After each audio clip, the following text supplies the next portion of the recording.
WCBS-FM HD2, New York.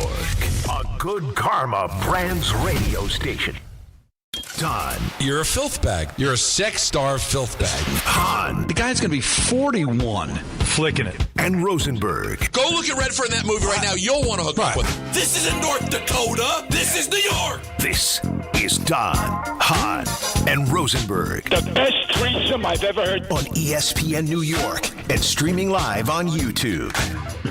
Why do I think flicking it is so funny? It is, because it's funny. It's just funny. I don't know why. Just funny. Welcome to the program, Don, Hahn, and Rosenberg, ESPN New York. Although today, it is just Don and Rosenberg. That's right. Hahn is doing some very important family stuff. He's on assignment. But all good stuff. So Right. sending love out to the Hahn fam. And Don and I got you for the next 4 full frontal hours, for God's sake. How are you, Don? Good. In Toronto. Did you go out and party last night and celebrate the moment? No, there was an incident. Sorry? There was an incident. I'm sorry, what do you mean? During the summer, my passport expired. So I went and got a new passport. Yeah, Right? I would hope so. And so they told me you can get the book, the traditional passport that you're aware of, and then there's now this new thing, a card. And the card, they told me, would work in Canada, Mexico, and the Caribbean. So my understanding was, well, the book would be for Peter, who globetrots all over with WWE. If I'm going to Perth, I'll bring the book. But I'm just going to go to Canada, I can bring the card. I'm like, great, I can just stick it in my wallet. No muss, no fuss. Don't have to worry about forgetting it, losing it, all that. I have to be honest, I don't like the setup of this story because it doesn't sound – the payoff to the story isn't going to be, I showed them the card, no problem, I went to Toronto. Right. No. So I get to the airport, plenty of time, but I wasn't able early to check in. But that's happened sometimes, especially with international flights. I'm like, all right, listen, I'll get there. I'll go to the kiosk, and it's not working. Not working. People come over. They're like, it's not. I don't know why it's not working. I said, is there an issue with the card? He's like, no, passport's a passport. There shouldn't be any issues with this. Well, after about a half hour, we found out that a passport is not necessarily a passport if it's a card. The card only works land and sea. So if I was to drive to Montreal, Peter, I could show him the card, go through the border. No. Or if I go on a cruise, I can use the card. But if I'm going to get on a plane and leave the country, I need the book. Well, the 8:30 left without me. I ended up going back home, which is nice. I get to spend time with the kids. And I took the first flight out this morning at 7:30. And I was in the hotel, beautiful hotel, for all of 3 hours to take a quick nap, shower, suit. And here I am at Scotiabank Place. They found a nice place for me so you don't have to worry about all the ambient noise. Really? Ready to do a show. Yeah. I love this. I'm not in the booth. They found a nice studio for me in the bowels of Scotiabank, and we're ready to go. So it seems like that's going to be our move from now on, huh? Yeah, I think so, because it was just too much. Like, it's cool to have the look, but like not worth it. How annoyed were you at the time, though, and the moment when you realized you had to go home?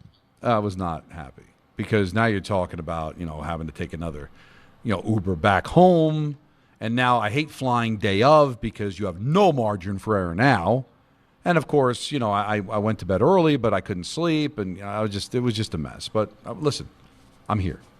That's all that matters. But you asked me how my night was, and it wasn't very good. Stressful, as flying commercial can be. But you know what? We're here, and we're ready to move on, talk some sports. Let's talk sports. Shall we? Shall we? And at some point, we'll get to the World Series, which is a fun matchup. It's sexy, no? It's a little sexy. I'm not going to lie to you. It took me till last night, I'm probably like a lot of people out there, to think about the Drake-Kendrick Lamar of it all. The extension, Don, of the Drake-Kendrick beef with now Toronto and Los Angeles again. I had not thought about that. Kendrick being the ultimate modern-day L.A. artist, and Drake, of course, being the Toronto mascot. Hadn't even thought about it. Now, will they do what they did last year with the Dodgers and Yankees and have somebody perform before a game, right? Fat Joe did it for the Yankees. Wow, that would be something. And then who did it for the Dodgers again? Was it Ice T? It was Ice Cube. It was Ice Cube. So is it beneath them at this point, or can they still bring that back? Can Kendrick do L.A. and Drake do Toronto? I don't think it'll happen. Although I could see a world in which Kendrick would do it because he is so L.A., but it kind of feels like the whole thing's over, and it's time to move on. You know what he should do? Because it's feasible. The series starts in Toronto, right? Yeah, that's right. So let's say the Dodgers take games 1 and 2, and they take game 3 in L.A., and they got the brooms out for game 4. That's when Kendrick shows up. Shows up and does not like us, right there. Insult to injury. All right, but speaking of insult and injury, Don. Yeah, oh my God. You know, Jets fans, it's already been a rough start, to say the least. It's believed by most that the Knicks will win a game before the Jets do, which is generally not what you want. And now Woody Johnson popped up at the owners' meetings, Don. Yes, he did. And decided to speak, which is never a good thing. But the media loves it because it's not a good thing for Jet fans and for the Jets, but it can be entertaining at the same time. Just like, people rubberneck on the highway when there's, a head-on collision. So let's go through it and kind of break down what good old Woody Johnson, the Jets owner, had to say.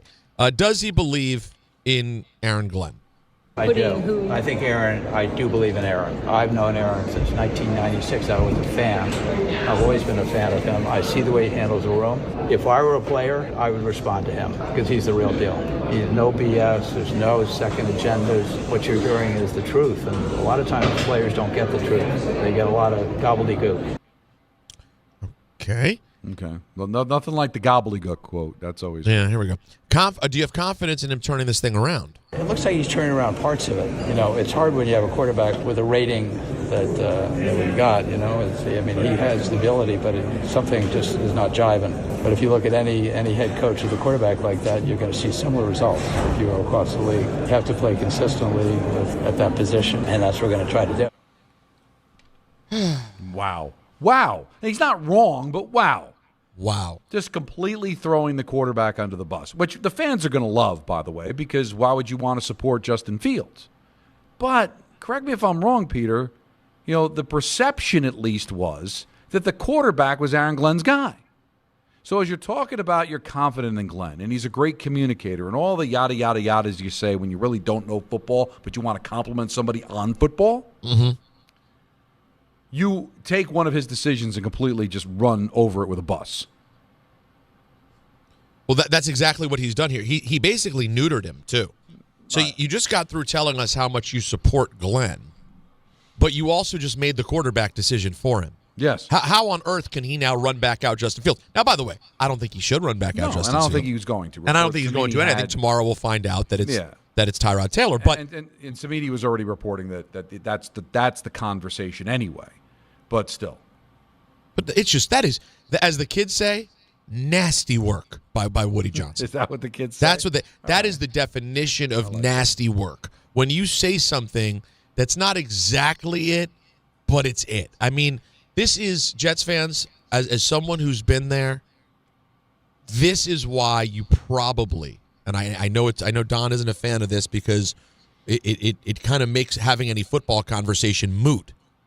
This is why you're cursed. The curse isn't a curse. The curse is Woody Johnson. The curse is the ownership of this football team. That is the curse of the Jets. I mean, this guy, who would you describe as the best owner in sport? Is San Francisco, York? Well, whoever you think is the best ownership group in the NFL, Woody Johnson makes Jerry Jones look like that. Because at least, Don, Jerry knows what he's doing. You may not like what he does. You may think he talks too much. Fine. But he has an idea of what he's doing, and he's being intentional. This guy is just a yo-yo. Well, let me give you examples, okay? You brought up Jerry Jones. Jerry Jones knows football. Relatively speaking, I wouldn't say he's a great general manager. I wouldn't say that he's a savant when it comes to football. But compared to the other owners, he is, because he played it. I think he understands the game. His issue is his ego gets in the way, and he ends up making poor decisions because of that. Then you've got John Mara, who, great human being, and knows football to an extent because he's been around it his entire life. But his problem is his heart gets in the way, and he can't make clear decisions because the fan in him ends up getting in the way of making prudent business decisions. Woody just doesn't know what he's doing. All right, so No, there is no heart, there is no head, there is no ego. He's lost, man. I mean, I've met him, I've dealt with him. He's not a bad guy. He's just not. This is not his thing, man. He's not in the stratosphere. But it is his thing. It's his whole life. Well, it's his thing because he has billions of dollars and he bought the team. But he's not qualified to do any of this. He's not qualified to speak about it. He doesn't know it. He doesn't understand it. He proved that last year by thinking that firing Robert Saleh would create a spark. Moronic.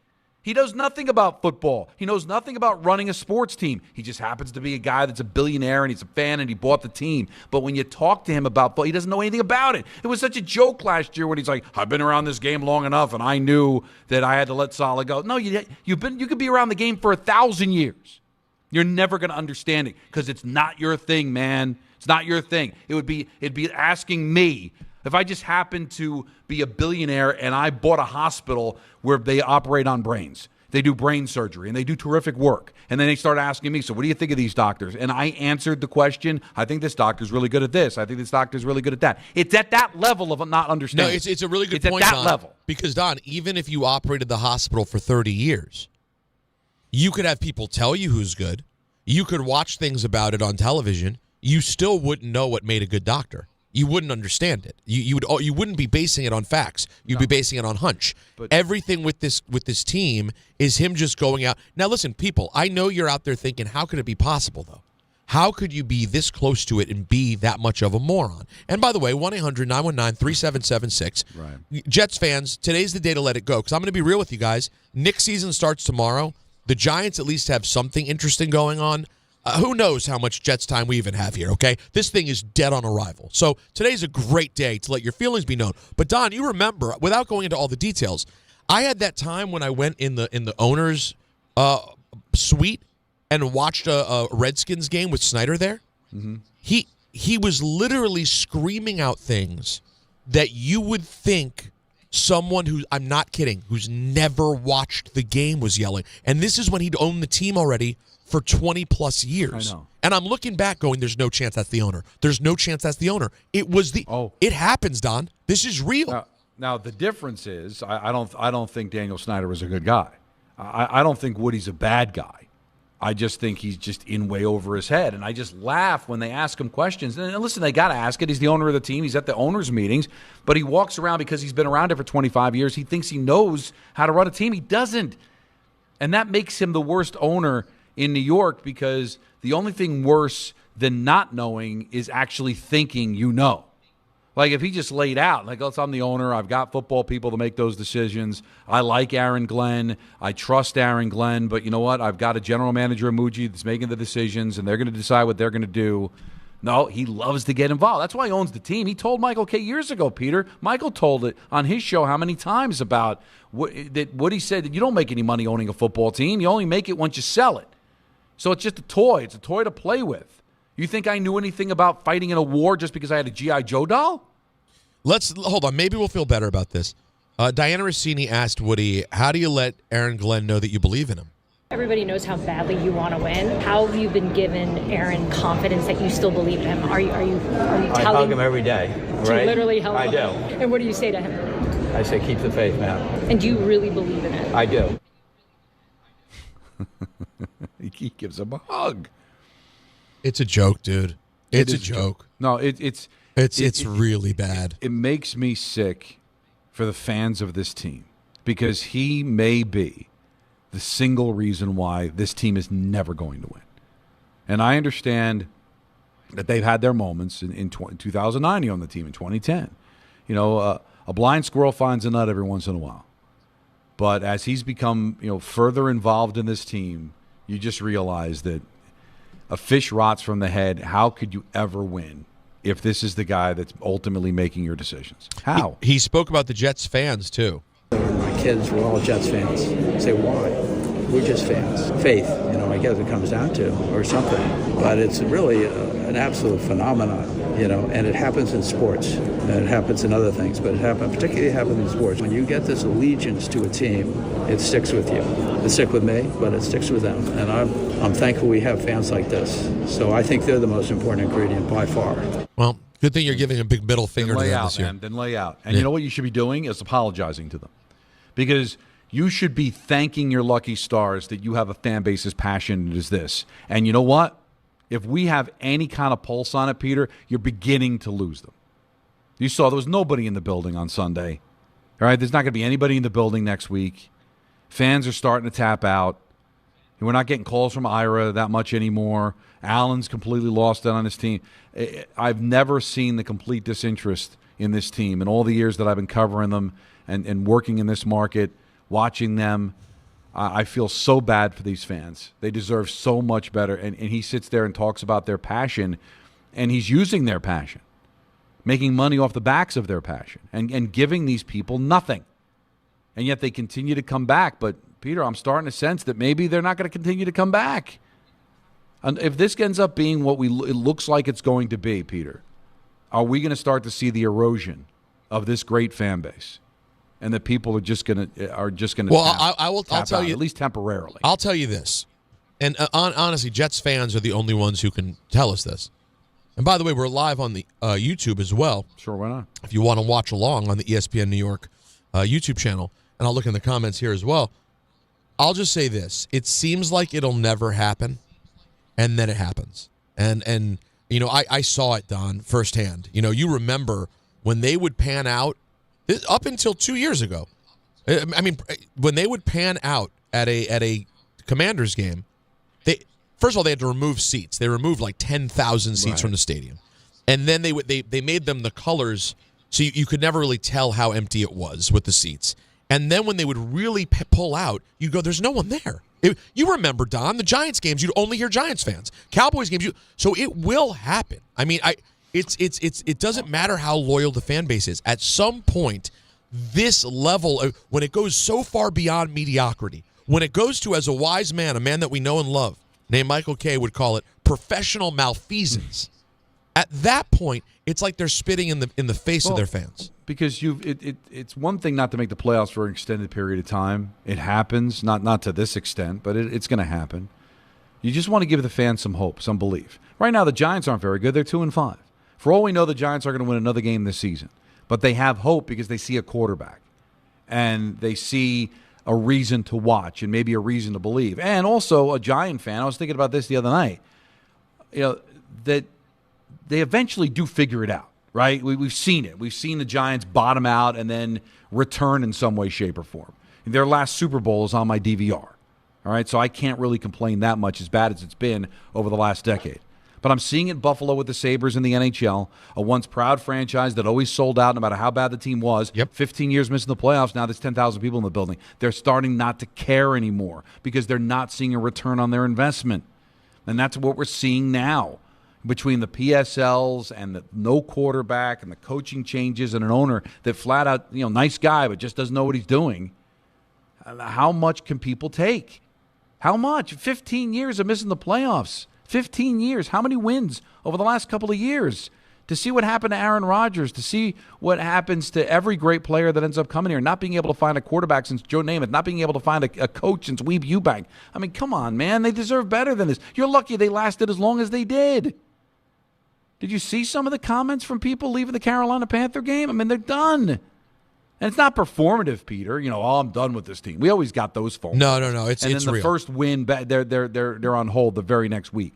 I'm sensing something different here, man. And as bad as the Knicks have been, as bad as the Giants have been, as bad as the Mets have been, this is as bad as I've ever seen it. It doesn't feel like it's ever going to get any better. In looking in our chat here on the YouTube, I see. I was there Sunday. This is from Matt. I was there Sunday. It was brutal. Literally, first downs are the only thing to cheer for. I have to assume people who go every week live 10 minutes from the stadium. Yeah, I don't know how you would. If you're still out there, I got to talk to someone who still pulls off one of these 90-minute, 2-hour commutes. Like, is there still a way to enjoy this? I mean, maybe if you've gotten to the point where, like, you don't care, and so the tailgate is what you look forward to, is just having a few beers, you catch up with friends, you talk about how much the team sucks. But, like, I'm not that kind of football fan. You know, I was in a horrible mood the last 2 weeks when my team lost. I'm not like that. Maybe you could be that way. And I don't, Don, no judgment at all. I don't see how, in what world, you could still care about the results and drive an hour, 90 minutes, 2 hours to spend your Sunday. Yeah. I mean, Don, imagine with little kids. You're passing up activities. You're missing out on things to do this. You know how gorgeous it was on Sunday? It was perfect. A beautiful day. It was 70 degrees outside. It's the fall. These fall weekends are limited. And then you're going to go drive 90 minutes, 2 hours, and then God knows how long it takes you to get home, trying to get out of the parking lot. It's just not enjoyable anymore. They're not giving you anything anymore. And we're seeing an erosion of it. Both teams, Giants too, but at least now there seems to be some hope, some slither of hope. We'll see where it ends up going at the end of the day. But it is the most beat-up franchise in New York. It is. And it may be in all of sports when you think about it. It's criminal what's happening, and as long as Woody Johnson is the owner, I'm sorry to say it, I just don't see it ever turning around. Now, there's a lot of reasons why people buy at Ramsey Mazda. It's the selection, the customer service, and it's the savings. Lease a new 2025 Mazda CX-30 2.5S all-wheel drive for $159 for 33 months. Start shopping now at RamseyMazda.com. Choose wisely. Choose Ramsey Mazda. Call 833-853-2970 for details. VIN SM861431, MSRP $26,980, zero security deposit. It ends 10/31/25. So when I hear these comments, Peter, it's just like, oh my God. And he talks with conviction, and he talks like what he's saying makes sense. It's so sad. I can't even imagine what it's like to be a Jet fan and hear the owner of your team talk and giving confidence and making comments about the team. They do everything collaboratively, right? So he was obviously part of the Justin Fields decision, right? Yeah, of course. I mean, it's on some level, but you have, and by the way, I maintain he was part of the Rodgers thing too, right? Like that wasn't just Aaron Glenn. Obviously, Woody Johnson said, we've seen enough. I don't care what anyone says. I know Alan and I disagree on this, but he's not here, so I can say it without him responding. Mm-hmm. He always says, no, Aaron Glenn wanted what he wanted, and they were ready to move on, blah, blah, blah. I insist that Woody Johnson said, I know the Jets job wasn't desirable. So that's why Alan says basically Glenn could do what he wanted because there was no one else who wanted the job and Glenn was desirable. I maintain Glenn wasn't that desirable to where he was going to turn down the job. Woody, I think, said, Don, we're moving forward. There's no Aaron Rodgers. Because there's a history behind that, Peter. If you remember when John Idzik took the job, when he sat down, the conversation was, the first thing you're going to do is trade Darrelle Revis. Right. And I'm sure that when Aaron Glenn sat down, he was like, by the way, you're not going to have Aaron Rodgers as your quarterback. We're letting him go. And it's an Aaron Boone situation, like where he doesn't get any shade thrown at him. Totally agree. Because, he was on board. He probably was happy to let Rodgers go. Yeah, but and no matter how... He did not sit there and tell them. He was told. Exactly. And he wasn't going to fight back. No. If it was, hey, here's the deal. You can have your first head coaching job in New York City with millions of dollars, but the one thing is you got to get a new quarterback. He wasn't saying, well, I'm sorry, I want Aaron Rodgers. He said, sounds good, Mr. Johnson. We'll figure it out. Guess what? And he could justify it in his head. Rodgers is a pain in the ass. He's not that good anymore anyway. Well, how much worse could Justin Fields be? Well, we got news for you. Aaron Rodgers is leading a winning football team, and he is not Aaron Rodgers of 2012. However, he is a winning starting quarterback. You have a guy who, and again, Don and I both got this wrong. We did not know. He is not a professional, at least not on this team. I maintain if Justin Fields gets traded to San Francisco or Green Bay or Buffalo or some team where they can play football, he could be serviceable and win you a game or two. But here, he's not a professional. So, real quick, guys, some game time brought to you by Tullamore Dew Irish Whiskey. Because like at the end of the segment, you never seen this before. Because when it's game time,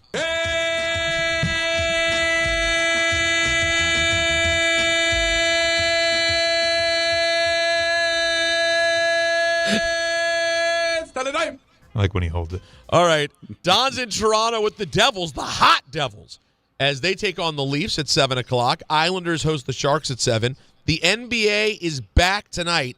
Yes, it's finally here. It kind of feels like we just left. Coverage of the Rockets and Thunder immediately following us on 880 at 7. Tullamore Dew, the original triple distilled, triple blended, and triple cast matured Irish whiskey. Be sure to grab a Tullamore Dew or try the new Tullamore Dew Honey during today's action. Glasses up to enjoying Tullamore Dew responsibly. More from you guys on the phones at 1-800-919-3776. Don, Hahn, and Rosenberg on ESPN New York. Good Karma Brands is proud to be an equal opportunity employer, providing equal employment, development, and advancement opportunities to all teammates and applicants. To learn more about careers with us, please send an email to talentacquisition@goodkarmabrands.com. That's talentacquisition@goodkarmabrands.com.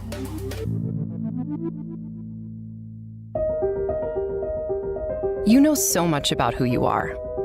But do you know what makes your body your body? With over 100 lab tests and insights, Function can help you know the truth. Because you know you're made of grit, wit, and a good heart. But just how healthy is that heart? You know you're made up of all the places you've called home. You know you're made of your mom's sarcasm. And now you can find out if you have her thyroid too. You know you're made of college all-nighters and 30s early-nighters, but those still don't explain your sleep issues. You know that you're made up of good meals with even better conversation. But are you actually absorbing those nutrients? A Function membership gives you a comprehensive health check with results tracked over time. Find out what you're made of at functionhealth.com. Looking for the best internet deal? It's just a fast phone call away. Only Optimum Fiber Internet delivers the fastest and most reliable fiber internet starting at just $40 a month. That's right, lightning fast fiber internet at a price that won't slow you down. Call 888-4OPTIMUM today to lock in your offer in just a few minutes and see how you can also get the Disney Plus Hulu bundle and an unlimited mobile line on us. Don't take slow for an answer. Call 888-4OPTIMUM or visit Optimum.com today. Terms apply. At Uline, they know firsthand the road to success is an uphill climb. Uline started in the family basement, and through hard work is now North America's most trusted shipping and industrial supplier. They get what it means to have the support of reliable, hard-working partners. So they keep 41,000 items ready to ship. Whether your company is still in a basement office or expanding cross-country, Uline will be there on your road to success. Visit uline.com.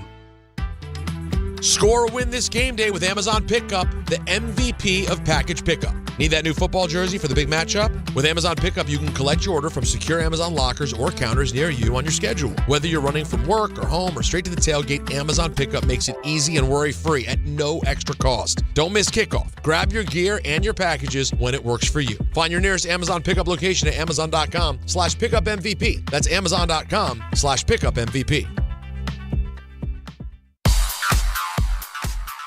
And now it's time for traffic. Here's Brandy Scott. Thanks so much, guys. Good afternoon. Rough ride on the Belt's eastbound. A crash slowing you down by the Mill Basin Bridge in Brooklyn. Some solid slowdowns there. Go back to the Verrazano. Best of it's the outbound George Westside Highway in Henry Hudson. Cross Bronx westbound already jammed from White Plains Road on through. Inbound George Road work on the upper deck. Just about a 5 to 10 minute ride. Cross Bronx eastbound keeps you on the brakes. It's a broken down camper in the right lane by Jerome. Outbound Lincoln already about 5 to 10. Outbound Holland 10 to 15. Over in Jersey, Route 4 eastbound, not moving much. A crash over by Queen Anne Road in Teaneck. Delays go back into River Edge. This report is sponsored by the Positive Coaching Alliance. Questions about youth or high school sports? Well, the PCA can help. It's a national nonprofit developing better athletes and better people through youth and high school sports. More info at positivecoach.org. I'm Brandy Scott on 880 ESPN New York. If you've been injured on a construction site, then you need a lawyer who knows New York's unique labor laws. At the Parisman Firm, they have decades of experience handling construction accident cases and a proven track record of delivering huge results. Their team has already recovered nearly $1 billion for hardworking New Yorkers. From scaffold accidents to slip and falls and equipment failures, they've got your back. Call the Parisman Firm now at 718-WORKERS. That's right, 718-WORKERS, because your case is their cause. Get the justice you deserve today. Actual price will depend on product and subscription plan. Featured products are compounded drug products, which the FDA does not approve or verify for safety, effectiveness, or quality. Prescription products require an online consultation with a healthcare provider who will determine if appropriate. See website for details, restrictions, and important safety information. Want a boost in and out of the bedroom? Hims has you covered. Introducing a new 2-in-1 approach to level up your game. Tadalafil for better bedroom performance and zinc for testosterone support. Put it all together and you've got what you need to turn things all the way up. Getting started is simple. Just go to hims.com/joy to start your free online visit. Through Hims, you can access ED treatments including pills, chews, and more. 100% online. No office visits, no pharmacy lines. Just fill out a simple intake form and a licensed medical provider will determine if treatment's right for you. If prescribed, it ships free and discreetly to your door. Find affordable treatment options at up to 95% less than brand names at hims.com/joy. That's hims.com/joy, HIMS.com/JOY.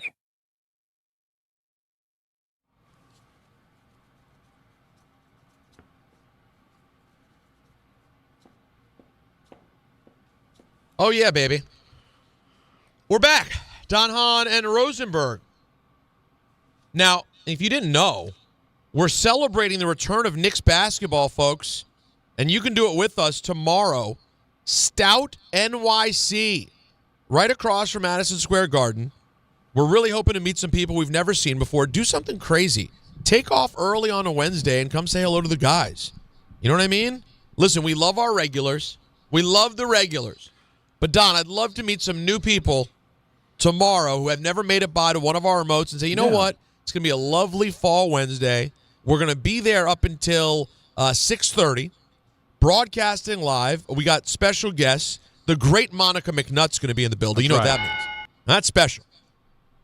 And there's going to be a few surprises, too. A few surprises as well. It's all brought to you by Sun Cruiser Vodka Iced Tea.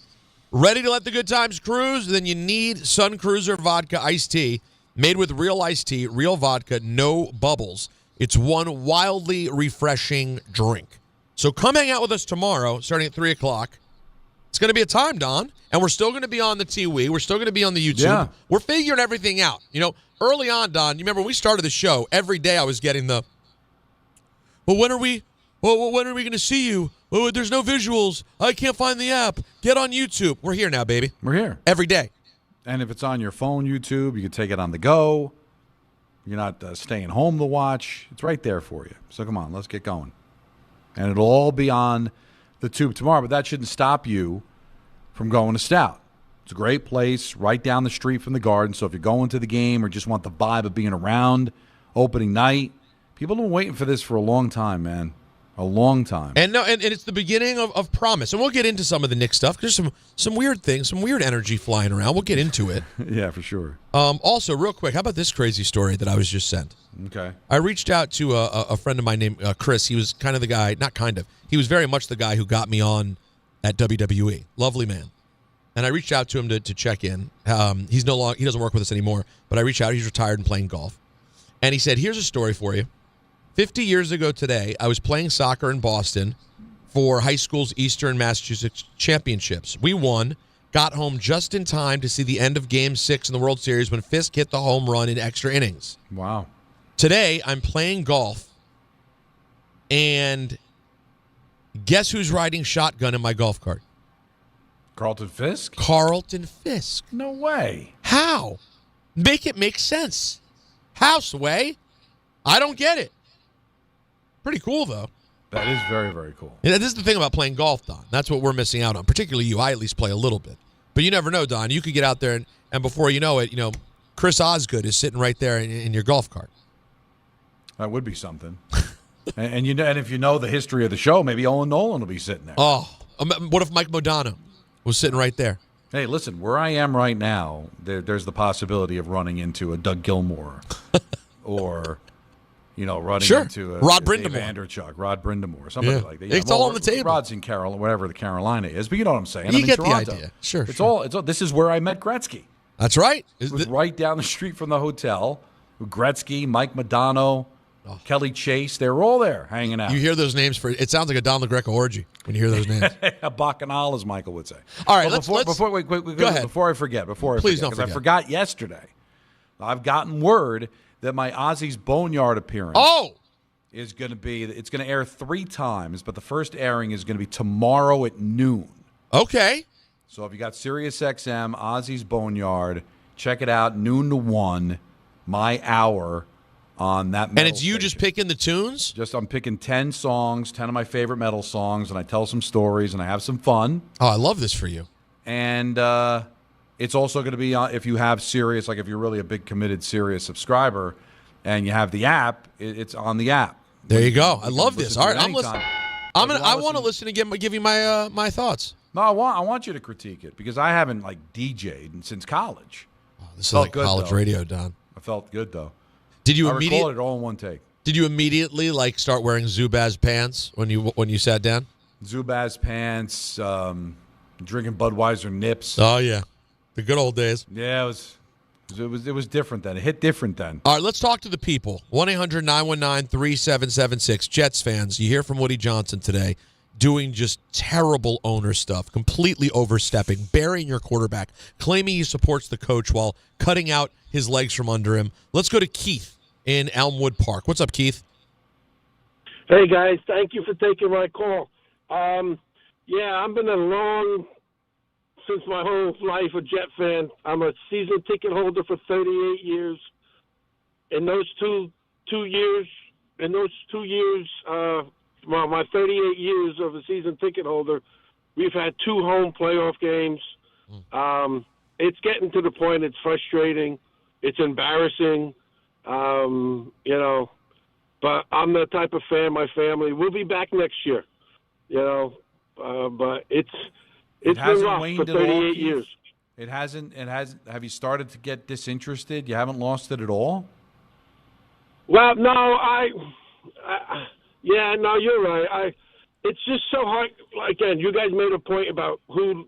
I live 10 minutes from the stadium, so it's that short trip. It's spending time with your family at the game, but the game itself, I just sit there most of the time. It's not enjoyable to watch anymore. It's so hard. You sit there, you wait for the wheels to fall off, you wait for a stupid penalty. Again, it's almost to the point you're embarrassed to say that you're a Jet fan. It's in no other walk of life would this be acceptable, guys. Really, if you went to a restaurant and got sick every night going to the restaurant, you'd stop. Right. No matter how much you love the food, no matter how close it was to your house, no matter how great the service was, at some point you would say, enough. I can't take it anymore. Right. But in sports, it's different because you're addicted, and they take advantage of that. They do. And I'm not mad at you for it. I mean, it's just the way that it is. That's why sports is so popular. That's why it prints money because in a lot of situations, in a lot of cities, they're not held accountable. We joke around. It's the Joe Namath curse. Because he sold his soul for win Super Bowl III, but it's beyond that now. It's I don't know how you fix it. I really don't. I know, and here's the unfortunate part, Keith, and this is what worries me. See, I had something going for me in this impossible situation. And Don, I know you and I have talked about this before, and you alluded to it earlier. What I had going for me is that Dan Snyder was a terrible guy. Yeah. So as a result of him being a terrible guy, when you dig deep enough, guess what you find? Sexual harassment. They were doing this illegal thing. They were cutting corners here. And the DC media, the Washington Post specifically, made it their goal to not stop reporting on everything.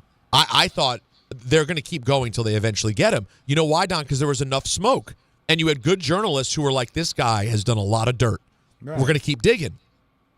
Woody Johnson is just a rich business guy. I don't think there's some horrible, sordid story underneath the surface, which unfortunately for Jets fans mean the league won't be able to find a way out. The league would probably love to do away with Woody.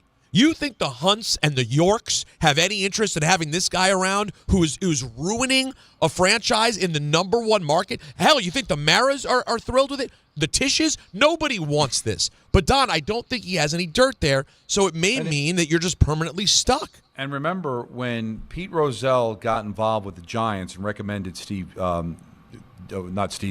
Young to be the general manager, that was because Tim and Wellington were fighting.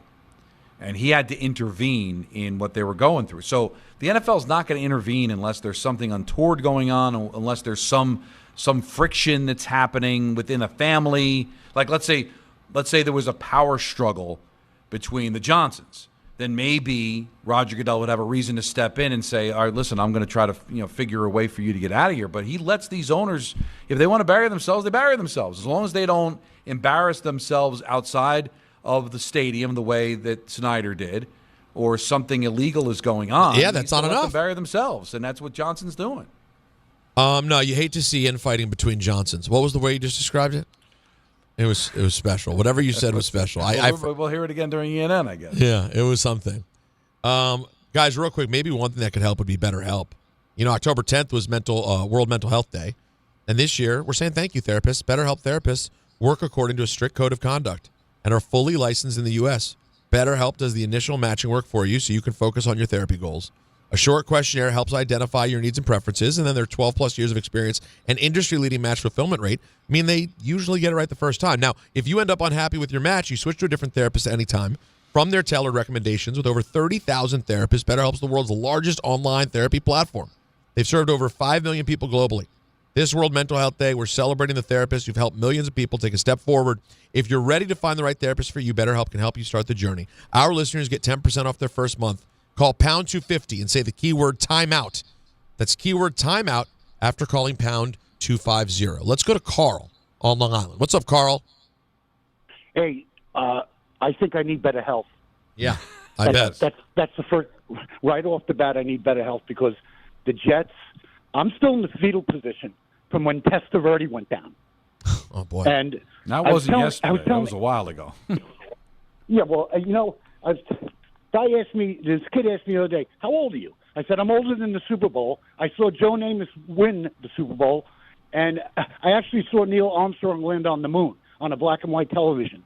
And I got to tell you, my jet jacket, hasn't left the closet since Testaverde went down. And I think in my head and I go, okay, everybody remembers where they were back in the day when JFK went down. I was in the same mindset when Testaverde went down. I knew what I was doing. I was putting down a tile floor. I was, doing some work. I'm listening to the game on the radio, and all of a sudden Testaverde goes down. I go, oh, you got to be kidding me. I put my jacket and my hat in the closet. It hasn't come out since then. And I'm still a loyal Jet fan, but I'm sick to my stomach. Don, Peter, when does it end? When do we get I don't know. A quarterback?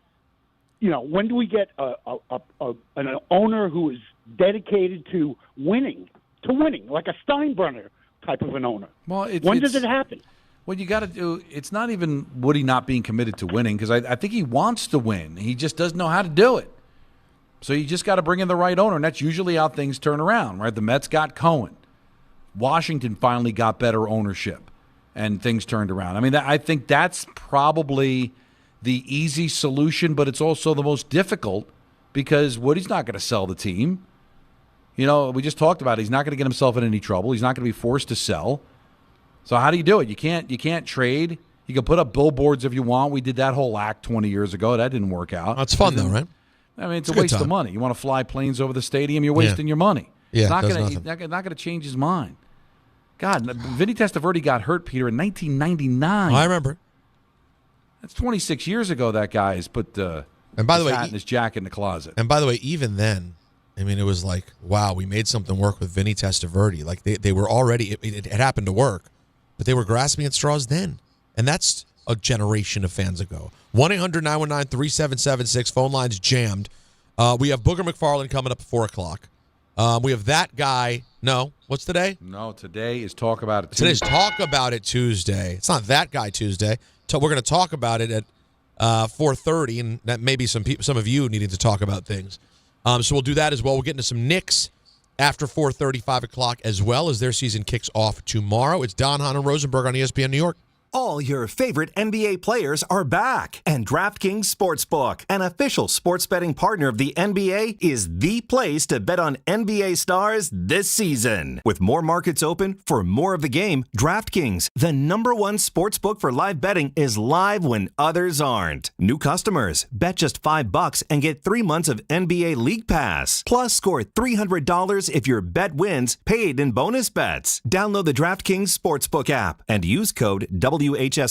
That's code WHSQ. Bet $5 and get 3 months of League Pass, plus get $300 in bonus bets if your bet wins. In partnership with DraftKings. The crown is yours. Gambling problem? Call 877-8-HOPE-NY or text HOPE-NY 467-369. 21 and over. New York only. Eligibility and restrictions apply. Bet must win to receive bonus bets which expire in 7 days. Minimum odds required. NBA League Pass auto renews until canceled. Additional terms at dkng.co/audio. Limited time offer. 1-877 Cards for Kids. KARS Cards for Kids. 1-877 Cards for Kids. Donate your card today. 1-877 Cars for Kids. KARS Cars for Kids. 1-877 Cars for Kids. Donate your car today. Ready to get rid of that old car? Donate it to Cars for Kids. Call 1-877-CARS-FOR-KIDS to reach a friendly live agent. Donation's super easy, and your car can be picked up as soon as tomorrow. Call us now, 1-877-CARS-FOR-KIDS. That's Cars with a K to donate your car today. 1-877 Cars for Kids. Donate your car today. Did you know you can donate real estate too? Go to carsforkids.org. That's carsforkids.org. Dave Rothenberg here to tell you about my friends at Bath Fitter. Now, they converted my kids' bathtub to a shower and did an incredible, really an unbelievable job. They offer all types of custom bath renovations, including their unique PermaFit solution for a watertight fit done in just 1 day. Durable and easy to clean with no demo or mess and lower cost than a standard replacement. And a lifetime guarantee. Right now, no money down, no payments, no interest until 2027. So start designing your bath today like we did at bathfitter.com. There's only one bath fitter. Most people in radio commercials talk really fast. But we made this one for RV owners. Progressive knows they like the slower pace of RV life, like this commercial. And they know Progressive will protect their RV at a fair price with discounts. Now here comes the fast part. Progressive Casualty Insurance Company and affiliates. Discounts not available in all states or situations. This college football moment is brought to you by ServPro. College football teams have moments they recovered from and made it like it never even happened. Like on October 2nd, 1993, when the University of California faced a 30-0 halftime deficit to Oregon. Cal went on a remarkable 42-11 run in the second half to capture a 42-41 victory, one of the largest comebacks in college football history. ServPro. Like it never even happened. At AT&T, we guarantee our network so you can talk college football with your BFF while taking Buster to the vet. Hey, yeah, I can't believe he ate the whole thing of chicken wings. And I can't believe we're staging a comeback. Touchdown! Yes! Staying connected matters. That's why in the rare event of a network outage, you'll automatically get a bill credit for a full day's service. For wireless downtime lasting 60 minutes or more caused by a single incident impacting 10 or more towers, must be connected to impacted tower at onset of outage. Restrictions and exclusions apply. See att.com/guarantee for full details. They say a full marathon is the ultimate test. For me, it's more than a race. It's a milestone I once thought impossible. Michelle Smallman here, and I'm running my very first marathon in New York City with the support of Gainbridge and Gainbridge Assists powered by Parity. Together, we're empowering girls and women through sports and education, with grants to 32 organizations in 21 states. Every step I take is for the finish line and for the next generation chasing their dreams. Here's to 26.2 miles and a future with no limits. Knicks fans, opening night is tomorrow night. Join ESPN New York's Don, Hahn, and Rosenberg live from 3 to 6:30 p.m. from Stout on West 33rd between 6th and 7th. Steps from the Garden. Get ready for the start of Knicks basketball. Runs it off the dribble. He got it and one. Special guests include Monica McNutt, Pat O'Keefe, and more. We'll see you at Stout on West 33rd. Don, Hahn, and Rosenberg live from the Knicks home opener. Brought to you by Sun Cruiser Vodka Iced Tea.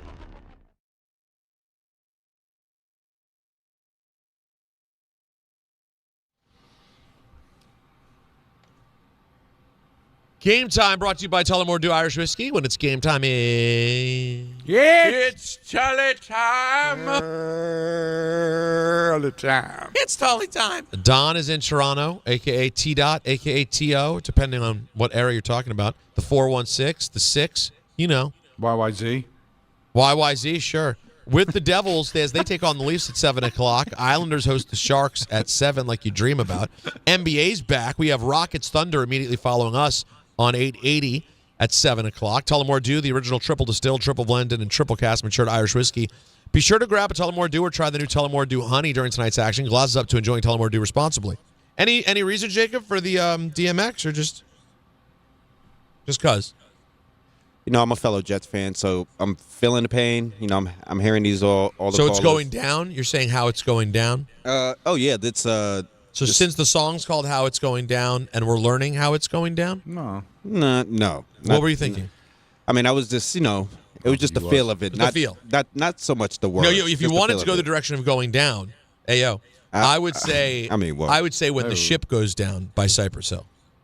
That's the ship's going down. Okay, you what know about what? the Springsteen song? Which one's that? I'm going down, down, down, down. Or Mary J. Blige, I'm going down. Yeah, that's a good one too. I mean, it's all bad. Yeah, I mean, but what's a sinking ship that was already sunk? Like, come on. But you play the wreck of the Edmund Fitzgerald if you want to go there. I mean, yeah, it's got everything's bad. By the way, it is NBA tip-off week. You should know that. Games. Yeah, and FanDuel is your home for the live betting if you want to get down with it. So even if you miss the start of the game, you want to ride a hot hand, FanDuel has live bets on everything from who's going to score next to the fourth quarter comebacks, all of it. Plus, you can combine your live bets into a same-game parlay for a shot at a bigger payout. So however you want to play, it's the perfect time to join FanDuel because FanDuel's giving you customers $300 in bonus bets if your first $5 bet wins. So just visit FanDuel.com/Peter to sign up today and play your game with FanDuel, official sports betting partner of the NBA. 21 and over in physically present New York. First online real money wager only. $5 first deposit required. Bonus issued is non-withdrawable bonus bets. That expires 7 days after receipt. Restrictions apply. See terms at sportsbook.fanduel.com. For help with a gambling problem, call 877-8-HOPE-NY or text HOPE-NY at 467-369. Tom, let's go back to the people because a lot of them are here to talk, and we are there for you. Jonathan in L.A. He's a Jets fan, and he has an idea for a list for Don. What's up, Jonathan? Hey, guys. How's it going? Here, a Jets fan. 35 years in, guys. This is rinse and repeat every single year. Oh, yeah. It's like even during the ref years, it was a little bit of a phase that really didn't go anywhere because we had the whole traffic light system, the red, blue, like the offense never looked great. So it's like it's been suffering. So, guys, I have an idea of a list. I was thinking of keeping it just to the Jets, but I think it's too hard. You tell me, Don.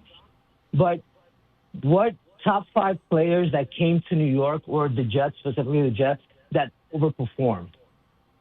Because in my 35 years, I don't know any player. I can't think of any player that came to the Jets and overperformed. Would you want to say Testaverde overperformed? It looked like he was cooked, right? And he's playing in a championship game. Ryan Fitzpatrick had an amazing year that one season. You could say he overachieved. Did he play better? Did he play better than what he played in Buffalo already? Or did he just kind of play the same and then he got a contract? Like there's no player that and you can actually do a top 5 the other way too, seeing Sam Darnold, though he didn't have a great game. But all the players that leave, as soon as they leave New York, they're great. They end up finding themselves. There's a reason why the Jets are terrible, is because they're run poorly, and that's one of the things. They don't recognize talent. They don't know what they have until it's gone. They don't develop it. That's part of what happens here. But Ryan Fitzpatrick, I'd have to take a look, Peter, but I think he had a career year in 15. So he overachieved. Testaverde definitely did. I mean, he won a Heisman Trophy in Miami, right? And then he comes to the NFL and never really clicked, and then he's playing in a championship game. Yeah. But we're just talking about two quarterbacks, one 10 years ago, one 20 years ago, or 25 years ago. 25, yeah, 26 done. Listen, there might have been, but yeah, where do they find? You know what? Wayne Corbett, right? That was a nice story. Undrafted and became, all-time great player. But, you got 53 guys on a roster. You need more than like 3 in 30 years. No, listen, they've had a few good players. You had your Darrelle Reeveses, your Curtis Martins. Curtis Martin. Yeah, they had great players, but it takes more than just having a great player. How about a couple of great teams, Peter? Wouldn't that be nice? Here, let's go to Jose in Connecticut. What's up, Jose? Hey, what's up, my guys? Two things. I had a question for you, too, but first I want to talk about Jets. I just feel like a lot of the whole Aaron Rodgers would have been better this year. To me, it's like the franchise is just bad. It's just bad, right? So, Aaron Rodgers, Justin Fields had a 4-2 record with the Steelers, right? So right now, Aaron went to a team where he respects the coach and they have an actual, functioning franchise. So I think the biggest thing is actually they didn't have a rookie, anyone, a plan B, whether Rodgers was old or Justin sucks. They're kind of like now in no man's land, right? So I just feel like the Jets, no matter who was the quarterback, they don't have a long-term plan yet, and that's kind of the biggest problem. So I can live if they wanted to say, I'm sorry, we can't have 2 alpha males. We're letting you go. But you can't convince me it was a good football decision, guys. You can't, because he played well in the second half of the year. He was coming off an Achilles. You didn't want him anymore. Own it. Don't tell me that you could do better with Justin Fields or we could find a better quarterback. You can't. That was a football mistake. Now, if you thought it was going to get in the way of Aaron Glenn, I don't know. Maybe having somebody that knows football on the offensive side of the ball might have helped Aaron Glenn instead of hurt him. Jose, you had a question too? Yeah. I just want to know. So I don't know if you guys saw, but right now, Stephen A. was on Carmelo's podcast with Kaz and just basically going to town on LeBron again. It's about how he doesn't like him. What are your thoughts of A, just Stephen A. still bringing this up, and B, LeBron's best friend, or one of his best friends, having Stephen A. on? I know that's ESPN guy, but I just found it kind of weird. I just want to know your guys' thoughts. It is. I haven't watched the interview yet. I just saw a couple of the clips. So I am curious as to why Carmelo did it. And I don't know. Jacob, did you watch any of it by any chance? I am curious to know whether Carmelo pushed back at all, or in the setup of the question. So I only saw the clips, and from people who've seen the interview, they kind of saying that he was Stephen A. was asked the question. It wasn't something that he brought up. But I did find it weird that that's supposed to be, I guess, Melo's guy, LeBron. But you got Stephen A. badmouthing him the whole time there. But I would say Carmelo's at the point where he's podcasting, and is his journalistic integrity to ask at that point. If you're gonna have Stephen A. on the show, now listen, it's a podcast. It's not the evening nightly news. That's what we call ENN. That's real journalism. Right. Oh yeah. No, but it's not Edward R. Murrow or Dan Rather. So you don't have to do it. But and as for Stephen, Stephen A. is going to Stephen A. Stephen A. gets a lot of mileage out of the whole LeBron thing, and I think Stephen does a masterful job with attention. In 2025, the number one commodity that it rules media is attention, and Stephen is amazing at it. And having beef with the biggest athlete in the world is compelling, and people want to see it. So I'm not surprised that it came up. That is an interesting thought on the Carmelo of it all. So thanks for that, Jose. Don, what do you say we take a quick break, and then we talk to Booger McFarland? That's right, because it is Tuesday. And then we're going to talk about it Tuesday at 4:30. Yes. You can watch along with us on the ESPN New York YouTube channel. We'll talk to you guys more next. If you're on hold, still hang tight. We'll get to you. But up next, Booger McFarland, Don Hahn, and Rosenberg. Did you know women account for 2/3 of all Americans living with Alzheimer's and 2/3 of all Alzheimer's family caregivers? Join the Alzheimer's Foundation of America at its Women Empowerment Forum on November 5th in Amityville to learn practical ways women can reduce their risk for Alzheimer's and enhance quality of life for themselves and their loved ones living with Alzheimer's. For more information or to register, visit alzfdn.org or call 866-232-8484. At City Harvest, we believe no New Yorker has to go hungry. With your help, we're on the road 365 days a year, rescuing over 77 million pounds of nutritious food and delivering it free to millions of New Yorkers, transforming surplus food into sustenance, sustainability, and smiles, rallying thousands of New Yorkers to power a network of nourishment across our city. One day, one meal, and one New Yorker at a time. That's how we feed good. Donate at cityharvest.org. Looking for the best internet deal? It's just a fast phone call away. Only Optimum Fiber Internet delivers the fastest and most reliable fiber internet starting at just $40 a month. That's right, lightning fast fiber internet at a price that won't slow you down. Call 888-4-OPTIMUM today to lock in your offer in just a few minutes and see how you can also get the Disney Plus Hulu bundle and an unlimited mobile line on us. Don't take slow for an answer. Call 888-4-OPTIMUM or visit Optimum.com today. Terms apply. This October, the only thing scarier than missing the game is missing out on a brand new Kia. At Kia City of the Bronx, 3505 Connor Street is where the ghosts of old rides get traded in and new legends are born. They've got a monster lineup of new Kias that'll take you from tailgates to haunted houses in style. Visit KiaCity.com or call 646-917-7955. Don't get spooked, get moving. Kia City of the Bronx, where Halloween meets horsepower. DraftKings Sportsbook, an official sports betting partner of the NBA, is the place to bet on NBA stars this season. Download the DraftKings Sportsbook app and use code F&H. That's promo code F&H. Bet $5 and get 3 months of League Pass plus $300 in bonus bets if your bet wins. In partnership with DraftKings, the crown is yours. Gambling problem? Call 1-800-GAMBLER. In New York, call 877-8-HOPE-NY or text HOPE-NY 467-369. In Connecticut, help is available for problem gambling. Call 888-789-7777 or visit ccpg.org. Please play responsibly. On behalf of Boot Hill Casino and Resort in Kansas, pass-through of per-wager tax may apply in Illinois. 21 and over. Age and eligibility varies by jurisdiction. Void in Ontario. Restrictions apply. Bet must win to receive bonus bets which expire in 7 days. Minimum odds required. NBA League Pass auto renews until canceled. Additional terms at dkng.co/audio. Limited time offer. Hey, this is Jalen Brunson. Jalen Brunson for three. And this is your home for New York Knicks basketball. This is 880 ESPN. WHSQ and WCBS-FM HD2, New York.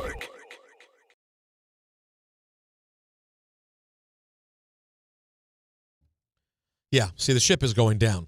This is the jet ship. I mean, it was never up, but it's somehow still going down. You know how no matter how you cut it, it's not what you want. Peter Rosenberg, Don LaGreca, Allen off today. He'll be back tomorrow, of course, for the start of the Knicks season. So we'll look forward to seeing Allen and talking all things Knicks tomorrow, plus a bunch of special guests when we hang out at Stout. And one guest we have here every week is our guy, Booger McFarland. Booger, what's up? It's Peter and Don. How are you, bud? What's up, man? How we doing? I mean, listen, everyone's got football problems this week. You know what I mean? I got problems as a Commanders fan. Giants certainly have problems. And we'll start with the Jets because that's where we've been. I don't know if you heard the stuff from Woody Johnson earlier, but basically, he basically said they don't have a quarterback. And I'm just curious how you view comments like that and how Aaron Glenn might feel about having his owner come out and say, oh, I support Aaron Glenn. By the way, though, we don't have a quarterback. Well, sometimes owners say things that you really can't understand. See Jerry Jones for an example of that. I think you got to listen to him. You got to hear him. I think if you're Aaron Glenn, hopefully you've had conversations with Woody in private that you guys understand what the plan is, what page you're on, and you can conduct your business from there. I don't think Aaron Glenn is listening to public comments from Woody and trying to decipher. Like the head coach and the owner should have direct line of communication, so hopefully they do. And so I don't really make much to do about nothing. The owner says things in the public that sometimes we don't understand. Again, just see Jerry Jones. What's happened to Justin Fields? So I never thought he was a great quarterback, Booger, but I thought that there was something there. He won 4 games in Pittsburgh out of 6 starts. You know, he had moments in Chicago. How much are the Jets responsible for Justin Fields possibly being the worst quarterback in the NFL right now? Well, I think what's happening is you have quarterbacks who who you win because of. You have quarterbacks you can win with, and you have quarterbacks that you kind of have to bring along. If everything is kind of perfect, they have a skill set that you can win around. And I think Justin falls into that category at the very end. So if everything else is perfect, meaning he's got great weapons on the offense, he's got a really good defense. I'll give you a prime example. If you put Justin Fields in the Philadelphia Eagles offense, I think the offense looks very similar to that of Justin Jalen Hurts, should I say. Mm-hmm. I think it looks very similar because you're going to get a lot of RPOs. He's going to run the football. It's going to be a running-based offense. He can throw the deep ball to AJ and to Devontae. But because you don't have that great talent the way the Eagles do, Justin can't be that. And so I just think, I don't know if he's broken. I just think the Jets aren't in a place, and they aren't talented enough, nor are they experienced enough to take advantage of what he does offer. And I think that's kind of been the issue at a couple of places. Chicago was that place. I think if you look at Justin in Pittsburgh, to your point, at 4-2, Pittsburgh figured out how to use him to win. The Jets just haven't yet, and unfortunately, at 0-7, I don't think they can take the time to figure that out. All right, let's look at the other side. We've focused on the misery that is the Jets for long enough. Let's get to the misery of the Giants. First of all, what were your thoughts as a football fan taking in that loss and how the Giants found a way to blow that game on Sunday? Well, I think they found a way to blow it just because they didn't stick to who they were. And here's what I mean by that. Let's just forget everything about all of that until we get to the very last drive. All right, let's forget the interception by Jackson Dart. Let's forget all those different things. Let's go to the last drive of the game. Bo Nix has the ball. Giants have a 2-point lead, and I think it's 38 or 40 seconds left, and the Broncos got no timeouts. At that point, you've invested in Abdul Carter, Dexter Lawrence, Brian Burns, Kayvon Thibodeau. I'm not blitzing. I'm not dropping 8. I'm rushing 4, and I'm going to play some form of coverage on the back end, keeping the ball in front of me. And I'm going to rush 4 people, and I'm going to lean on those first-round picks. Instead, the Giants went to 3-man rush. They blitzed, and they got away from being who they are. And to me, that's a coaching fault. That is the defensive coordinator's fault. And that's the head coach's fault because the head coach listened to the calls on the headset from the defensive coordinator. And I think at the end of the day, I can excuse the interception from Dart. He's a rookie. Right. I can excuse some of the plays that happen. What I cannot excuse is when we get to that 38 or 40 seconds left in the game and we come back from a timeout and you guys are huddled up on the headset, all right, guys, what are we going to do? And somehow that turned into rush 3, blitz on 1, and Bo Nix, who struggled all game, drives him down the field, kicks the winning field goal. That's directly on the head coach and the defensive coordinator. And that's what we were talking about yesterday and how coaching has to be involved in something like that. Now let's look at the general manager. And I think there has been some good in Joe Schoen. You know, Jackson Dart's here because of Joe Schoen. This pass rush, for the most part, is here because of Joe Schoen. But Booger, explain to me how this deep in the season, another year of this, where you don't have a field goal kicker. Yeah, see, you're talking to the wrong guy. I'm not a fan of kickers. All they do is sit around, make a lot of money. They play Scrabble, they play word puzzles all day, and they come out to practice. Right, but you do realize you need a good one if you're going to win games. It sucks that they actually decide games. You guys break your ass, and then these kickers trot on there and miss field goals for you. But as a general manager, you still have to have a good one because they can win or lose you games. I understand. It shouldn't be that hard to find a good one. Just bring in 5 or 6, let them kick till their leg falls off, see who makes the most. Like this isn't that hard. But and I think the most important thing with a kicker is trust. Let's just look at Sean Payton.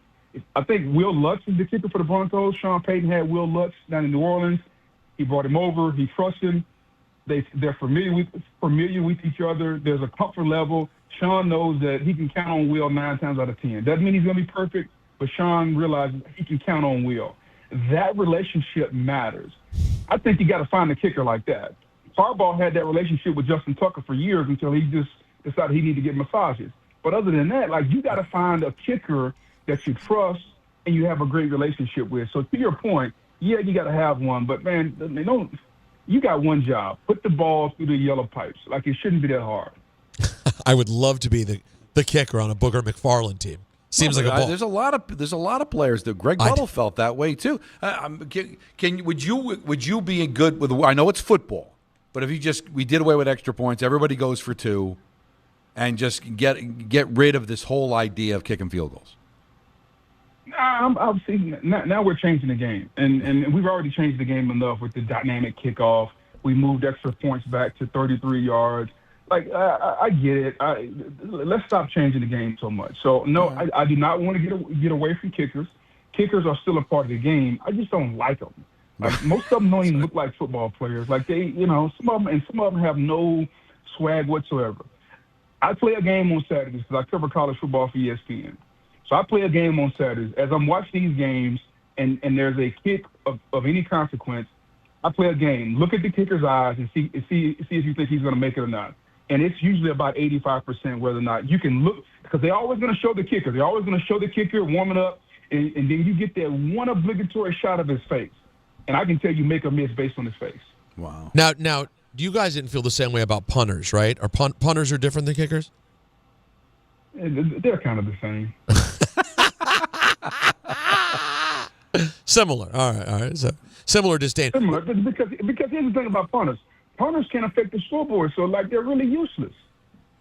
Well, I mean, listen, a punter sets you up and drops something at the half yard line where you can get a safety. That can lead to points and flip a game around. But I still have to do something. My point being, he's not affecting the scoreboard directly. He can put it at the 1 yard line. I still got to make a tackle for loss to get the safety. So in the end, he didn't really do a lot for me. Now, what was the worst loss for you? The Commanders getting blown out by the Cowboys, or the Giants blowing a lead like they did to the Broncos? What's worse? 100% is the Giants. The Commanders, quarterback gets hurt. We were really never in the game. We had 2 guys run into each other on CeeDee Lamb's long touchdown.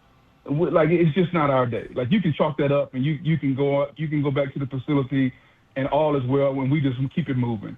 When you're the Giants and you give up 33 points in the fourth quarter, like, that's heartbreaking. That's why Brian Burns struck the way he did. If you notice what he said walking into the locker room, he said 3-man rush, because he knows, and I know that he knows that they had that game. And it's amazing the difference in mindset. You win that game, and now we can actually start having a conversation. Oh, yeah. It's a season. Whether the Giants can be a playoff team. Like, we can actually start to have a conversation about whether or not Brian Daboll is deserving of another year right now. And that's a far cry from when you and I started these interviews. Right. And now Brian Daboll starts to say, okay, I've won 3 out of 4 with this rookie quarterback. We're going to get better and better and better. And Joe Shane starts to figure it out. And now you got a rookie quarterback. And so now we're starting to think next year we got Jackson Dart on a rookie deal. Are we keeping Thibodeau? Are we trading? Like, we can start to have these macro conversations. Instead, we're still in the micro because he lost the game, and somehow, some way, it wouldn't surprise me, even though I'm not a fan of it. It wouldn't surprise me that when we look back on this 2-3 months from now, this is the game that we look back on and say, man, what would have happened had he won that Bronco game? Would he still be here? Because this is the type of game that kind of hangs over a coach's head. Yeah. Go ahead, Don. I was going to say, that's what I was trying to spin as a positive as a Giant fan yesterday, Booger, is that if he is the wrong guy, but he wins this game and he hangs around and Dart wins him some games, you're going to have to give him an extension at the end of the year. You're going to let him walk. He's in his last year of his contract. So if he's the wrong guy and you need a game like that to expose it and make the change, could that end up being a positive in the long run for the team? No, because I think that if you look at the last month, like, Jackson Dart is starting. He looks the part, right? Like, everybody's talking, like, man, that guy, like, the Giants have their guy. There's a reason he looks the part. Joe Shane, Brian Daboll identified him. They've coached him up since OTAs. He's starting to play. They're calling the right plays for him. So everything how he's looking, you have to attribute that to Brian Daboll. So you got to give him credit. You can't give him credit for the losses and then not give him credit for the young quarterback looking the way he looks. I honestly think that the better Jackson Dart looks, the better chance he has of coming back. Because if you're an owner and this regime identified the quarterback, they drafted the quarterback, they developed the quarterback, and in less than a year, everybody universally in America feels like you have your quarterback of the future. He's got to get credit for that. Fine, but can't both be true? That you could be a quarterback whisperer and you could develop a quarterback but still not be a great game day coach, maybe not be a coach that can win you a big game. Like, I think it'd be two completely different skill sets. And if I'm going to turn the corner, yes, I need the quarterback, but I'm also going to need a coach that can win those types of games. I mean, he just beat Philadelphia the week before, right? Or 2 weeks ago. So I would consider that a big game. Yeah, but you got to say Philadelphia contributed to that. Well, guess what? Every team contributes. Bill Belichick said more games are lost than won. So let's not go through that whole deal. Like, we either have to give the coach credit or we don't. Like, we can't pick and choose what credit he gets. So I'm going to be the guy that says if he won the game, I'm going to give him credit for winning the game. If he lost it, then he's got to wear it. If the quarterback develops, he gets credit for that. If the quarterback struggles, he gets credit for that also. Fair. So we have to be consistent in what we do, especially when that is your forte. Prime example, the Jets.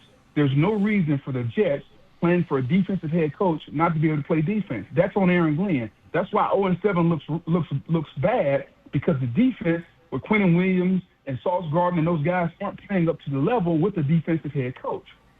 He's not an offensive guy. So do I give him a little grace with Justin Fields? Sure. I give him a little grace. But I think we all went into the season realized that Tyrod Taylor or Justin Fields aren't the long-term answer. Now, as far as the Giants are concerned, I think the Giants have something that's hard to get in this league, and that's a belief every Sunday, when you show up every Sunday, that you know you can win. I don't think every team in the league has that every week.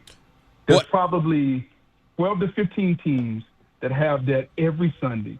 They know if they play their best, they have a chance to win. And I got to say, watching them week to week and not even being a fan, I feel they can play with everybody, which is that is a promising sign. The question is Daboll the guy to get them over the top? So let me ask you, being that this game was as bad as it was, and I mean, Booger, the back page of the New York Post, all caps, worst loss ever. You could feel the pain in this market when it happened. What record, if we were to break it down simply, what does Daboll have to do record-wise, you think, to protect his job going into next year, over these next 10 games? Where are we at right now? Where are we at right now? 2-5. We're 2-5. 2-5 through 7 with 2 really tough losses. Could easily be 4-3, but he's 2-5. 2-5. I think if they get to 8 wins with a rookie quarterback, if they get to 8, so they got 10 left. So if he can win 6 out of 10, maybe 5, 6 out of 10 for sure, maybe even 5 out of 10, with a rookie quarterback, because oftentimes numbers lie. I'll often say this thing: stats are like bikinis; they show some things, not all things. So you're going to have to watch the quarterback play, and you got to watch the team play. Don't just look at the record at the end. But to your point, the record does matter. I think he's got to win maybe 5. 6 would help. And if the quarterback looks like he is a bona fide number 1 guy, I think you bring him back. You give he and Joe Shane 2-year extensions, because bringing him back as a lame duck guy, that doesn't work. I think you give him 2-year extensions, and you give him 2 years to develop the quarterback, because that would put Jackson Dart at the end of year 3. And usually at the end of year 3, you know what happens? You start to extend the quarterback. That way you can get the benefits of the last 2 years, and instead of a 5-year extension, it becomes a 7-year deal. You can spread the big money out. Usually, like if you go back and look at all the quarterbacks on the rookie deals, they got extended after year 3. So I would bring him back on a 2-year deal, line him up with Jackson Dart. You build a team, you take advantage of the rookie quarterback, and for the next 2 years, you go all in. Players, receivers, you get Neighbors back. You figure out what to do with Thibodeau, whether you bring him back and trade him at the deadline. You do everything that the people do when they have a quarterback who's a starter and a star on a rookie deal. Hey, Booger, tremendous stuff, man. Yeah. Thank you so much, buddy. All good. Y'all have a good one, fellas. Talk to you next week. A lot, Booger. I know He's good. Booger for Christmas, I'll get him an Ali Hazi Sheik highlight on DVD. No, I'm already getting the authentic number 8 Chip Lohmiller jersey. There you go. See, that's I think he would really enjoy that because he really did not. He did not have much love for kickers. Listen. I know you guys work so hard, and then let's face it, a non-football player comes out and decides the game. It's really tough. Now there are a lot of reasons why people buy at Ramsey Mazda. Go ahead, tell me some. It's their selection, it's their customer service, and it's their savings. Get 1.9% financing on a new Mazda 2025 CX-50 or lease for $219 for 36 months. Start shopping now at RamseyMazda.com. Choose wisely. Choose Ramsey Mazda. Call 833-853-2970 for lease details. VIN is 5N39055. MSRP $32,455. Zero security deposit. APR $17.48 per $1,000 financed. Ends 10/31/25. But you know what's tough, Peter, though, is that I will give the coach credit. I'll give Dable credit for developing and finding Jackson Dart. But does that make him a good coach? And I'm going to extend him only to find out that he developed a quarterback but can't coach a big game, can't find a way to win a big game? Then I'm like Buffalo Light, right? I got the quarterback, but do I have the coach that can lead me to the promised land? I'm sorry, there's more to the job, Peter, than developing a good quarterback. You got to be able to make good game time decisions. There's other areas of the field that have to be concentrated on. It can't just be, he develops a quarterback and he gets a contract extension. I know. That's it. I know. Well, but I think in the end, Booger landed on what makes sense. If he developed the quarterback and he can get you 8 wins with the rookie quarterback, well, now we're having a conversation. I got to tell you something, Peter. Go ahead, say it. They're never getting 8. If they get to 6. If they're 6-4 in the last 10 games, then he deserves a contract extension. Okay.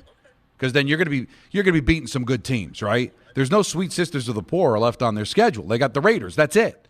Are they? So that means you beat Detroit. That means you beat Chicago. That means you beat San Francisco. All right. So you beat Philadelphia again. You beat Dallas. Maybe you beat Washington. If he goes 6-4, well, that's a different story. Now you're winning games, Peter. But developing a quarterback can't just be the only thing on your resume. As important as that is, it can't be the only thing that keeps your job. Otherwise, you're going to see a lot more of what you saw on Sunday. Great quarterback play in a loss. I think the answer is he has to do both. You have to see that the quarterback is that good, and then he has to find a way to win. And you may be right, Don. 6-4 may be close to impossible given the schedule they have.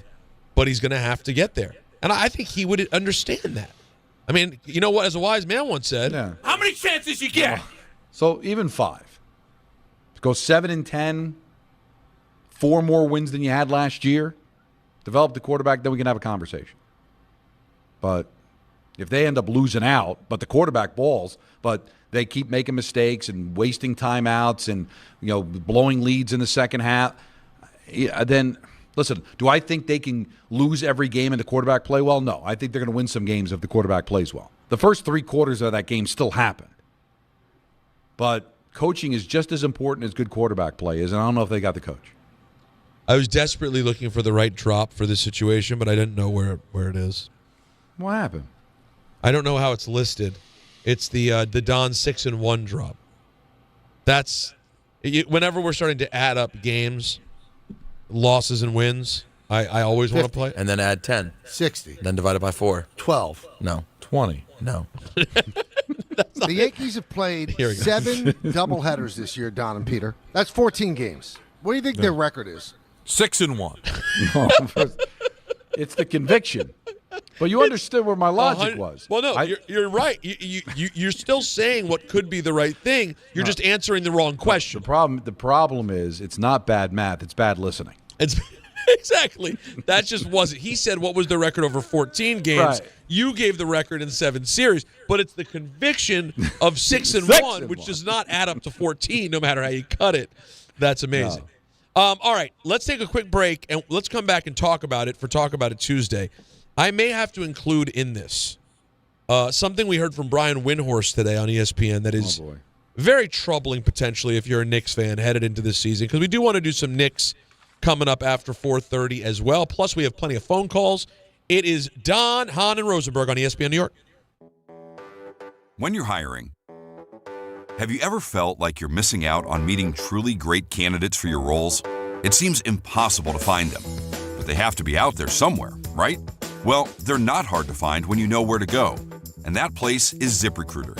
And right now, you can try ZipRecruiter for free at ZipRecruiter.com/ESPN. ZipRecruiter helps 10 million people with their job search every day. And because these people are actively looking for jobs just like yours, it's easy to find the right person right away. In fact, 4 out of 5 employers who post on ZipRecruiter get a quality candidate within the first day. But if you're not using ZipRecruiter, you're missing out. So see what it's like when the impossible is easy. When you go to ZipRecruiter.com/ESPN right now to try ZipRecruiter for free. Once again, that's ZipRecruiter.com/ESPN. ZipRecruiter.com/ESPN. Never miss out on great candidates with ZipRecruiter.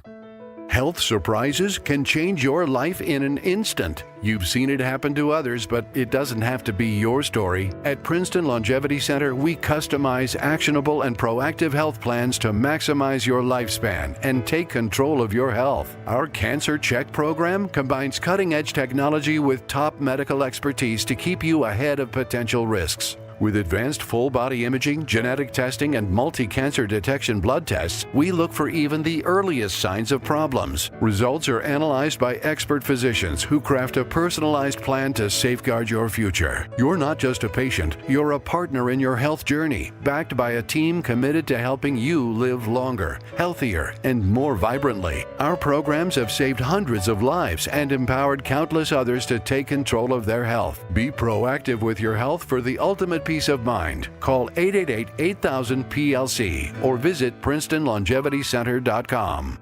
Listen up, football.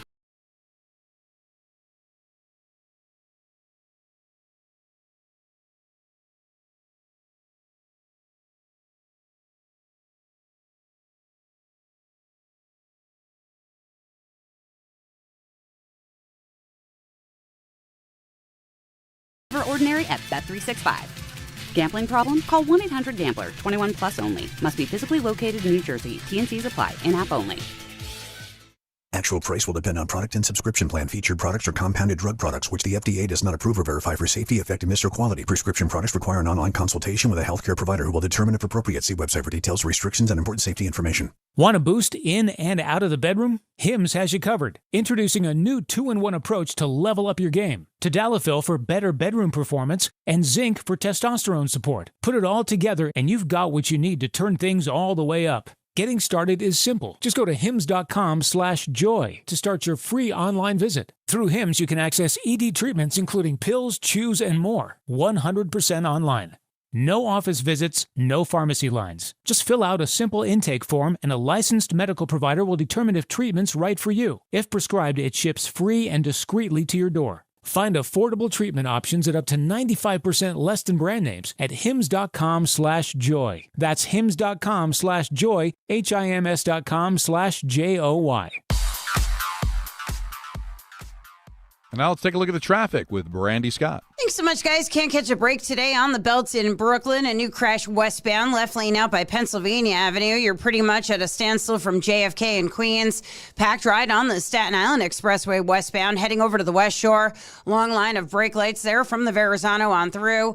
Definitely your worst ride to the outbound George Cross Bronx westbound. Slam from the Bruckner through to underneath the apartments. Adding to the delays, a crash in the right lane over by the Sheridan. Inbound Georgia about 10 to 15 for the upper deck. Outbound Lincoln, your best ride at 15 to 20. Outbound Hahn, going to run you 30 to 40, all because of a crash on the outbound Skyway by the Tunnelly Circle. This report is sponsored by the New York City Department of Transportation. Speeding ruins lives. Drivers, watch out for pedestrians and cyclists and slow your turns to less than 5 miles an hour. I'm Brandy Scott on 880 ESPN New York.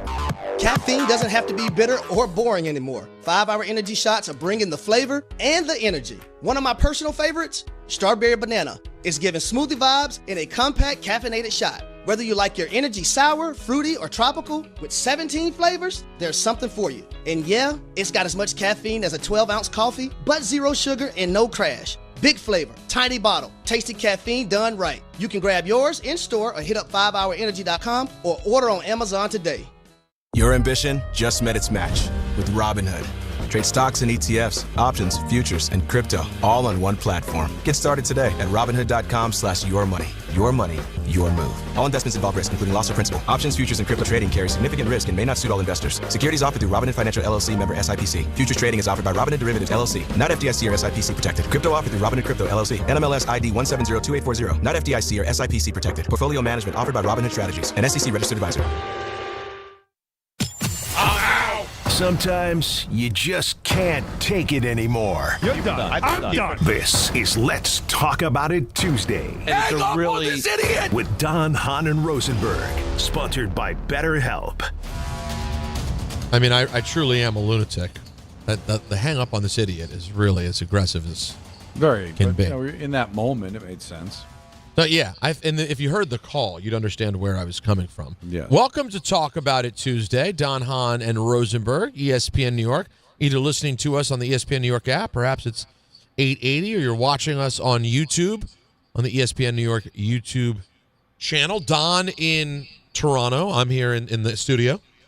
Don, you want to set things off, or you want me to? No, why don't you go ahead? All right. Well, the first thing I want to talk about is not sports related, but That's okay. It needs to. We have some sports to get to in here as well. But I know a lot of people have been watching this Ed Gein Monster on Netflix. Okay. And now Monster is a series of shows done by Ryan Murphy with a different subject matter each time. You know, like usually a murder of some sort. These are all horrible, grisly things. Mm. Don, I watched this show. Not only is it just ridiculous as it goes on, to where by the end you're just like, I'm like clutching my pearls. I'm like, I can't believe I'm watching this filth.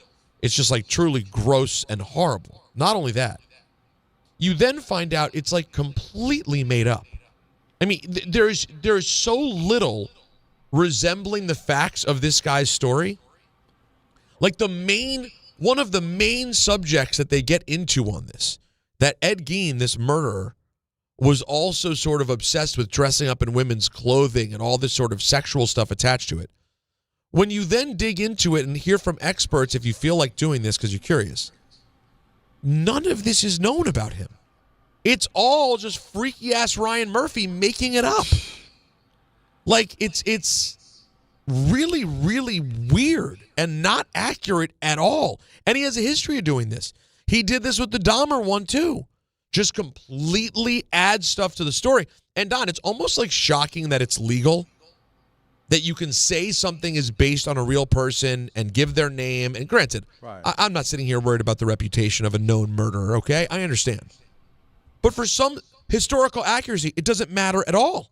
He just keeps making these specials, and because we are just freaks as a society, we keep gobbling them up and wanting to watch about murderers, myself included. And not only are you watching filth, it's completely inaccurate filth. Peter, I don't think you worry about the accuracy because of the reputation of the subject. You just want to know what's real and what's not, because you're going to run around and tell people, I saw this story and it's true and all these things happen, and then lies are being told. Okay, you know what I was thinking of when you were saying this? What's that? The movie JFK, which I enjoy, but Oliver Stone took a lot of liberties in that movie. And it's really difficult to tell, all right, where was it theater and where was it fact? It's an event that took place, but he took some liberties there, man. And now in the wash, you don't know what was real and what wasn't, unless you do the work, and who the hell wants to do the work? And no one's doing the work. And there's so much in here that's just so weird. And it starts out pretty good. And it gets you like, oh, wow, this guy's creepy. Oh, my God. This is the guy who Texas Chainsaw Massacre is based on. This is what Psycho's based on. I mean, this guy's like America's earliest imagination around psycho murderers is kind of based on this guy. But then the show about the guy is just complete, to bring back Woody Johnson, gobbledygook. It's nothing. It's crap. And this guy has made so many big things. It's crazy. And I guess, you know what it is? I think it's just that people stylistically like Ryan Murphy. His style is interesting. Whether you watched the Versace one, or American Horror Story, or the Menendez brothers, or Aaron Hernandez. All of these things have like things, or Dahmer, they all have things about them that make you want to watch. But then as you keep watching, you're like, at some point you go, but this is made up. You know, and I have to say, I'm out of bounds for saying this because I'm not gay. If I'm gay, I don't know that I love Ryan Murphy turning every single story, it seems, into like a gay or trans thing. Like, it's a little bit, I don't know. If I'm the gay community, and maybe I can put a call in if they want advice from just a hetero Jew. I'm here to offer them that advice. Because I know Ryan Murphy's gay, and I know he's, a beloved and appreciated film guy. But every story, I got to tell you, he's out here making gay people look nuts over and over again. And I'm like, what kind of representation is this? So anyways, that's my talk about it. Ryan Murphy and the Ed Gein story. Don? Well, I touched on it earlier in the show, and in case you're just joining us and didn't hear me complain about me missing my flight yesterday, because I went and got my passport renewed. And I was told by people, get the card. Because they're going to offer you, it's like, I think it was like $50 to renew the passport book, and then an additional $10 to get the card. And I'm thinking, oh, what's the card for? Oh, when you travel to Canada or you go to the Caribbean or you go down to Mexico, the card will get you there. You only would need the book for if you go to Ireland or like Peter did go to Perth. I'm like, great, because most of my traveling outside the country is to Canada. I don't have to bring the book with me. I'll just stick the card in my wallet. Don't have to worry about forgetting it. Don't have to worry about losing it, right? All right. And everybody explained that to me. Went, got it renewed. I asked them about it. Told them what I did. Perfect. Told them what I needed it for. Oh, you get the card. Get the card. Perfect. All right. Get the card. So I stow away the book, and I got the card, put it in my wallet. All right, I'm all set to go. Go to my flight to Toronto. Can't get on the plane. No. The people helping me are like, I don't understand what's going on here. I'm putting the numbers in. It should be working. A passport's a passport. They didn't know. Couldn't go on the plane. Had to cancel, and then I had to go this morning. Come on, man. And that was so irritating. And everybody that I told, like I've told people when I got here to Toronto, talked to the guy at the front desk at the hotel, told him the story. Everybody's like, really? I didn't know that. So did they just not know, Peter? I don't understand how that can be. So I go to the website, which I should have done before I left. I should have just threw the damn book in my bag just to be safe. But I thought, I listen to people. I made the mistake of listening to people, Peter. No, you should. And I looked on the website, and the website, says land and sea, and that it will not work for flights. Why that is, I don't know. So if I go to the Bahamas on a boat, I'm good. But if I fly there, I can't. What's the difference, Peter?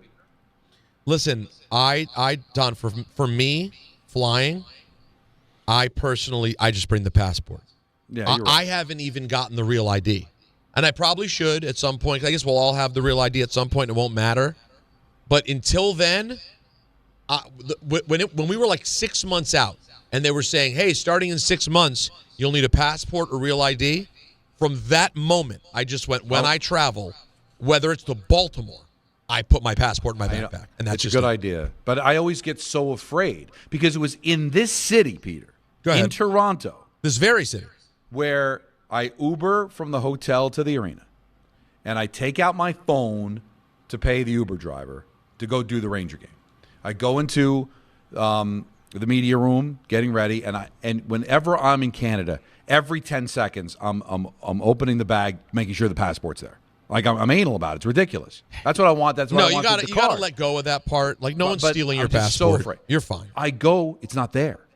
It's gone. What happened was when I took my phone out of my breast pocket for my suit to pay the Uber driver. Yeah. My passport fell on the street. No. So it's gone. So it's before the game. It's like 2 hours before the game. Can't find. I go back because I don't know I lost. When was this? This is about like 5 years ago. Oh my God. I go back to the hotel. Thought maybe I dropped it there. Can't find it. I'm Don LaGreca, sidekick to Michael K. Sorry. Somebody with the Maple Leafs says, we found your passport. No. I'm like, you got to be kidding me. My God, I wanted to kiss the guy. You know where they found it? Where? In the concourse of the arena. No.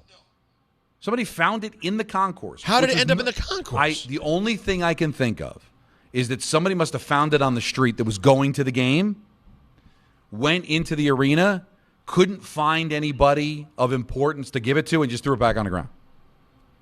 But why would it have ended up there? Like, did you run up and down the steps or anything? No, I did not. No. It must have fallen out. I was never in the concourse. So I don't know. Did it stick to somebody's foot? Did somebody grab it and then they dropped it? But guess what? They returned it. But finally somebody found it and returned it. I and love these people.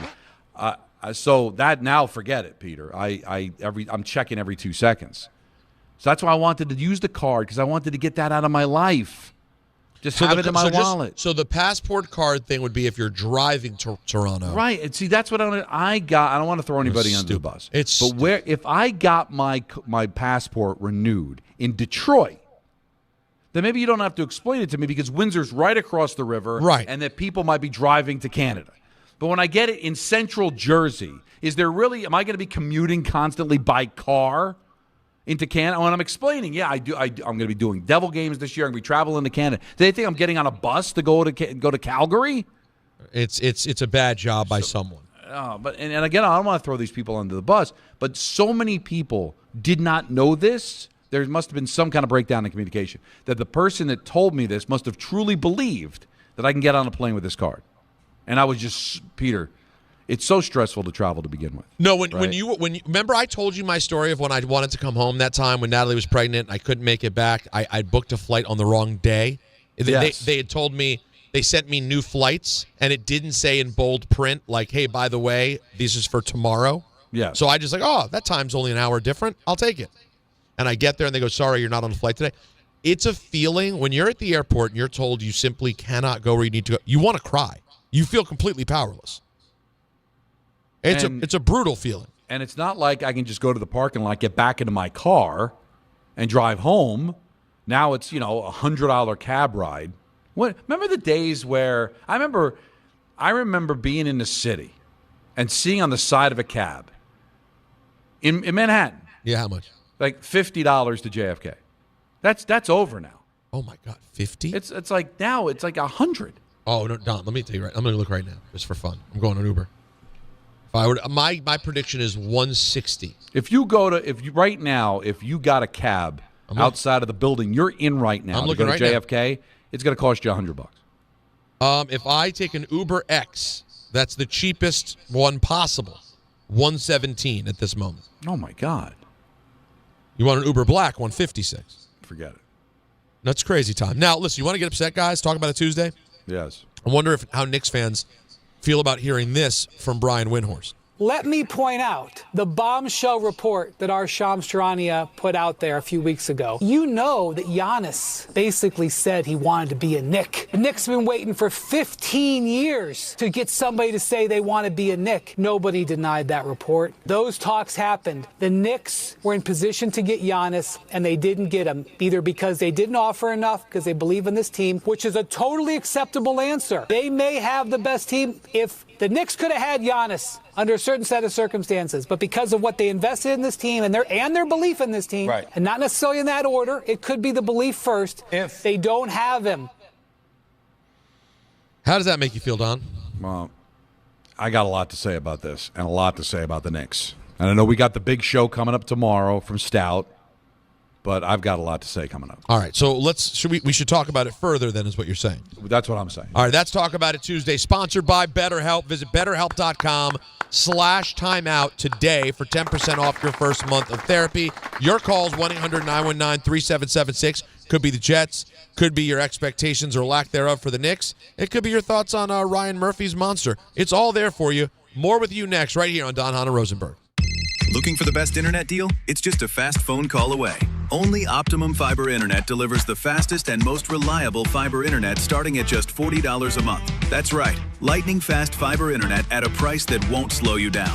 Call 888-4OPTIMUM today to lock in your offer in just a few minutes and see how you can also get the Disney Plus Hulu bundle and an unlimited mobile line on us. Don't take slow for an answer. Call 888-4OPTIMUM or visit Optimum.com today.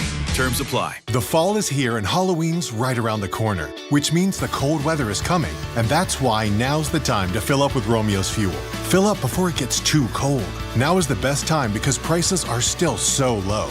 Romeo's Fuel makes it easy for you to keep your house comfortable and warm in the coldest months. Get discount home heating oil from the best in the business. Order online at romeosfuel.com for the best and lowest price on home heating oil. That's romeosfuel.com, romeosfuel.com, romeosfuel.com. Bally Bet Sportsbook. Yo, Bally Bet stacked for football season. When it comes to sportsbook apps, it's undefeated. Check out that brand new Parlay Zone. Here's the kickoff. Build your bets and place them right on your phone. What? Live bets, daily boosts, and promos. Increase your odds so you can win more dough. Touchdown! Bally Bet's the play. Make game day more fun and download it today. Must be 21 plus, New York only. Gambling problem? Call 1-877-8-HOPE-NY. Bally Bet Sportsbook and Casino. Download it. At Uline, the prevailing opinion is, if you don't live it, you don't believe it. The people at Uline believe in hard work, and they live it by being there 24/7 to answer your call, having 41,000 items in stock, and offering same-day shipping from 12 locations across North America. Business owners, sellers, buyers, shippers, and packers believe it. Uline is the hard-working, dependable source for your shipping and industrial supplies. Visit uline.com. 1-877 Cars for Kids. KARS Cars for Kids. 1-877 Cars for Kids. Donate your car today. 1-877 Cars for Kids. KARS Cars for Kids. 1-877 Cars for Kids. Donate your car today. Ready to get rid of that old car? Donate it to Cars for Kids. Call 1-877-CARS-FOR-KIDS to reach a friendly live agent. Donation is super easy, and your car can be picked up as soon as tomorrow. Call us now, 877-CARS-FOR-KIDS. That's cars with a K to donate your car today. 1-877 Cars for Kids. KARS Cars for Kids. 1-877 Cars for Kids. Donate your. Did you know you can donate real estate too? Go to carsforkids.org. That's carsforkids.org. Serving contractors, builders, and homeowners in the tri-state area since 1987, Brooklyn Window & Door is New York City's largest stocking dealer of quality Andersen window and doors. The professionals at Brooklyn Window & Door will help solve any of your window replacement needs or applications. Visit Brooklyn Window & Door's award-winning showroom to see the complete Andersen product line, including the 400, 100, A&E series. Andersen, built, backed, and serviced like no other window. Visit Brooklyn Window & Door at 185 30th Street in Brooklyn or call 718-WINDOWS. Do you have trouble getting in and out of the bathtub? Are you afraid you'll slip and fall entering or exiting a tub? Safe Step walk-in tubs can transform your bathtub from an area of concern to a calming refuge. Call them today at 1-800-731-4558 and save $1,600. Safe Step walk-in tubs and showers are proudly made in Tennessee and offer an ultra-low step-in, avoiding that difficult climb over a traditional bathtub wall. They also offer a variety of therapeutic benefits that may help soothe your aching muscles and joints, increasing your mobility, boosting your energy, and improving your sleep. Safe Step walk-in tubs are designed to easily fit your existing tub space and are often installed in as little as one day. Just dial 1-800-731-4558 today to save $1,600 and receive a free shower package. That's 1-800-731-4558 for a free no-obligation consultation and to save $1,600. Safe Step walk-in tubs. Safety never felt so good. In the city that never sleeps and never stops talking sports, ESPN New York is always on. Now you can live and breathe everything New York sports wherever you are. On your radio dial, on the ESPN New York app, and streaming live on YouTube. However you watch or listen, ESPN New York is always on for you. Hear us, stream us, watch us. This is ESPN New York. There it is.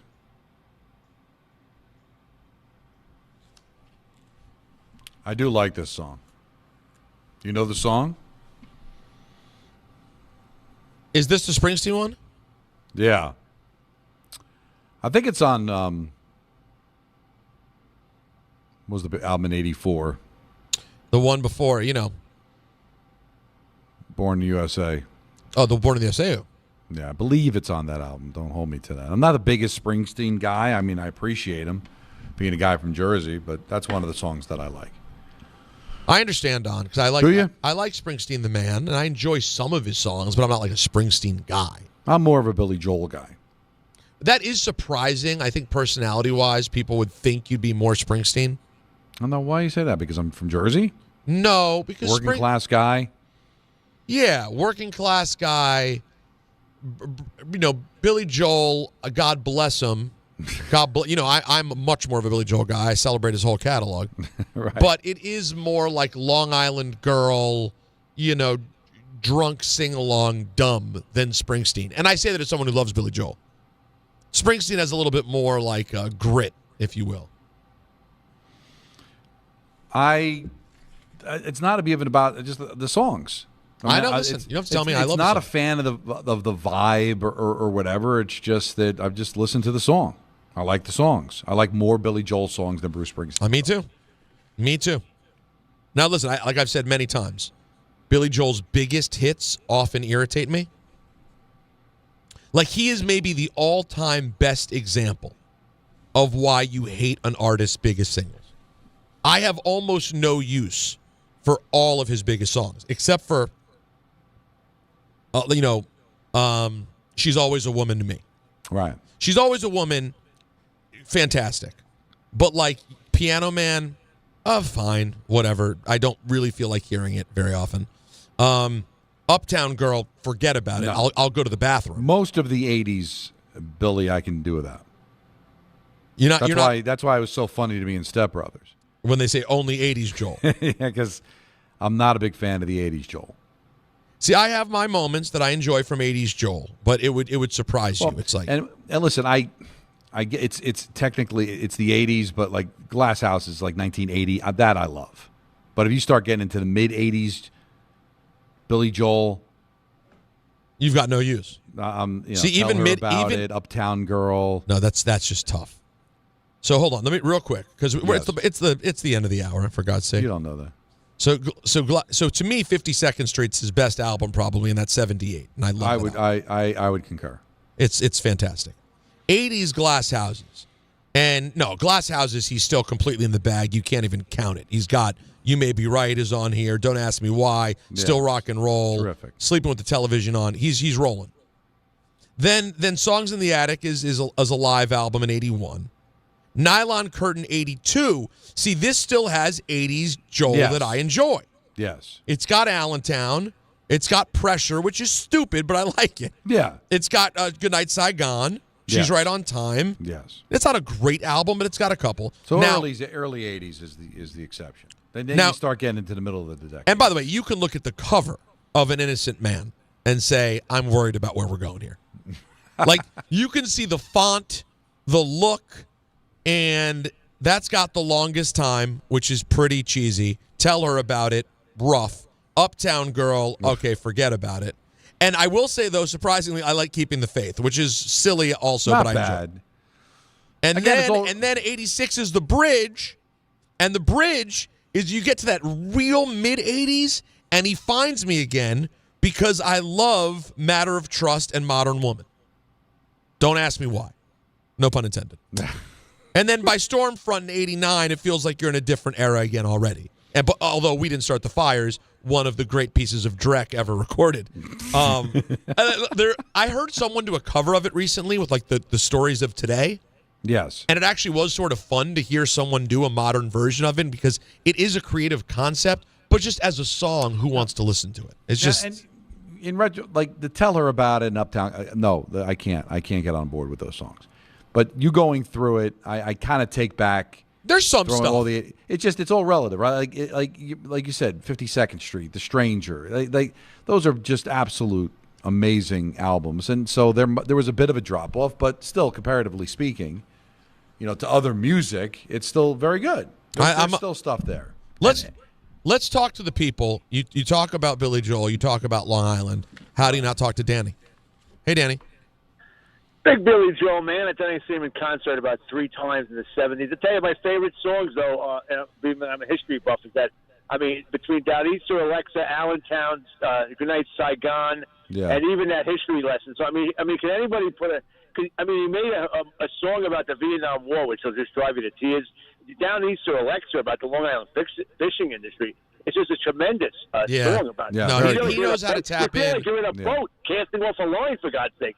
Yeah, no, I mean, and he can even do it. What makes him special is he can even get into stuff. Obviously, like he wasn't in Vietnam. He didn't come from a steel town in Pennsylvania, but he knows how to do it. Yeah, that's what makes him special. But he goes into the lyrics and he finds terms, even in Down East or Alexa, that are nautical. He just he talked to people. That's why if you look at the video for Good Night Saigon, he's got veterans on stage.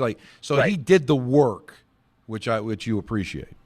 Now I'm going to go with the let's talk about it. Something a little lighter than Peter's macabre gay death bloodbath documentaries. By the way, Peter, one of the great documentary filmmakers of the 20th century, who shall be nameless, unless you want me to say it, made a documentary about a very famous New York City crime where he just left out things that he didn't fit his agenda. So anytime you're watching anything, it's been done by somebody that it has something to tell you. That's all I'm going to say. Well, yeah, of course, nothing's done from a neutral standpoint. It's just how far do you go in adding things that can be like artistic design, right? That's what they call it.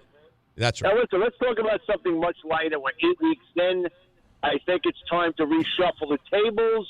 And is Jaden Daniels at table one anymore, Peter? Well, you have to include injury, and because of that, I can't. This year if this is what the year turns out to be, he plays well, he gets hurt. He plays well, he gets hurt. He ends up with numbers that are not sexy at the end of the year. Yeah. I guess I'd have to drop him off, Danny. What can I do? And what do you do with Hurts? I agree with you because being available is Joe Burrow now. Like the guys who say what you want about A-Rod, he's always there. Mahomes, who by the way is not at a table, as I said at the beginning of the season, he's on a dais by himself. Yeah, it's fair. With that big throne, possibly a goblet. He's and right. Got 2 or 3 waiters just dealing with him alone. Yeah, you're not wrong. He's hovering over everybody else. Yeah. What do you do with everybody else? Peter, what do you do with Hurts? Because is Hurts at that table? I know. Well, by the way, but I put him up I put Hurts on the table. You put Hurts and Daniel up there, and I wonder if they right now, 7 weeks in, whether that's teetering. Now, listen, I don't want to kill a kid for getting hurt. I mean, he's still a great quarterback, but listen, Danny's right. Availability is a big key. When he's played, he looks like the guy I expected him to be, but he also hasn't developed through the season the way he should because he's been hurt for half the year practically. Yeah. So I do want to look at Hurts numbers, though. I'm glad you brought that up. Hurts is up to 1,500 yards, 11 touchdowns, 1 interception. Yeah, I feel good about Hurts sitting there, buddy. He put up, over 303 touchdowns the other day? Yeah, well, that was the big bounce back, right? So it's definitely very fluid, but that's what makes these. But remember, fun. the Eagles have not had the same running attack this year that they've had. No, they haven't in previous years, and that's changed things. But he's answering the bell, so that's good. Let's see if we have time for one more call in this hour. Let's go to Javier in Queens. What's up, Javier? What's up, my guys? Listen, I hope everything's okay with Alan, but this will be the second time. Oh, he's good. Alan's good, doing family stuff. It's all good. All right. I'm glad to be on with the Wolf Pack with Don and Peter, the original That's Wolf right, Pack. baby. I hope we hear the Wolf Pack song later. But listen, guys, I was at the Jets game. The tailgate was incredible. We were 20 deep. Shout out to the tailgate.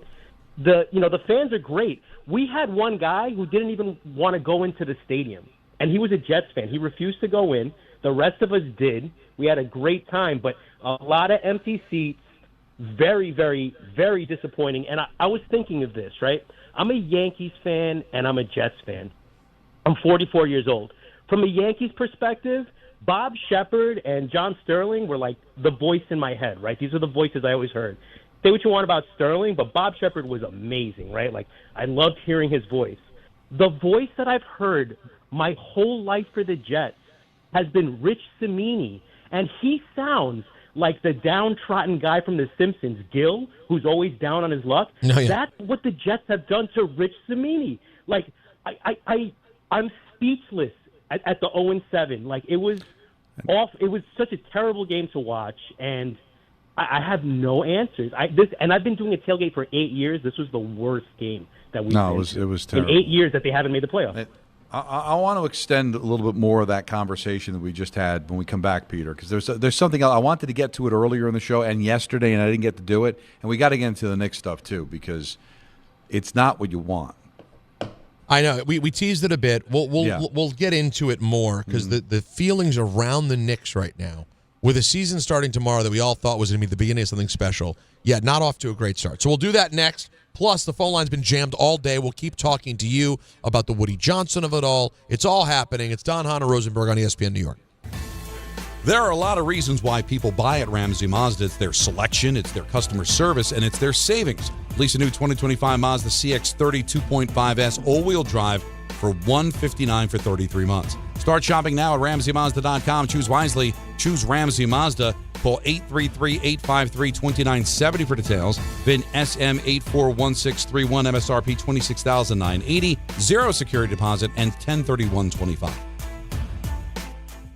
Make cancer screening a part of your annual healthcare routine.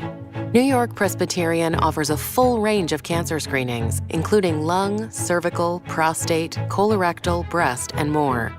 Regular cancer screenings could save your life by detecting cancer at its earliest, most treatable stages. Screenings are available across New York City and Westchester. Learn more at nyp.org/cancer screening. Stay amazing. New York Presbyterian.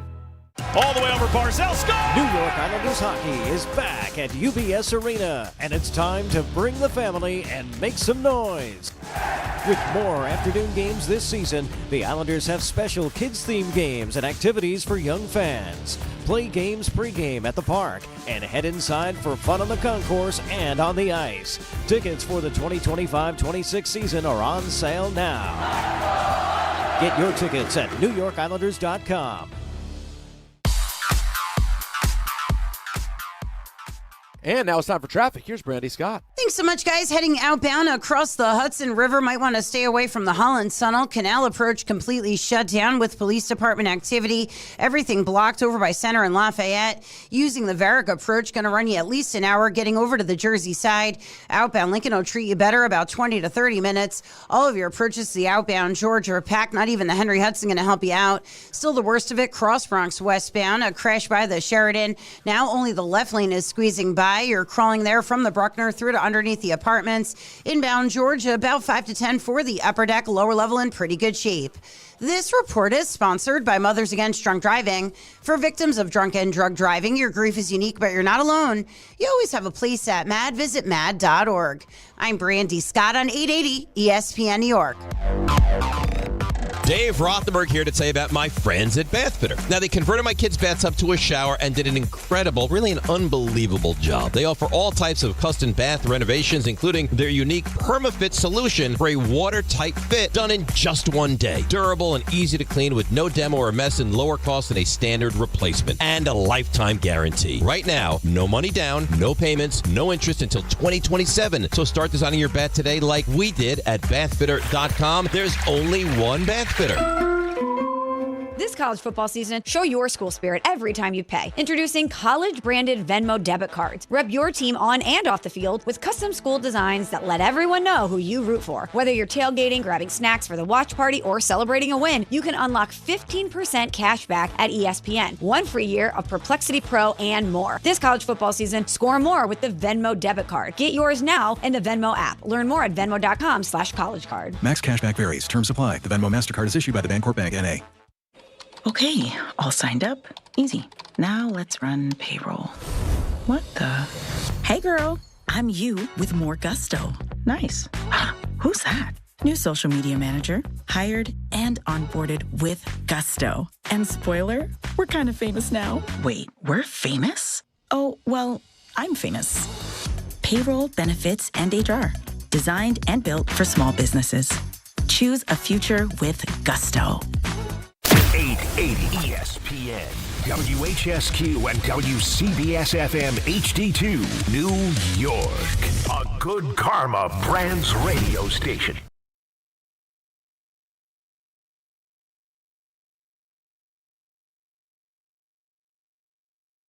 Me and Brown are just talking about real life in here, man. Oh, no. Is everything all right? No, everything's fine. We're just talking about how generally hard life is. Like, just, this isn't a spot for better help, but, like, the first year of having kids, and I don't even know about the second, third, and fourth, fifth years. It's like everyone's sort of expectation, or so it feels, is that everything is just like wonderment and amazing. So like you're like, well, my child is that. My child is all wonderment and amazing. Right. But like the life around doing that, it's just hard. Like life is just so hard, and my life's good. I can't imagine someone who's like having a bad life and doing all of this. I've been relatively lucky. And it's still just friggin' hard. So we were just commiserating about being grown-ass men. That's all. Just a lot of responsibility, man. It never ends. It just never ends. And you just like, you think there's a break. You know what happened to me last night, Don? I got home. I immediately, when I walk in the house, I go right into baby stuff, right? Because Natalie's been doing it all day. So I take the baby. Well, she actually still fed her. So we watched her eat some. That's actually up on my Instagram story. It's hilarious. Her attempt. She ate short rib bone. By the way, I'm raising. You would think, snowflake that I am, I'd be raising like a little vegan. She's like a monstrous carnivore. This little thing. She loves meat so far. Every little taste we've given her, she lights up. You think she's like George Wendt in the Bears skit, or she's like Chris Farley. I got a Polish sausage lodge right here. But I go right into the baby stuff, and then the baby stuff ends, and Natalie starts watching the Fakakta Ryan Murphy show, and I pass out for 2 hours. And then I wake up, and I'm like, I got to take the dog out. I got to shower. I got to do this. I got to do that. And after doing that, Don, I was so awake. I was stuck awake till 3 a.m. Yeah. God. Anyways. It's a lot, but it's worth it. Listen, it's a lot, but she is definitely worth it. Now, Don, we've been teasing this for a while. We'll talk about everything. The calls can be Giants. It can be Jets. It can be whatever you want. But we do have to talk about this Knicks situation. Tomorrow we'll be at Stout for the start of the Knicks season. And we headed into this season with, like, such unbelievable expectation. Celtics are down bad without Tatum. Pacers are down bad without Halliburton. This is as open as it could ever be. And, Don, it just doesn't seem like the energy and vibe that we're getting from the Knicks feels as good as we expected. Well, for me, the thing I always loved about the Knicks is they're anti-NBA. They don't worry about load management. They come and bring it every single night. And that's why I was excited about the season, because after, we got nothing out of the baseball postseason. We didn't get anything, or doesn't look like, out of the NFL teams. That the day in, day out of talking about, the Knicks maybe rattling off 10 straight wins or doing something special every night. But it seems like ever since Brown took the job, and I give Alan credit. Alan Hahn was saying, well, let's wait and see. Tibbs isn't here anymore. And now, what am I hearing? I wake up today preparing for the show. Cat uncertain about his role on offense. Mitchell Robinson, load management. This is not what you want. I don't think – are we going to see a season, Peter, where they're just playing with their food during the regular year, waiting to pounce in the postseason? Because let's be honest, this is a talented team. But the reason we got so pumped for this year was because of what happened to Boston, what happened to Indiana. It wasn't so much that they rose, but the other teams sunk. We don't buy into Cleveland. We saw it in the postseason. They're banged up. So there's that. And then there's, all right, well, they wanted Giannis. They didn't get him. It just feels like what's supposed to be a fun start to the season. I'm just hearing a bunch of meh. I'm hearing almost setting us up for, hey, let's relax. Yeah, let's see. It may not be. It's going to be fun, but let's see. New coach. And that's not what I was really hoping for this season at all. But can I also ask the question, what really got better about this team? I guess if you were anti-Tibbs, they got rid of it's addition by subtraction. But I wasn't anti-Tibbs. I thought he got the most out of this team. So if you're anti-Tibbs, okay. And then the Celtics and Pacers got worse. But, like, that's it. Who did the Knicks add that we're supposed to be like, oh, but this year we got? No. It was all based on the Celtics losing Tatum, Indiana losing Halliburton, Cleveland being banged up and maybe not being all that from last year, Detroit and Orlando better, but not better than Knicks. So it wasn't so much they rose as everybody else kind of sank. And everybody's got them as the favorite. And they still may come out of the East, and I'm not worried about that, Peter, because I think they're too good of a team to not make a run. Because who's better? Like, who's definitively better than the Knicks in the Eastern Conference? But I just thought that this season was going to be special. People calling out, can they win 60 games? It sounds like they may not want to win 60 games. No, listen. I will. Let's look at the glass half full for a second. Okay. Maybe they do have belief in what they can be come May and June.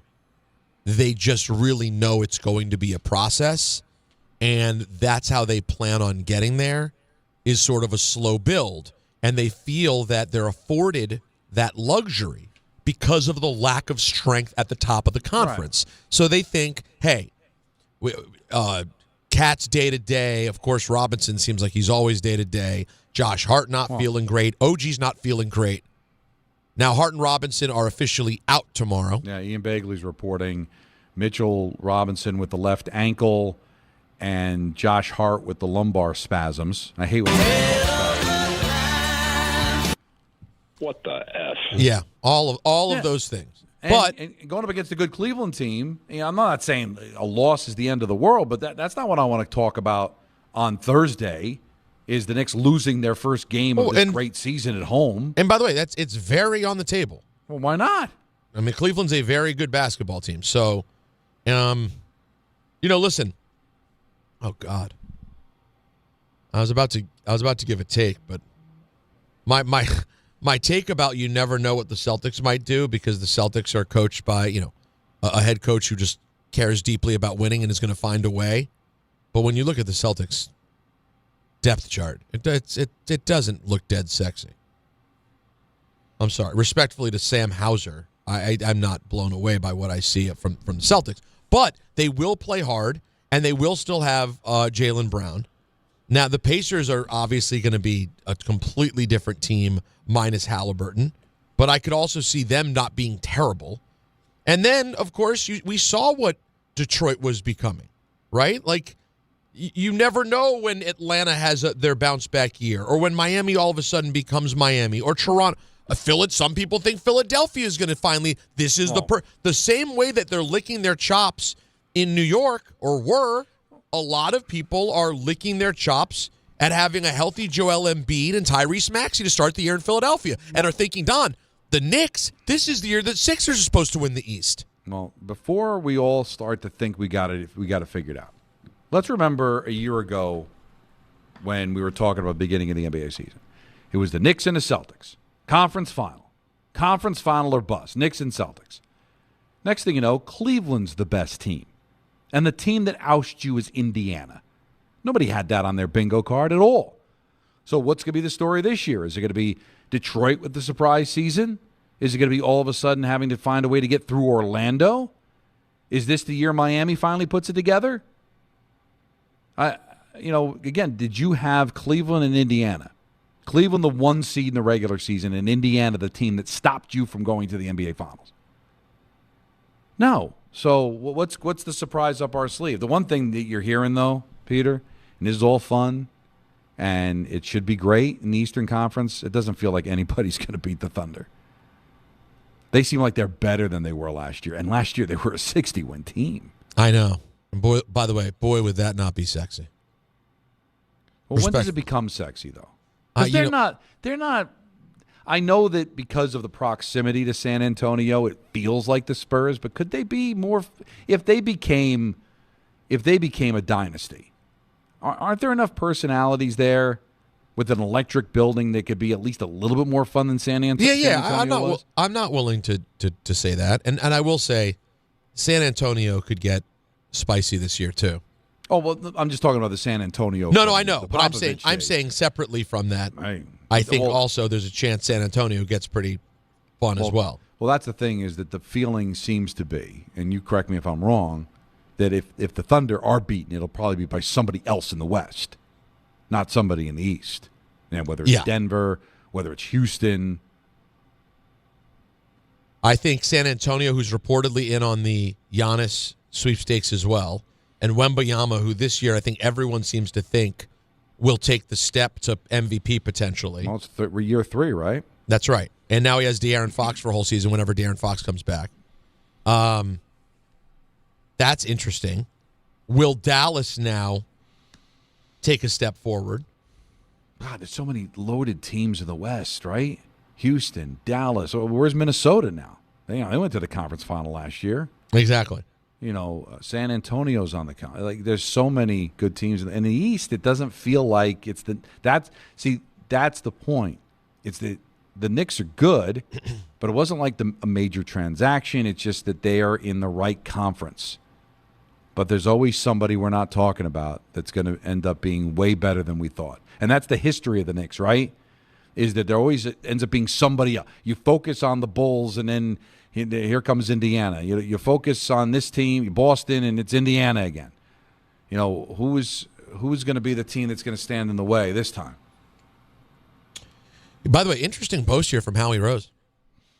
Really? Not about anything that we're talking about, but I found it interesting. He reposted a post about MetLife Stadium that says about the Jets, we have only 2 winning seasons since this monstrosity was built. And it's a picture of MetLife looking disgusting. Mm-hmm. And Howie Rose wrote, full disclosure, I've never been there.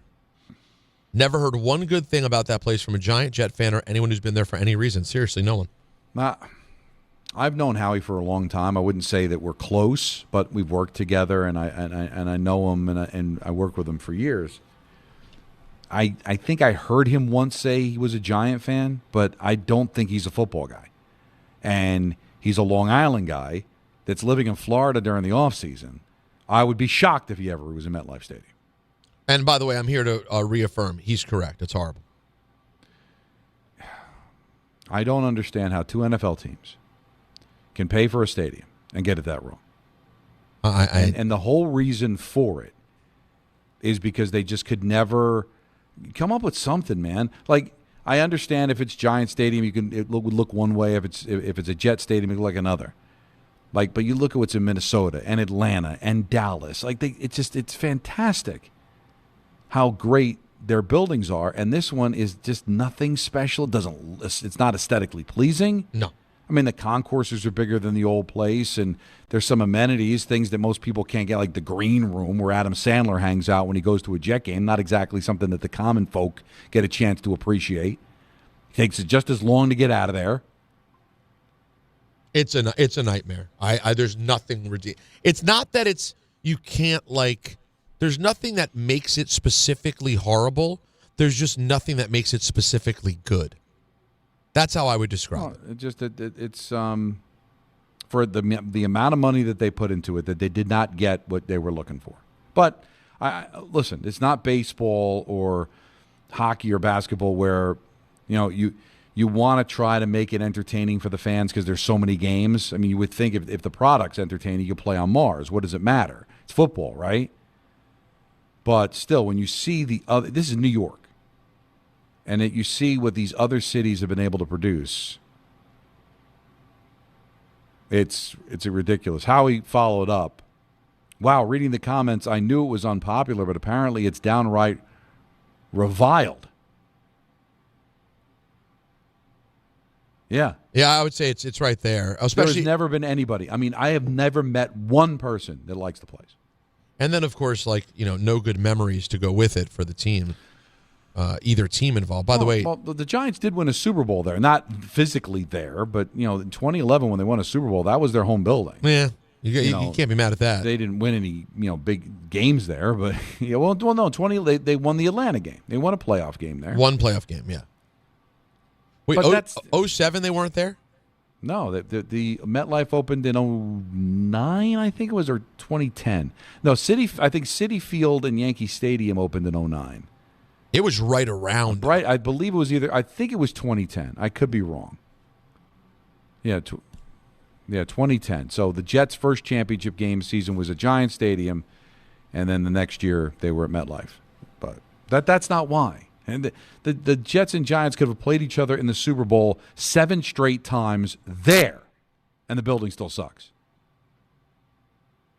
TMZ reporting that friend of the K show, Bryant Gumbel's been hospitalized here in New York after some sort of medical emergency. So I want to hear that. Sending our love and thoughts out to the great Bryant Gumbel. Of course, his brother passed last year. I don't know about you, Don. Did you watch the tribute they did to Greg after he passed on CBS? Oh, yeah. I was like a wreck. I was like a puddle. He underappreciated. He was. Greg Gumbel was truly underappreciated. I don't know if it's because his brother loomed so large, or because he never had the I don't know. You know what I think it was, and I said this at the time, and I'll say it again right now. I think it's that Greg Gumbel was so good at doing his job as just being a broadcaster whose job was to make everyone else bigger, whether it was the game, whether it was the color analyst, whether it was the NCAA tournament and the people he had sitting next to him there. Don, I think he was so excellent that in a period where everything we do now in sports broadcasting is about being a loudmouth with an opinion, him being the exact opposite and being sort of everything that was right with sports broadcasting, I don't think it led to a lot of conversation. But when he passed and I revisited the amount of big things that he did, Super Bowls, the tournament, week to week, at the desk, in the booth, he did everything well. All sports, everything he did, he was fantastic. And, of course, Bryant Gumbel, who's more known, of course, on the interviewing side and hosting, but who's an absolute legend of the highest order. We're sending our best out to Bryant Gumbel. Yeah. Let's talk to the people. 1-800-919-3776. It's all on the table. We haven't done a lot of Giants today, Don. Joe's been hanging on for hours to talk about the Giants. What's up, Joe? Hey, what's going on? Never have I had my thunder stolen completely as I did with the interview with Booger. Every question, word for word. So sorry about that. I do want to say something about what you guys are saying about the Knicks, if I could. Sure. So the two pickups this offseason, Clarkson and Yabusele, if you remember from the Olympics. Yes. A good stretch forward that can shoot and defend, which they desperately need. And as far as the excitement, or I don't know what people are looking for that are looking for more energy, the season starts tomorrow, and this team is not like an outspoken team in the media. They're funny, but they're pretty mellow people. So when you see them on the court, that's when it hits. Hart being down and Mitch is always injured is tough, but I think there's a big difference this year to last year, just in the offseason. Imagine though the feeling you'd have, Joe, respectfully, if they had made the move for Giannis. No, absolutely not. I mean, it's insane. It depends what you give up, because this is the classic mistake. This is the big three that hasn't worked for the last. I know, but as long as, and obviously they'd keep Brunson. So short of Brunson, who would be not on this team that you'd really be crying about coming into this year if they had Giannis? It's not a specific. It's the depth that you need, and to get a star like that, you have to give up your depth. And I think we saw with OKC this year, depth is very valuable. And you see, one big 3-star goes down, your season's done. So you need the depth, and I don't think it was worth it. But here's the thing. But real quick, on the flip side of that coin, you could have depth until the cows come home. If you don't have the star players to put you in a chance to win, you have a whole deep bunch of nothing. Depth by its nature means not stars. I really believe Brunson is that. I really believe Brunson's a top. I mean, I'm gonna say top 5 because I'm a Knicks fan, but he's obviously the best player in the league. But I really think he's that level of talent. I know Giannis is physically unstoppable and talented as well. Giannis is Giannis is one of the very few, and when I say very few, I mean, in my opinion, 2 or 3 guys who you add to your team and become a contender with. Giannis can be on a team with basically no one, and they can contend. Jalen Brunson, as much as I love Jalen Brunson, he cannot be on a team with no one and contend. It's a different sort of thing. think about what happened when Giannis won that championship. And they had, the biggest loss for them was Drew Holiday. But they lost a lot of depth to get Dame Lillard. Yeah, that was. But the thing is, I know he was injured. But Dame Lillard, that was a mistake. That's not Dame is not Giannis. That's the thing. They had the Giannis. They didn't need to go chasing Dame. I don't know how we can criticize them not getting Giannis if we don't know what they would have to give up. No, it's more just fantasizing about what everybody but Brunson. Well, no, you can't do that. And it wouldn't be that, right? It would be picks. It would be a heap of picks and a couple players you probably would hurt to get to lose. But I don't think the Knicks said we don't need them. They probably saw what they'd have to give up and say, I don't know if we're making ourselves better. Or frankly, yeah, maybe it just really wasn't a reasonable. Maybe Brunson was the only thing that could have gotten him. We don't know. Let's play you when we get back. Don, I want to play some of the audio from the team and Mike Brown and get just the audience's thoughts on the sort of tone that you're going to get from the New York Knicks heading into tomorrow. And, of course, speaking of tomorrow, we will be at Stout right across the street from the Garden hanging out. Come hang out with us. We want to meet some new people we've never met before. Yeah, come on, man. You're getting off work. Come through. Say what's up. And we'll talk to you guys more next, as well as hear from the Knicks themselves. ENN coming up at 6 o'clock is Don, Hahn, and Rosenberg. This is an ad by BetterHelp. BetterHelp therapists have helped over 5 million people worldwide on their mental health journeys. That's millions of stories, millions of journeys, and behind every one is a therapist who showed up, listened, and helped someone take a step forward. Moments in therapy, like the right question, a safe space to cry, or a small win can change lives. With over 30,000 therapists, BetterHelp is the world's largest online therapy platform, having served over 5 million people globally. And it works. With an average rating of 4.9 out of 5 for a live session based on over 1.7 million client reviews. This World Mental Health Day, we're celebrating the therapists who have helped millions of people take a step forward. If you're ready to find the right therapist for you, BetterHelp can help you start that journey. Our fans get 10% off their first month at BetterHelp.com/timeout. That's BetterHelp.com/timeout. All your favorite NBA players are back, and DraftKings Sportsbook, an official sports betting partner of the NBA, is the place to bet on NBA stars this season. With more markets open for more of the game, DraftKings, the #1 sportsbook for live betting, is live when others aren't. New customers, bet just $5 and get 3 months of NBA League Pass. Plus, score $300 if your bet wins, paid in bonus bets. Download the DraftKings Sportsbook app and use code WHSQ.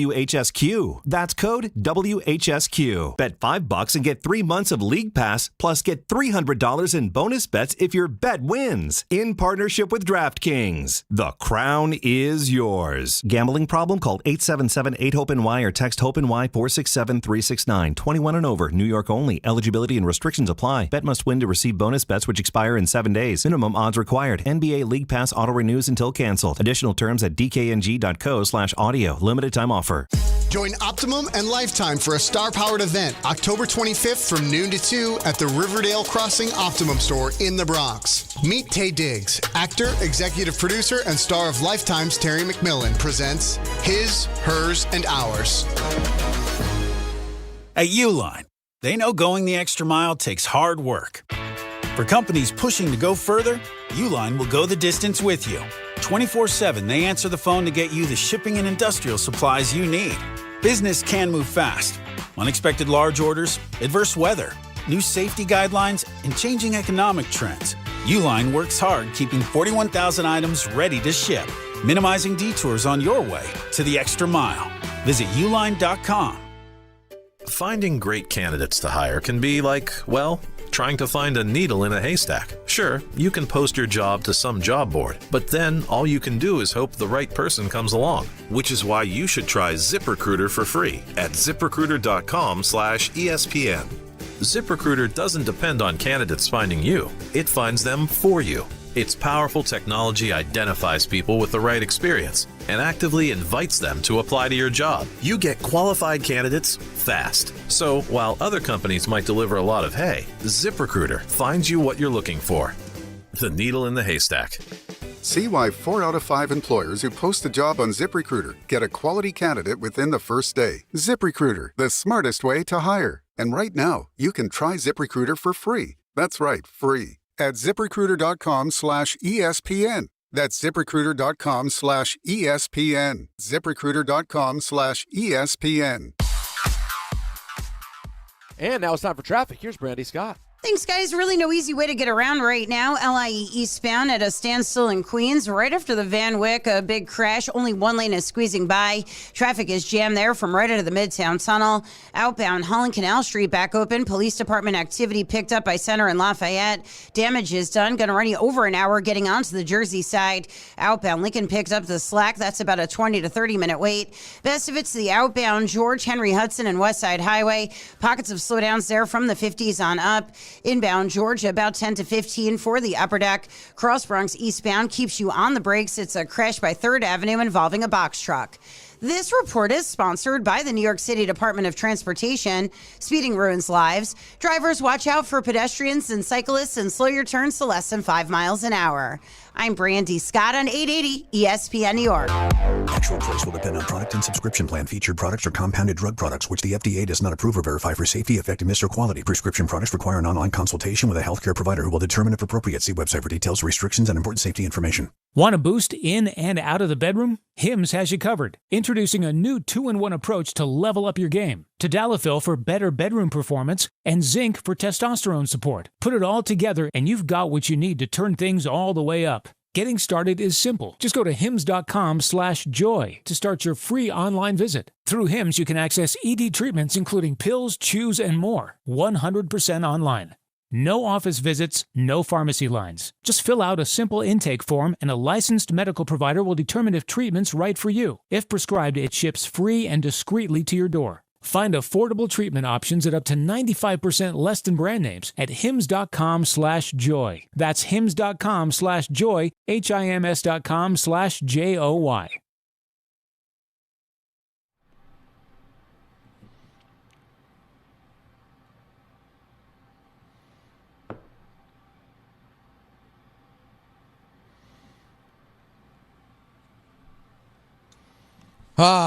Well, the Knicks will hope that this season does not pass them by. You cannot afford, in a year like this where the East seemingly is open, you just can't afford to miss out on the opportunity. And we've been talking about the Knicks. Of course, tomorrow the season starts, and we will be at Stout ahead of the Knicks opener against the Cavaliers. Alan will be back with us. We'll have some special guests, including Monica McNutt. It's going to be a time. Let's hear from Jalen Brunson, Don. Okay. On high expectations for the Knicks. It doesn't mean it's not for me to worry about. My worry is practice. My worry is film. My worry is getting better every single day. I don't have time to think about what people say or think about us.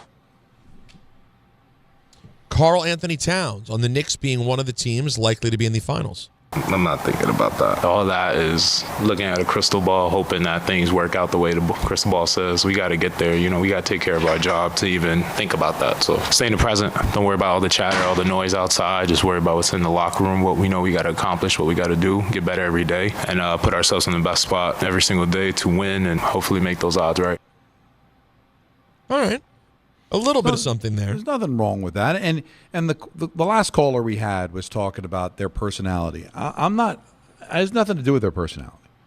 It has to do with just the general vibe around the team where it feels like they're kind of downplaying the expectations a little bit because with the new coach and there's going to have to be an adjustment and. Like I mentioned before, Cat's doesn't know his role in his offense. Already you're dealing with injuries with Hart and Mitch. And maybe it's just on us. Maybe we're just so longing to have a great sports story, Peter. And I was really anticipating this next season where it could be just a fun ride and callers asking, can they win north of 60 games and be the 1 seed? Alan was saying they need to be the 1 seed. They need to play important games at Madison Square Garden and not have to win big games on the road. And now it feels like maybe the regular season isn't going to get off to the start you're looking for. And you know how it is in New York. Expectations high, slow start. What's wrong with the Knicks? What's going on here? We overrated them. And what was supposed to be a fun story now turns into everything we've had in New York recently, and that is just a big disappointment. And I don't think that's fair, and I wouldn't want to have to see that. Here's Karl Anthony Towns on his potential in Mike Brown's offense. Honestly, I don't know. But we figuring it out. But honestly, I just don't know. It's just different. It's different. So we still figuring it out. Well, I don't want to hear that. I don't want to feel great. We're doing a remote from Stout and anticipating a big Knicks season, and one of their star players is like, still trying to figure it out, and because that's what the regular season of sports has become. Especially if you're an elite team, and I think the Knicks are there. They're expected to go to the finals, so they must be an elite team. That you can, and it's one of the great lines you've ever brought, and I steal it all the time, that they can now play with their food. I'm watching the Florida Panthers get off to a slow start in the NHL. No one cares because they've gone to 3 straight finals and back-to-back cups. They'll figure it out, and they'll wake up sometime in March or April, and they'll be right there again. Kansas City, what's wrong with the Chiefs? Now they're the best team in football. The regular seasons have been devalued. And I was hoping that would not be the case here, and it feels like the first couple of months just might be a transition period. And that kind of throws cold water on all the expectations. But, as you said, if we get to May and they're competing for a championship, nobody's going to remember or care. Exactly. And but in the meantime, I do think, because I will say, I've observed some people who I know who are knowledgeable and passionate about the Knicks. I've observed some reservations and some I'm not feeling the vibes right now. And I get that. I do. But I really do think it matters. Giving this team a little bit of time is fair. And if Mike Brown were to come out with all, as you might say, piss and vinegar, it might not translate well to the first few weeks of the season. Okay. So I know you'd like to see the confidence, but I can't lie, Don. I understand hedging a little bit, wanting to lower expectations a bit. We know the start of the NBA season can be a slog. And you might be thinking, hey, I want to get through the first month 500, so by the All-Star break, I can be 10 games above 500. So I'm not willing to go down the road of super negative yet, but I do understand why fans would not be feeling the energy so far. And I'm willing to do that, Peter. But is New York? Is the media in New York going to be willing to do that? Because when there are ever expectations around a team, Peter, I see it all the time. I see it in baseball, right? Yankees or Mets make a big trade, and it's opening day, and that player goes 0 for 4, and they lose the game. It's all of a sudden that player's a bust, and the team's not, because it's stupid. I get it. But people get caught up in it. And what's the conversation going to be Thursday at 3 o'clock if they lose to the Cavs? Shouldn't be a big deal. It's 1 of 82. But will it? And I just don't want to have this, what's supposed to be a fun season, the first month trying to talk fans off the ledge. What's wrong with the Knicks? Get up doing a segment. What's wrong with the Knicks? Why did they fire Tibbs? Should have never fired Tibbs. They wouldn't have got off this slow start. You know that's coming. So it all starts to snowball. And if you're patient and you're a fan that is going to be able to dial it back, it's all nonsense, and don't pay attention to it. But it's there. It'll be like, mark my words, Peter. If there's a slow start, there's going to be sound. We're going to play Kendrick Perkins sound. Man, I don't know if they should have gotten Tibbs. Something's wrong with Big Body Brunson. I don't know what's happening with them. Stephen A. Smith's going to have a monologue. Typical Knicks. Can't get anything done. Greenberg all fired up. Yeah, and I want people to ignore that. This team is good. We'll find out at the end of the day how good, but please do not all of a sudden jump off the bridge because this team's 5-5 through 10 games and are 3 games back at Cleveland for first place in the division, or have a bad loss at home against the Magic and everybody's ready to throw the team away. Let's talk to the people. 1-800-919-3776. We got Dan in Saratoga to talk some Knicks. What's up, Dan? Hey, what's going on, guys? How you doing? How you doing? What's up? Good. Yeah, so about the Knicks quick. I think a trip to the Eastern Conference Finals, man, I think that would be considered success with Mike Brown's first year.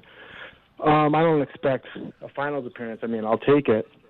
But I know our roster is really good. But, you know, who do you have going then? Who do you think would beat them out to go to the finals? It's a great question. I think Cleveland. I think they have a shot if they get healthy. Don't get me wrong. I do think we're going to go. I'm just trying to temper my expectations personally because it is Mike Brown's first year. But we will see. But can I just add something really quick? I got a lot of criticism last week about my music, my yacht rock list I made last week by Peter about 10cc and everything. Yeah. So, can I ask a quick music question, or is this not the time? Listen. This is your program. We're just vehicles for it. We're just here. All right. So listen, we could go singer-songwriters or 70s pop. I'll be quick. Okay. Let's go singer-songwriters. Yes, I agree.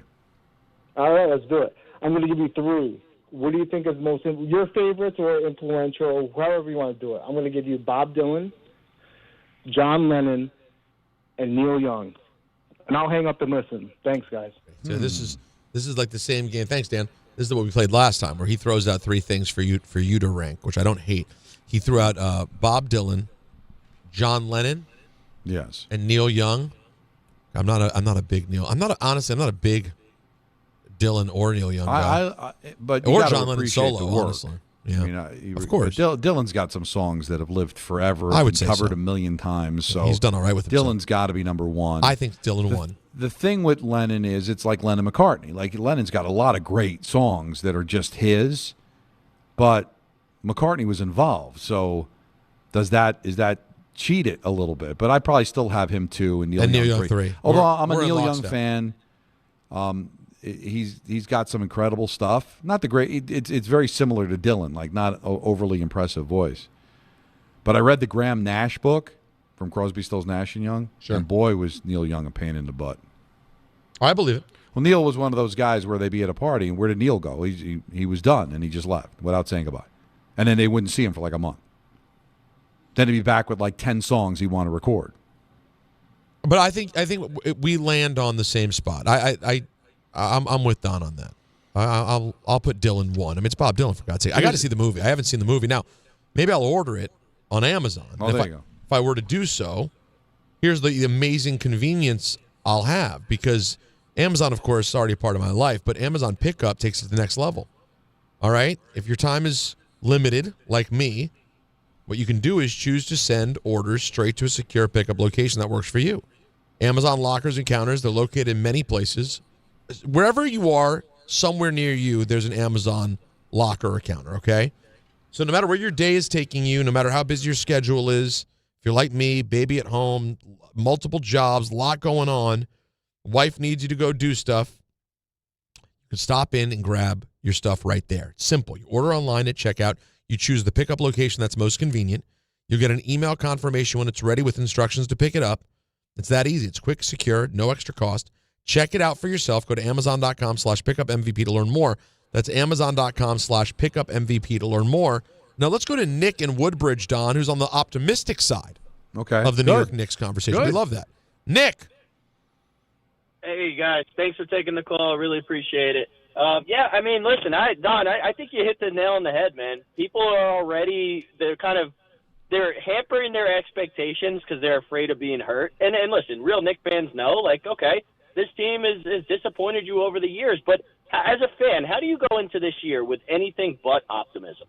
Realistically, this is the clearest path to the finals that I've ever had in my lifetime, certainly. I'm 32. But yeah. I think for me, like, how are you not pumped up by this team? How are you not excited by the additions of the bench, right? The change of philosophy of what you're going to see offensively, and the fact that the 2 teams you had to beat in the postseason last year are injured, right? Like, Halliburton's not going to be there for Indiana. Tatum's not going to be there for Boston. Bring on the Cavs, right? And maybe this is me talking in October. Let's revisit that in April, but I don't fear them. I don't think you're making anything up. This is our time. Because like I asked the caller before, I think we can get to the conference final, not the final. Well, who's beating you? Somebody's got to beat you if you're not going to go to the final. And he finally said Cleveland, but first he said good question because I think he just doesn't want to put that kind of expectation on it. But if they don't go, somebody has to go. So who is it?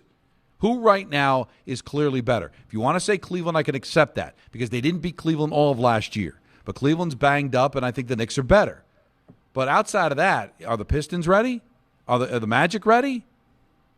I agree with you, Peter. I think Boston would be better than people think, but they couldn't beat them with Tatum. Because don't give me the whole, well, Tatum got hurt, that's why the Knicks won. They were going to lose that series anyway.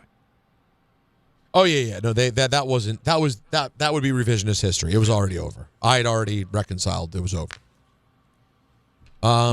Indiana with a healthy Halliburton, who knows?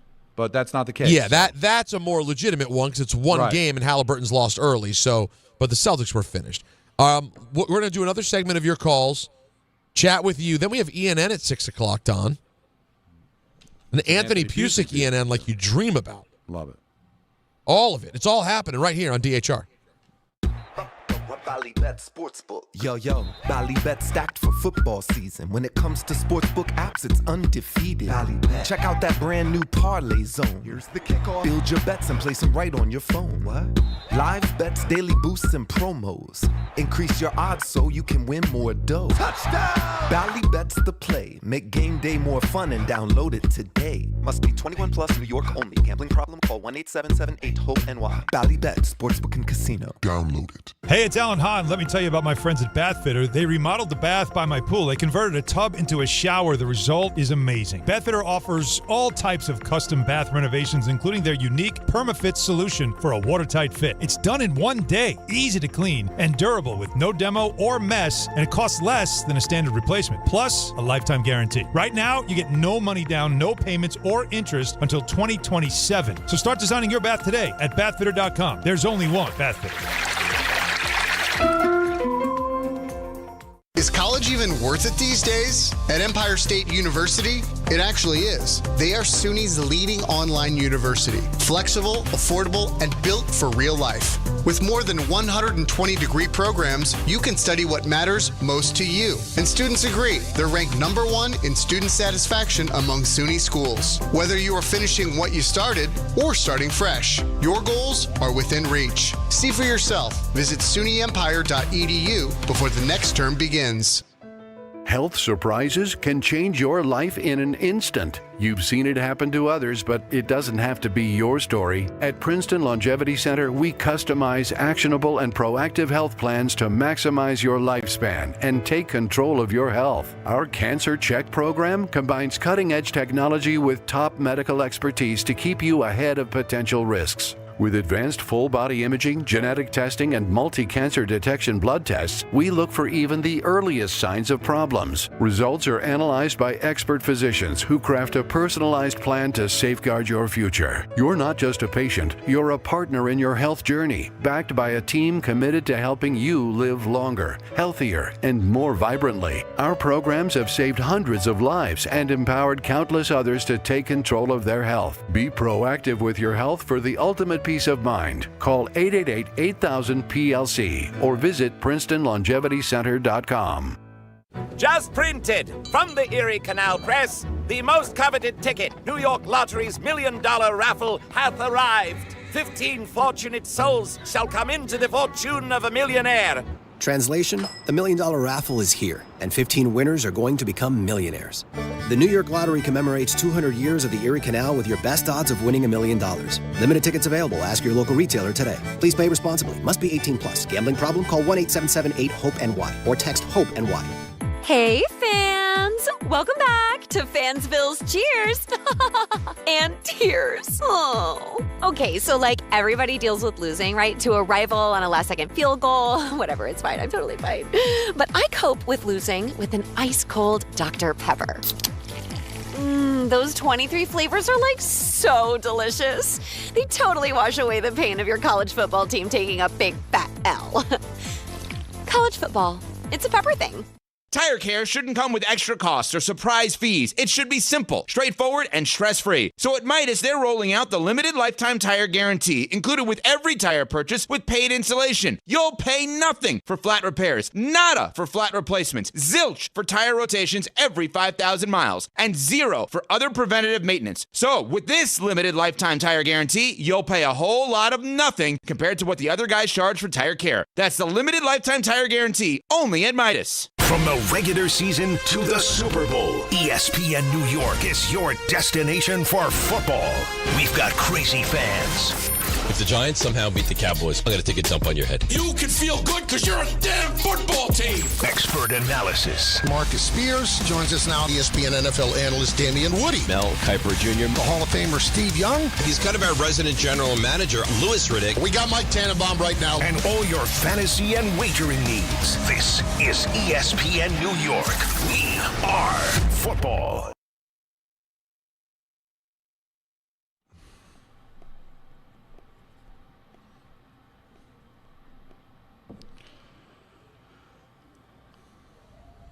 Okay. Deep Purple. Ian Gillan, lead singer. You never know where Jacob's going to go, huh? I wonder what the logic was with this, but anything, Jacob? No logic at all today. Interesting. All right. Just felt it. We're just throwing stuff at the wall and see if it sticks. Wow. No, Look at you. Sticks. He's a very interesting young man, this Jacob, you know? Very. Now, Don, tomorrow you're coming into the city. Yes. To do the broadcast. Yes. And then you're going to go out to the Rock to do the Devils of it all? Yes. Devils Wild. Wow. And Broncos country, let's ride. On that note, the Rangers did score a goal last night at the Garden. Hey, and did they win? No, they scored a goal. Panarin scored 57 seconds in, something like that, and then that was it. They lost 3-1. So 0-4 at home with one goal. But, you know, played better. Sorry, real quick. Is it a coincidence that the Rangers now stink and the Devils are on fire? Complete coincidence. You sure? No, because stink is interesting. What do I have to do with it? I mean, stink at home. Well, yeah, they stink at home. I don't think the Rangers stink. No, they played stink well. It's just, they just can't catch any breaks there. But they had a big win in Montreal, and Montreal was playing well. But no, it's sheer coincidence. You're sure? Oh, yeah. What does an announcer have to do with the outcome of the game? So much. Think about it, Don. Think about it. Everything's changing right now. The Devils are hot. The mojo's there. Well, we'll see. Tonight's going to be a tough test. They do not play well against Toronto. So we're by the way, I would say by the end of this season, I'll talk to Jacob and Anthony here because I don't want to get Don in trouble. Oh boy! By the end of the season, guys, I'm calling it right now. Panties getting thrown in the booth. Bras, maybe even men's underwear. It's all on the table. Has that ever happened? Oh, yeah! Has there ever been an announcer that has had panties thrown at him? Ask the case. Right. And just scoping through your knowledge of announcers in sports, who would be some of the candidates to have that happen? He did what? I would say number one. I am Chris Myers. I would say number two. Now stands erect. And I would say the number one most likely to be an announcer to get panties thrown at him would be short man with a long stick. Yeah. We've talked about that stick in the past. We have. Actually, in all seriousness, the guy it would be is. If I wanted to have fun, I was going to go to Disneyland with my kids. Tom Brady. Well, he doesn't count, right? Analysts don't count. I'm just so saying, a play-by-play guy that the women are just going nuts over. This guy. How about this guy? Hello, Fritz. Jim Nantz? Oh, that's right. That I heard he started saying hello friends for the first time. He was talking to the bras that were landing in the booth. Hello, Fritz. As it's raining undergarments. Hello. Here comes the happy. What about this guy? That was a thick pick. You don't see it. Top 5 hottest play-by-play guys. Go. Okay. You know what? You want to do this? I could do this right now. I do not want to do it. I can't imagine what the answer would be. Hottest? Who's the hottest play-by-play guy I could think of? The most outright handsome play-by-play man there is. Gus Johnson was a good-looking guy. Who? Gus Johnson. Gus, he's fine. I wouldn't say he's a heartthrob. Well, what are we working with here? Not a lot. You know, it wasn't like there's guys torn between, do I want to be a male model or a play-by-play guy? Burkhart's a good-looking guy. Burkhart's a very good-looking guy, yes. These are definitely not pumpkins. He would be in that conversation. I feel like we're missing somebody. How about Tom Rinaldi? How spectacular and great is this? So you want to do sideline reporters? I thought we got. Well, Rinaldi's kind of a broadcaster of all varieties. These you want play-by-play. You want play-by-play. Yeah, play-by-play. I'm thinking through. Well, Ruocco. Listen, would be up there, no? Ruocco's very handsome, but he's not sexy. I'm just being honest. No, listen, I don't think he'd know what to do. Yeah. With women throwing underwear at him. I think he would call security. You think he may be strictly procreation is what you're saying. I would lean towards that, yes. Is that phrase used on the air? Is that only off the air? It was never used on the air ever. I just brought a classic Don McGreca off the air on the air. I've never, and don't dare say who I said it about. I won't don't say. You dare. I won't. I will not say who he's talking about. There are people where I say, I think that person only has sex for procreation. Yes, there's. I love it. That it's strictly just business. So that I love that take from Don. It's such an incredible assertion about someone to read their personality and go strictly procreation guy. And you know what's so funny about Michael? It's a great read.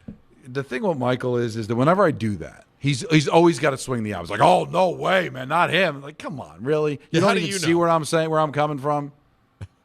He's got to always swing the eye instead of just disagreeing with me and saying no, I think you're right. It's got to be no. Well, Michael, I will say, man. But because of Michael's experience in the business, he has told us some that are crazy and shocking.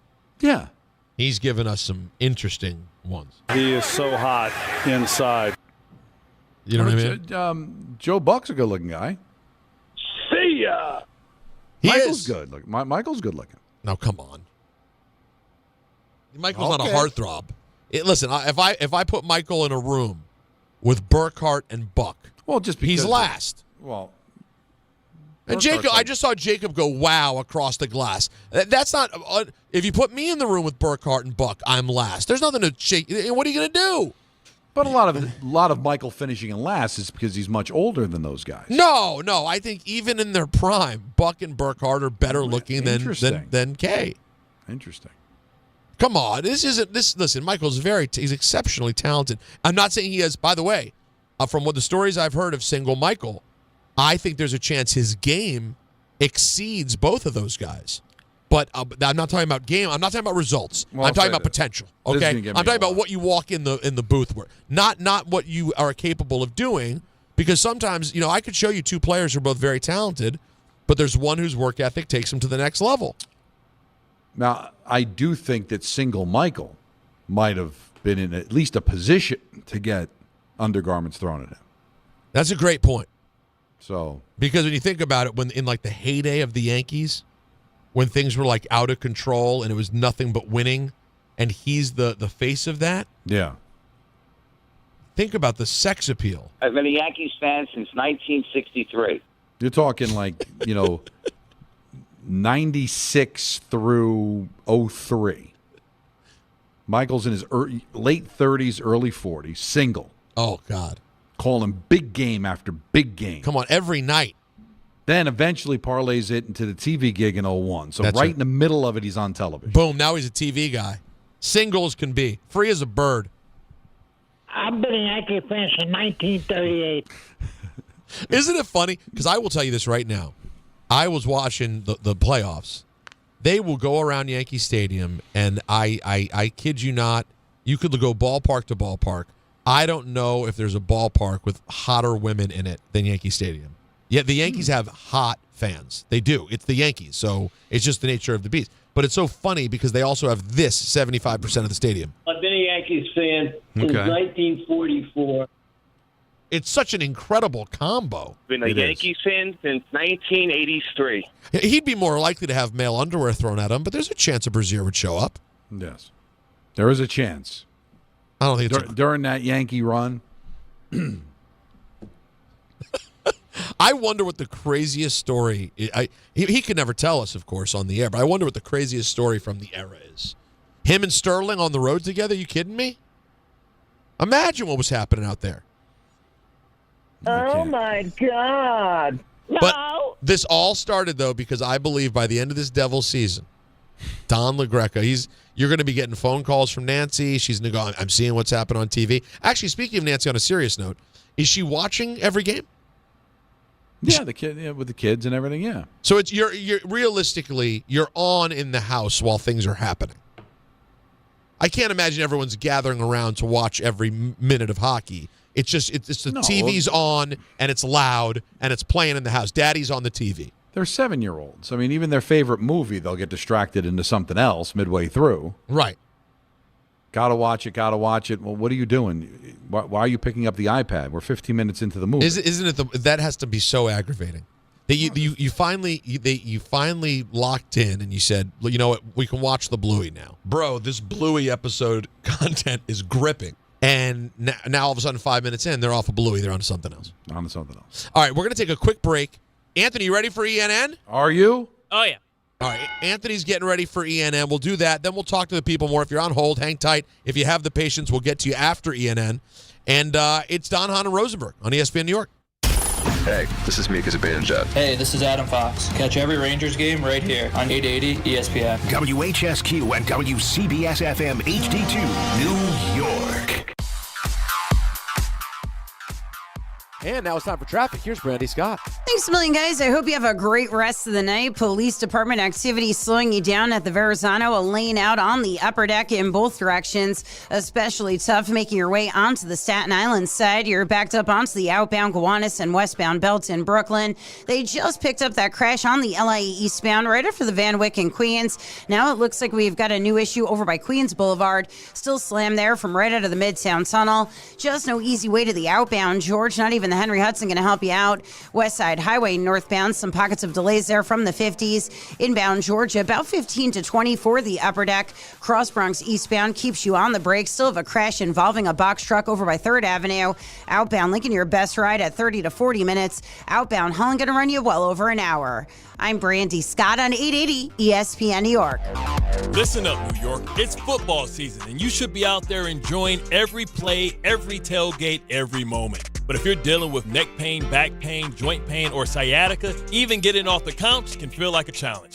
That's where Dr. Jay Shaw at Sandwell Pain comes in. He's one of New Jersey's top pain specialists, Ivy League trained, double board certified, and dedicated to getting you back in the game. Here's the difference. No surgery, no scars, no long recovery, no pain medication. Just precise, non-surgical, image-guided procedures that get real results. Dr. Shaw treats everything from neck pain, back pain, migraines, nerve pain, and chronic joint pain. And he builds a custom game plan that's right for you. Same day or next day appointments are available with offices in Woodbridge, Livingston, and Inglewood. And yes, most major insurances are accepted. So don't let pain keep you on the sidelines this season. Go to SandwellPain.com to call, text, or book online. Relief is closer than you think, and it starts today.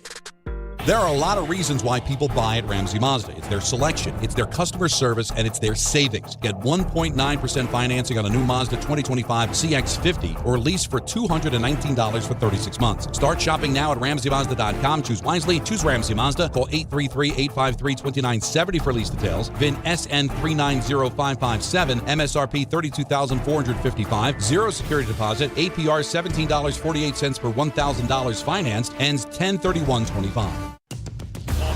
To the net. Score! The New York Islanders are back in action with a brand new theme night schedule you won't want to miss. Bring your friends out for the holidays and take home a custom holiday replica jersey or arrive early for special bobblehead giveaway nights for Matt Barzell and Bo Horvat. Barzell for Horvat. Score! Explore the full theme night schedule at NewYorkIslanders.com. Coach Saban here, and let me tell you, every second matters. Preparation is everything, and that's why I trust Kidde Smoke Alarms. And as North America's #1 home fire safety brand, they're built to respond over 25% faster to smoke detection. Kidde helps protect what matters the most. Find it at the Home Depot. How doers get more done. #1 claim based on total household installations as of December 2023. 29% faster average smoke detection based on internal testing of smoldering wood fires for Kidde 9th edition versus leading competitor 8th edition products. A SoFi personal loan is here to help you achieve something once thought impossible, overcoming high-interest credit card debt. Walk the tightrope of your finances with one low, fixed-rate monthly payment, no fees required, and as soon as the same-day funding. That's right. Pull off your own debt-defying stunt with a SoFi personal loan. Visit SoFi.com/trick to learn more. Loans originated by SoFi Bank, N.A., member FDIC. Terms and conditions apply. NMLS 696891. This is an ENN Special Report. Now reporting. The very handsome Jewish man, Peter Rosenberg. We should talk some sports. Do what you want. It's ENN.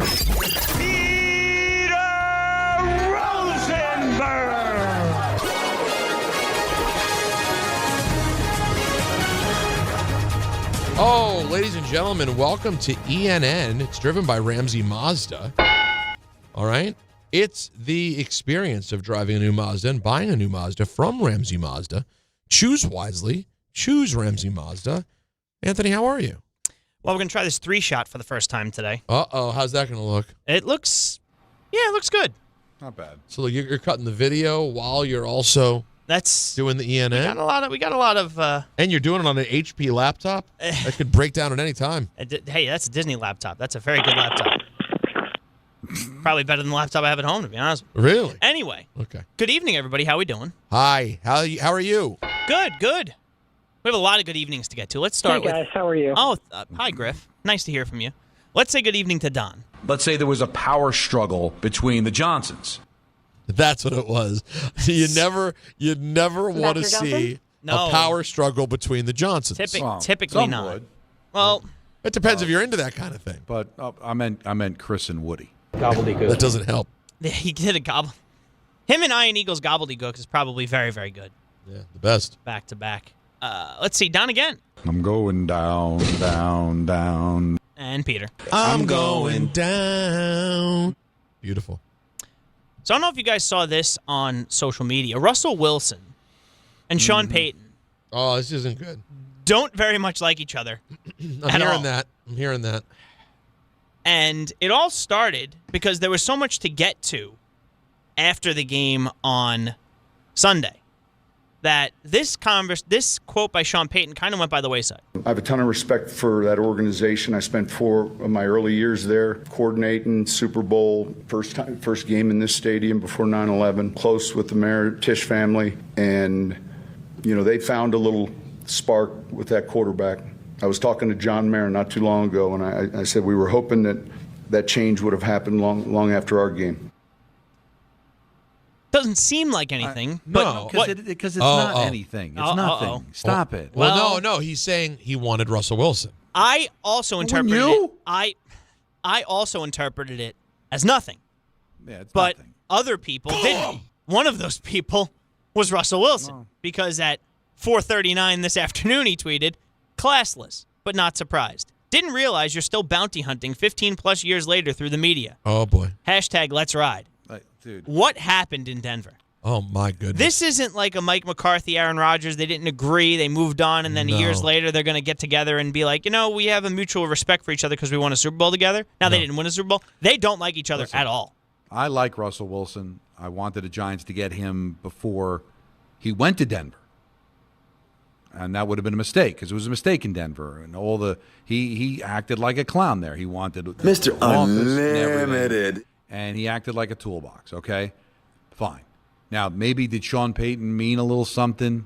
Maybe. But I think he was just complimenting the kid and what he brings to the table. Because Russell was making business decisions, okay? Outside of that great game against Dallas, believe me, if I'm a team, I want to face Russell Wilson. But I really think it was coming from a place of complimenting the kid, complimenting Shane on trading back into the first round to get him and all that. So, Russ, stop it, all right? Stop it. He clearly feels a way about it. Well, he feels a way. Well, you know what? Then play away. No, well, and then he tried. Be different, right? It didn't work out. He tried to, Don. It didn't happen. Well, try is very subjective because I agree. It didn't feel like after that Dallas game there was a lot of try in Russell Wilson. But you know what? He said all the right things. He's still here. So I don't want to completely throw him under the bus. But man. No, look, he's been great in New York. I don't think he meant anything. Him and Sean Payton don't get along. No, that's fine. But I got to say, I wish I could get a true read I as much as I've been on the radio, not all of Russell Wilson. Well, no, I've been on the radio all of his career. I've been in sports radio most of his career. Mm-hmm. Yes. I have not been able to get the full understanding of Russie, of what makes Russ, because something about him is just so weird and hard to figure out. Again, I don't want to play pop psychologist, but why not? We got a show. We got to entertain people. Well, yeah. What are we supposed to do if not play pop psychologist? I think he struggles with his confidence. I do. I think the whole way, how awkward he is, how he wasn't liked in Seattle because I think there were times he came across wrong and the Broncos country, let's ride. He put "let's ride" in the tweet.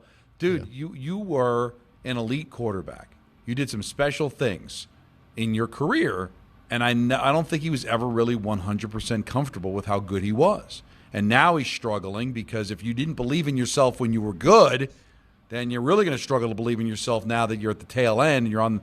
Not forget about the now fact that you're now pure you're hot on 18, trash, and you're not good anymore. So, you think I'm wrong? I think that there's no. I think you're partially right. Okay. I think there's something more. There might be. Personality-wise, it's not just lack of confidence. There's something. No, I don't know what it is. I'm going to find out. People are awkward. Where they just don't know how to be themselves. Clearly, he's like that. And in football, in a locker room, there's probably no space more revealing to somebody's personality. And they're than a locker room or dressing room, right? Where you're spending all your time. And if you are not confident and if you're struggling with he rolled right through it. Yeah. What did I do now? No, you didn't do anything. In his you saved us, possibly. In the locker room, that's where he can really reveal. Mr. Unlimited. You know what I mean? I don't know. Maybe there's something to that. Well, speaking of potential coaches that will go to the Hall of Fame, Sean Payton probably on a short list of those. We actually do have a short list of them. There are 12 finalists on the 2026 Pro Football Hall of Fame class. All right, you name the coach. Yeah. You name the coach. Don and I will tell you if they deserve it. Okay, well, the Bill Belichick is in his first year of eligibility. No, not a fan. Yes. I'd say he's in, yeah. Okay. Tom Coughlin. Yes. For me, he's a yes. Okay. Mike Shanahan. Is that one ring, Don? It's two. Two? Yes. These are two-time Super Bowl champion coaches. All of them. Not Bill, of course. Bill had more than two. He did. But Tom Coughlin, Mike Shanahan, George Seifert. I think Shanahan's got to go. Seifert. No. That's a two-time Super Bowl winning coach as well. But he took over what Bill built. Didn't do anything in Carolina. No. So I'm going to say no. Also just didn't remain in his personality did not remain part of the lore. So this will get interesting now because then we also have Super Bowl winner Mike Holmgren. Interesting because he also went to a Super Bowl with Seattle. Mm-hmm. So that's not nothing, right? He was taking Seattle to the Super Bowl. He's just outside. With Matt Hasselbeck. He's just outside. That's 5 of them, and those are the Super Bowl winners. He's outside. Do you want the other coaches in the running? If we're already questioning the Super Bowl winners. Yeah. If give us big names. If they're big. Marty Schottenheimer? That's a big one. No. Okay, Dan Reeves. No. Bill Arnsbarger. Wait, Dan Reeves never won one? He only went? He had gone. No, he went to how many? 3. He went to the year with Denver, but then didn't he go with San Diego or someone else? Atlanta. They didn't label him as a Super Bowl winner like they did everybody else. So I'm just assuming based on that. No, he's not. He went there and lost. He's 0 for 4. So it's Arnsbarger, Alex Gibbs, Chuck Knox, Buddy Parker, Dan Reeves, Marty Schottenheimer, and Clark Shaughnessy as the other 7. Marty's the closest, but he's a no also. Marty, the thing is just so many bad losses, right? It's tough. Yeah. Gobbledygook. There you go. Woody's got a better one, I think. Excuse me? Donnie, do you remember Kurt Suzuki? I do remember Kurt Suzuki. Well, he was a catcher. Now he's the Angels manager. Sources told ESPN on Tuesday. What happened to Ron Washington?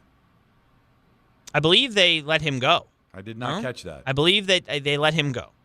Off-season baseball managerial moves in the American League West, not on my radar. That's why we have the NN, obviously. This was actually, Peter and I fought about it. I was going to put I had the Russell Wilson number 1. He said, why isn't Kurt Suzuki at the top? I did say that. Things that did never have happened. I said, let's get right to Kurt. Suzuki, 42, spent 16 years playing for 5 franchises, won the 2019 World Series with the Nationals, spent the past 3 years as a special assistant to Angels general manager Perry Manassian. I don't know if I can put into words how little I care about this. So Ron Washington had, and Don, you're right. It's You impressive. you missed the fact that they fired him because they didn't really fire him. He had health problems, so Ron Washington stepped away. Right. That makes. I remember that. I just didn't know that it was officially out. Wasn't it after that Yankee series? I think he did the Yankee series where he walked Judge a bunch, and then very shortly after, he had the health issues. I guess he never recovered from that. So I hope he's all right. But now a 42-year-old is going to be behind the bench for the Angels and Mike Trout. Peter, we talked about it yesterday. The Maple Leaf jersey did not curse the Maple Leafs, the Toronto Blue Jays. Now, it wasn't Vlad Guerrero. You got that dead wrong. Well, Vlad Guerrero didn't do it. It was George Springer that did it. Still, the point is, you said, when I said to Anthony yesterday, Don, I went, oh, you got to love this. Look at Vladdy wearing a Matthews jersey. And he went, oh, don't wear a Leafs jersey. They're going to lose now. And he shoved it right up your keister. Am I wrong? No, you're not wrong. The only thing worse is if he had like Drake piggybacking. Yeah, right, but you know what? He reversed the curse. What's his app? That thing that he always is staking money. Oh, Stake. That's what it is. Yeah. Wow, I didn't even actually mean to do that, and that just kind of worked out for me. It was cool. But if Drake staked like $500K on the Blue Jays last night, I would have been like, all right, well, you know what? But they did win. The Blue Jays did advance in Game 7 of the ALCS, beating the Mariners. They will play the Dodgers. The Dodgers are the favorites, opened up as minus 210 to win the World Series, and the Blue Jays were plus 175 according to ESPN Bet when the odds opened up. You guys have a feel on this series? It just feels like the Dodgers are a juggernaut. Certainly does. But, give Toronto credit. They lost the first 2 games at home, and they got the job done against a really good Seattle team. I felt devastated for Raleigh. He was... That's tough. They was yelling in that locker room. That Mariners team was pretty beat up about this. Still the only tough. baseball team never to go to the World Series. Man, and to be that close. Now, Donnie, someone check on Mina Kimes. Donnie, we have to say goodbye to you. Yes. You got to go do a game. Absolutely. To go in a short time to get there, so we'll see No, I need you here till 6:30, please. Okay. Wow, I think that's more of a knock on me, Jacob. I'll probably take it as that. I don't see any other way that you could take it. I will see you at Stout tomorrow at 3. All right, fine. All right, Donnie, have a great call on MSG Sportsnet tonight. Devils. Is that what it's called officially? MSG Sportsnet? Well, it's the MSG Sports Network is usually where the games are that aren't Rangers. Hockey Ron J. Hockey Ron J. That's correct. So we have that. Peter, we still have a lot to do. There's plenty of ENN. I hope so, because you need something better than Kurt Suzuki to keep my attention. Well, no, this is of course because the rich get richer. The Eagles have figured out their passing needs, and now Brandon Graham's going to come out of retirement and join them again. Isn't that great? Come on, that's right. Coming out of retirement, joining the Eagles. They announced Tuesday that Graham, who was the longest tenured player in franchise history, agreed to a 1-year deal to suit up for them for his 16th season. So basically, he just took off the first half of the year. He has, on his podcast, because everybody's got a podcast, he has expectations. I love Brandon Graham's podcast. For his comeback. He's just excited to, quote... It's called Bragra. Get after it. Oh, that's like Dagra, when we used to do Dagra. That was... Wait, who is Dan Grassa? Yeah. That's Dagra. Yeah, Dagra. And he hosted. It's Dagra and Bragra. That's right. That's right. Mel Kiper Jr., our good friend, was on with DNR this morning, and he had some interesting things to say, kind of along the lines of what Booger was saying about Brian Daboll.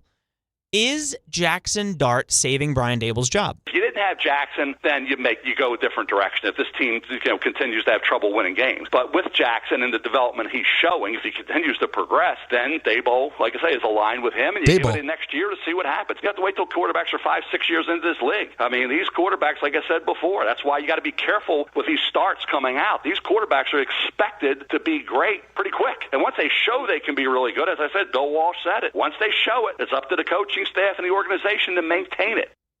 I understand what he's saying, and you guys mentioned this to Booger, but yes, there is got to be some level of credit to Brian Daboll and his offensive coaching staff for getting Jackson Dart ready to play at the level that he is at the moment.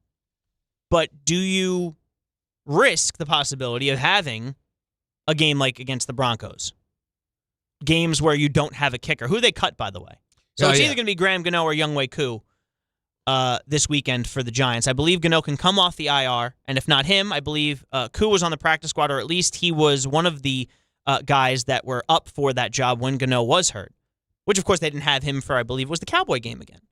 Isn't it great that they never have a kicker? Well, it's not, like I said yesterday, it's not just them. I don't know how this happens so often. I had it last year, too, for most of the year. I don't even feel good about my kicker this year, Matt Gay, but last year we had nobody. So it's not ideal, Anthony. It's not what you want. The problem with it, Peter, is, and I know what you're saying, there's kicker issues all over the league, but this was like Gano got hurt, known issue. And if a known issue, if you will. Correct. Very well. Very well done by you. Thank you. This guy missed an extra point in the Eagle game. Didn't matter they won the game, but he missed an extra point last week. So you got to be paying attention. So it's like, okay, he missed an extra point. Not great. Is there any other kickers out there? Well, anybody else? At that point, though, he had not yet cost you a game. So I think the viewpoint is, and it's unfortunate, they don't make the move until the kicker costs them a game. It's stupid. It's stupid. It's a horrible way to live. You and I had this conversation off the air earlier about how, like, Mike Tomlin, for example, because Pittsburgh's they got a damn football team. Yeah. He was winning games with Justin Fields and still said, I don't like where this is going. I'm going to get out early. And switch to the guy that Sean Payton hates. And exactly. and then you have the Jets who can watch that whole thing play out. Yep. A whole half of it, Still not see it, and then go, let's go with him. Yeah. Then put him in training camp. Watch him all summer. Start the season. Go 7 games into the season.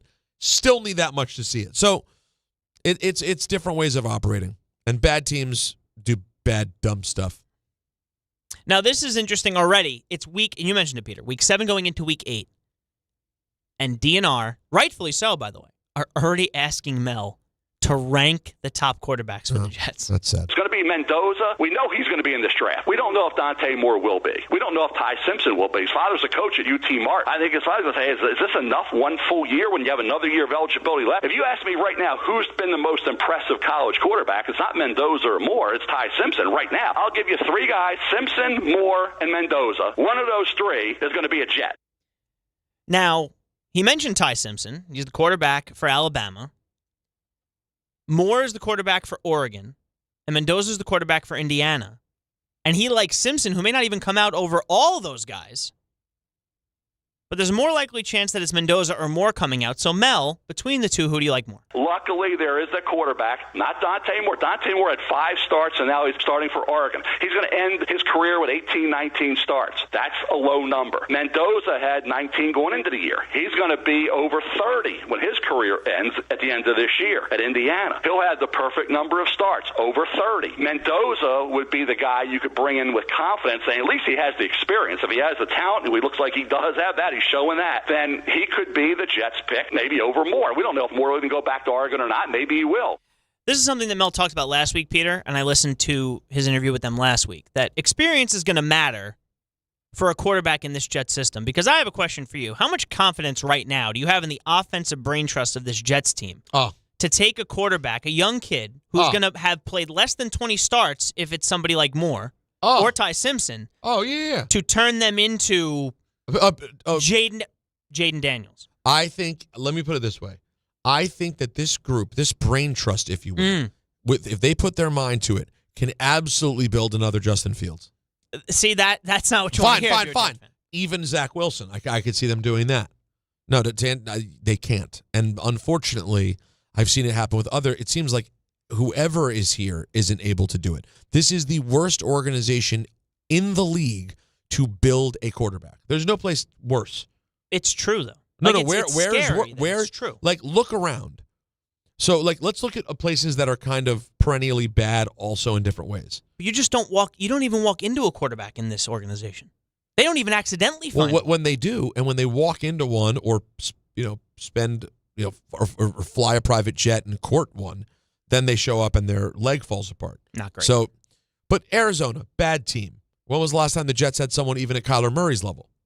No. And by the way, I'm not saying Kyler Murray. And they changed coaches twice with Kyler Murray still figuring out. Kyler Murray on the Jets would be out of the league. He'd be Josh Rosen. Don't bring up. Which was Arizona, by the way, before they got Kingsbury and said, I don't want this guy. I'm going to bring my own guy. Exactly. It didn't work out. R.I.P. Josh Rosen. It was sad.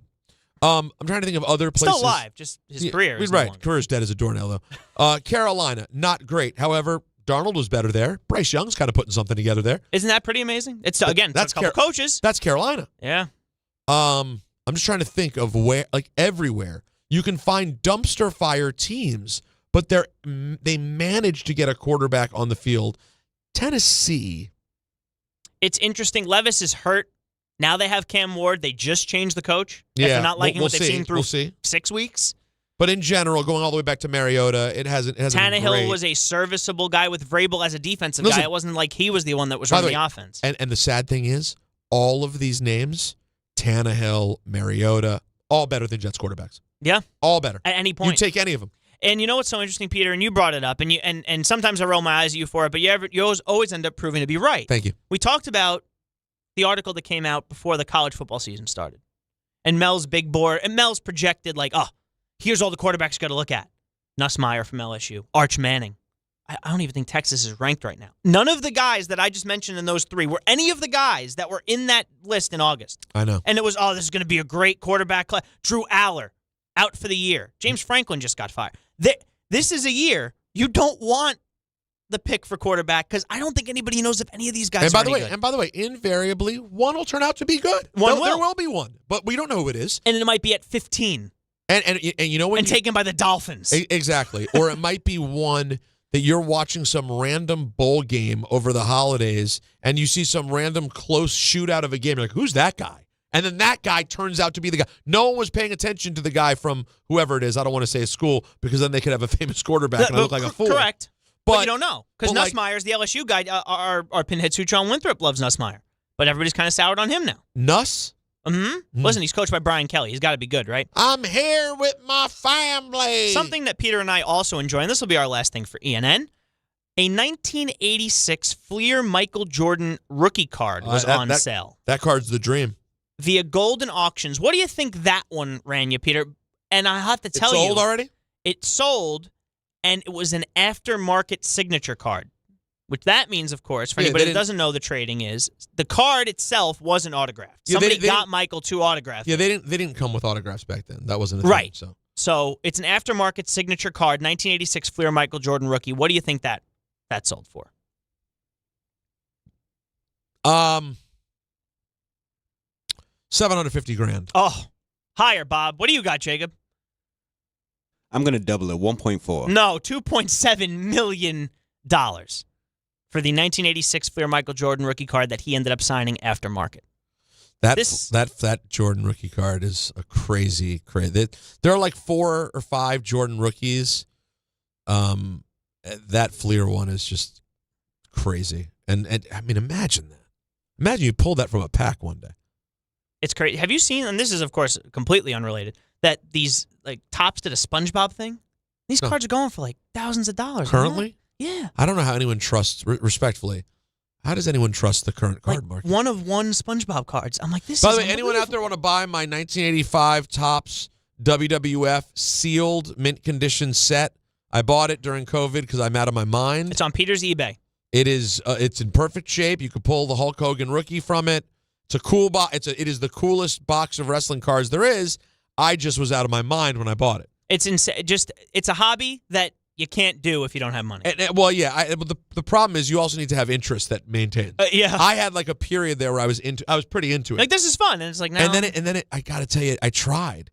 It's like, isn't it funny? Like some childish hobbies work for me, wrestling, but not the cards, not fantasy football. I'm so arbitrary with what I stick with. But if you run into one of those Fleer Jordan rookies, I'd like that. Well, there you go, and that's ENN tonight. Fantastic job by Anthony. And we're done, right? That's it. So no. What do you mean? We have a full frontal tonight. What? What that means is I wasn't aware of that. Great. Yeah, what that means is you take off your pants and you show everyone. Mr. Unlimited. Take it all off. That's concerning. I think we lost Richard too. No, he's still here. No. Oh, he's there. He's the remaining person who waited. So if you've been waiting through, phone lines are wide open right now. It's just Richard.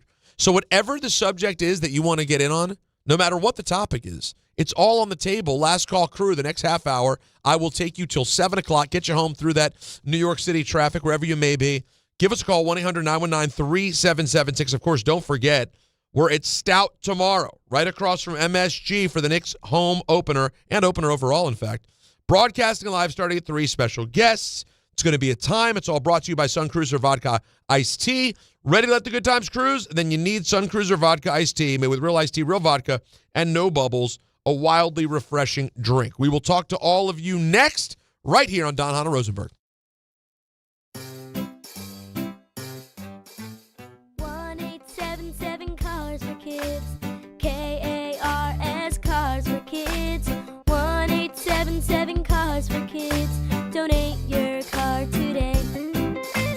1-877 Cars for Kids. Donate your car today. Ready to get rid of that old car? Donate it to Cars for Kids. Call 1-877-CARS-FOR-KIDS to reach a friendly live agent. Donation's super easy, and your car can be picked up as soon as tomorrow. Call us now, 1-877-CARS-FOR-KIDS. That's Cars with a K to donate your car today. 1-877 Cars for Kids. KARS Cars for Kids. 1-877 Cars for Kids. Donate your car today. Did you know you can donate real estate too? Go to carsforkids.org. That's carsforkids.org. Hey, it's Alan Hahn. Let me tell you about my friends at Bath Fitter. They remodeled the bath by my pool. They converted a tub into a shower. The result is amazing. Bath Fitter offers all types of custom bath renovations, including their unique PermaFit solution for a watertight fit. It's done in one day, easy to clean, and durable with no demo or mess, and it costs less than a standard replacement. Plus, a lifetime guarantee. Right now, you get no money down, no payments or interest until 2027. So start designing your bath today at bathfitter.com. There's only one Bath Fitter. There's nothing the voice in our head obsesses over like our health. But with over 100 lab tests and insights, Function can help answer the questions like, why am I so tired all the time? How can I get better sleep? My friend was telling me about magnesium gummies she takes. How do I even know if my heart is work stress affected? It's time to up my cardio. If my mom has something, how will I find out? It's time to get some blood work done. A Function membership gives you a comprehensive health check with results tracked over time. Find out what you're made of at functionhealth.com. Knicks fans, opening night is tomorrow night. Join ESPN New York's Don, Hahn, and Rosenberg live from 3 to 6:30 p.m. from Stout on West 33rd between 6th and 7th. Steps from the Garden. Get ready for the start of Knicks basketball. Runs it off the dribble. He got it and one. Special guests include Monica McNutt, Pat O'Keefe, and more. We'll see you at Stout on West 33rd. Don, Hahn, and Rosenberg live from the Knicks home opener. Brought to you by Sun Cruiser Vodka Iced Tea. Score or win this game day with Amazon Pickup, the MVP of package pickup. Need that new football jersey for the big matchup? With Amazon Pickup, you can collect your order from secure Amazon lockers or counters near you on your schedule. Whether you're running from work or home or straight to the tailgate, Amazon Pickup makes it easy and worry-free at no extra cost. Don't miss kickoff. Grab your gear and your packages when it works for you. Find your nearest Amazon Pickup location at amazon.com/pickupmvp. That's amazon.com/pickupmvp. Looking for the best internet deal? It's just a fast phone call away. Only Optimum Fiber Internet delivers the fastest and most reliable fiber internet starting at just $40 a month. That's right, lightning fast fiber internet at a price that won't slow you down. Call 888-4OPTIMUM today to lock in your offer in just a few minutes and see how you can also get the Disney Plus Hulu bundle and an unlimited mobile line on us. Don't take slow for an answer. Call 888-4OPTIMUM or visit Optimum.com today. Terms apply. That 3-6.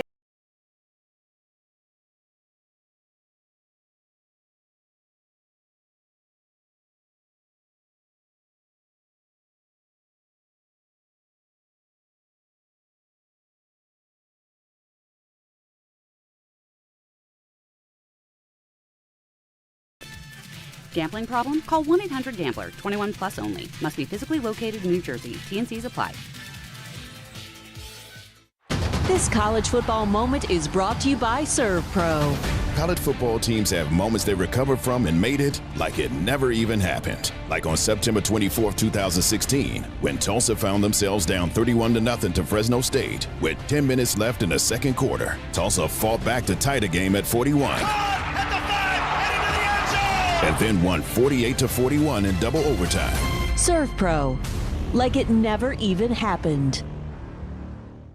Harry Douglas here. Look, being a man doesn't mean skipping self-care. Manscaped makes it easy to feel confident, clean, and ready for anything. Whether you're at work, hitting the gym, traveling for business, or heading for a night out, the Lawnmower Trimmer gives you precision, the Beard Hedger keeps your look tight, and their grooming essentials smell incredible. Manscaped's tools are built to perform, helping you stay sharp, smooth, and feeling your best every single day. Because real confidence starts with a clean cut and the right gear. Get all the Manscaped products you need right now at your local Target.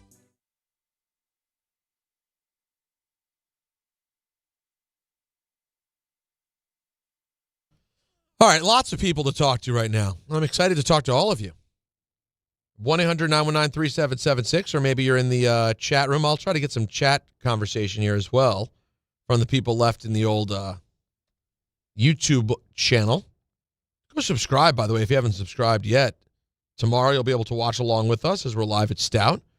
But let me talk to the people. Get through as many calls as we can the rest of the way. He's been on hold for a while. We'd be remiss. Richard? Hi, Peter. I got a few questions for you. Right. Meryl Streep or Diane Keaton? Oh, that is such an impossible question. I guess in some ways, Streep would be like the more serious, all-timey great actor, but Diane Keaton has that lovability factor that's just like, I don't know. I guess for me, I'd call it Diane Keaton for me personally, but I love them both. All right. Who represented the NCAA basketball tournament more than Greg Gumbel?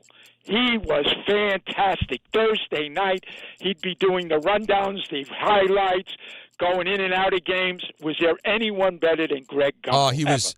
He. The sound of his voice was the tournament, man. He was such an important part for. Yeah, from the second they did the show on Sunday, breaking it all down, it was just the best. All right. Third question. Anthony was just telling me this. The best team in the NFL record-wise, 6-1, the Indianapolis Colts. How is Daniel Jones 8th in the running in the betting for MVP of the Football League? How is that possible? 8th. My guess would be, Richard, is because if you look at strength of schedule, they haven't really played anyone yet, and they also happen to have a phenomenal running back. And they just don't feel, the powers that be, that is, don't feel that he is so directly the reason. Whereas, for example, if you were to take Baker Mayfield off of Tampa or take Dak Prescott off of Dallas, those teams are all significantly worse. Two more quickies, Peter. Oh, here we go. By Christmas Day, who will we be missing more? Tom Thibodeau or Aaron Rodgers? It has to be Aaron Rodgers. Has to be. Last question. In all of this year, has there been any athlete in New York, a New York team, major sports, 4 majors, that performed that play better at one play than Jackson Dart, 4th and 19 in the fourth quarter when he hit the pass to, I forgot the guy's name, at the sideline when he tiptoed his feet in? Has there been a better play by Judge, by Brunson, by any of well, I think Brunson... I think Brunson game winner in Detroit would be the one. Yeah, I think that's a better. You put that over Jackson Dart for 19? I would. Okay. It's the different. Richard, it's a good call. Thank you. Those are all actually pretty entertaining questions. I would say that's a good Richard call in my opinion, guys. It's still crazy, and he's got 5 different topics, but none of them were about the 1930s. They were all about things we've talked about in one way or another. We rifled through them, and we kept it moving. We just have to give him a month off, that's all. But yeah, we gave him a month, and he came with a great call. But no, I'm taking the Jalen Brunson, the winner against Detroit. That finished us in the playoffs compared to of course. A regular season game. That they lost. All right, let's see. Let's go to Richie in the car who heard our conversation earlier about passports. What's up, Richie? Hey, Peter, how you doing? All right? I'm good, man. All right, listen, you guys were going back and forth, and Don had that I heard that story about his passport and how he got it back. I was like, oh, my God, I once lost my passport in Warsaw, Poland, and found it. It was in a parking lot. But I digress. I just want to help you out a little bit.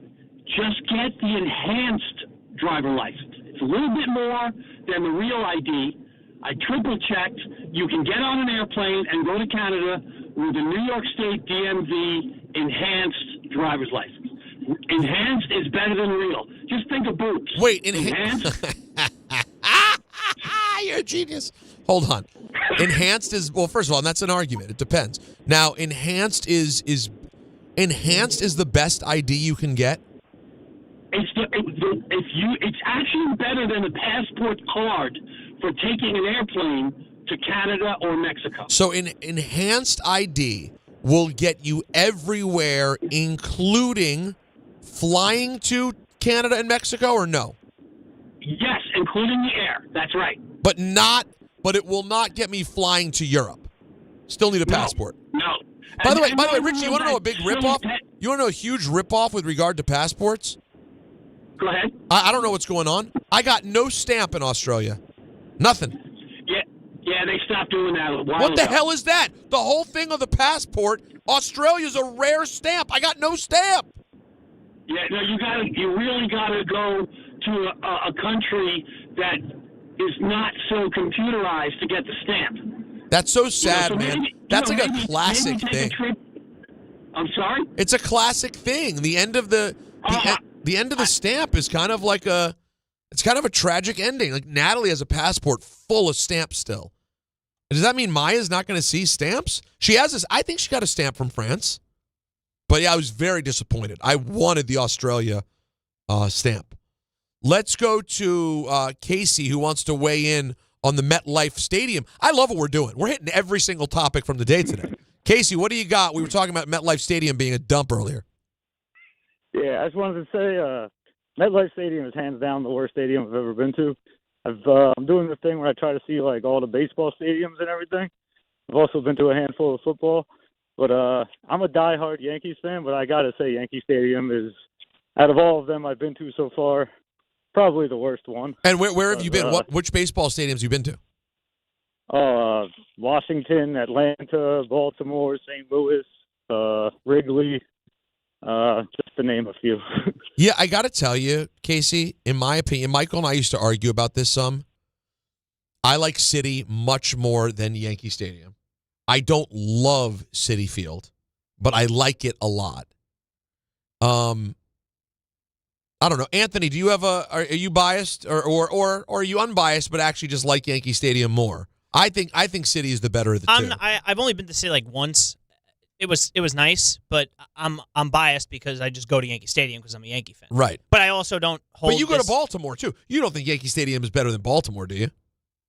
Well, again, just to me, it's better because it's my home stadium. Right. So I'm not one that like defends. I'm not a person that's going to defend a stadium. I don't care. Like if you like the other stadium better, that's fine. Right, but you also are biased. I just think my problem with Yankee Stadium is this. Honestly, it's the same problem I have with MetLife, except not nearly as extreme.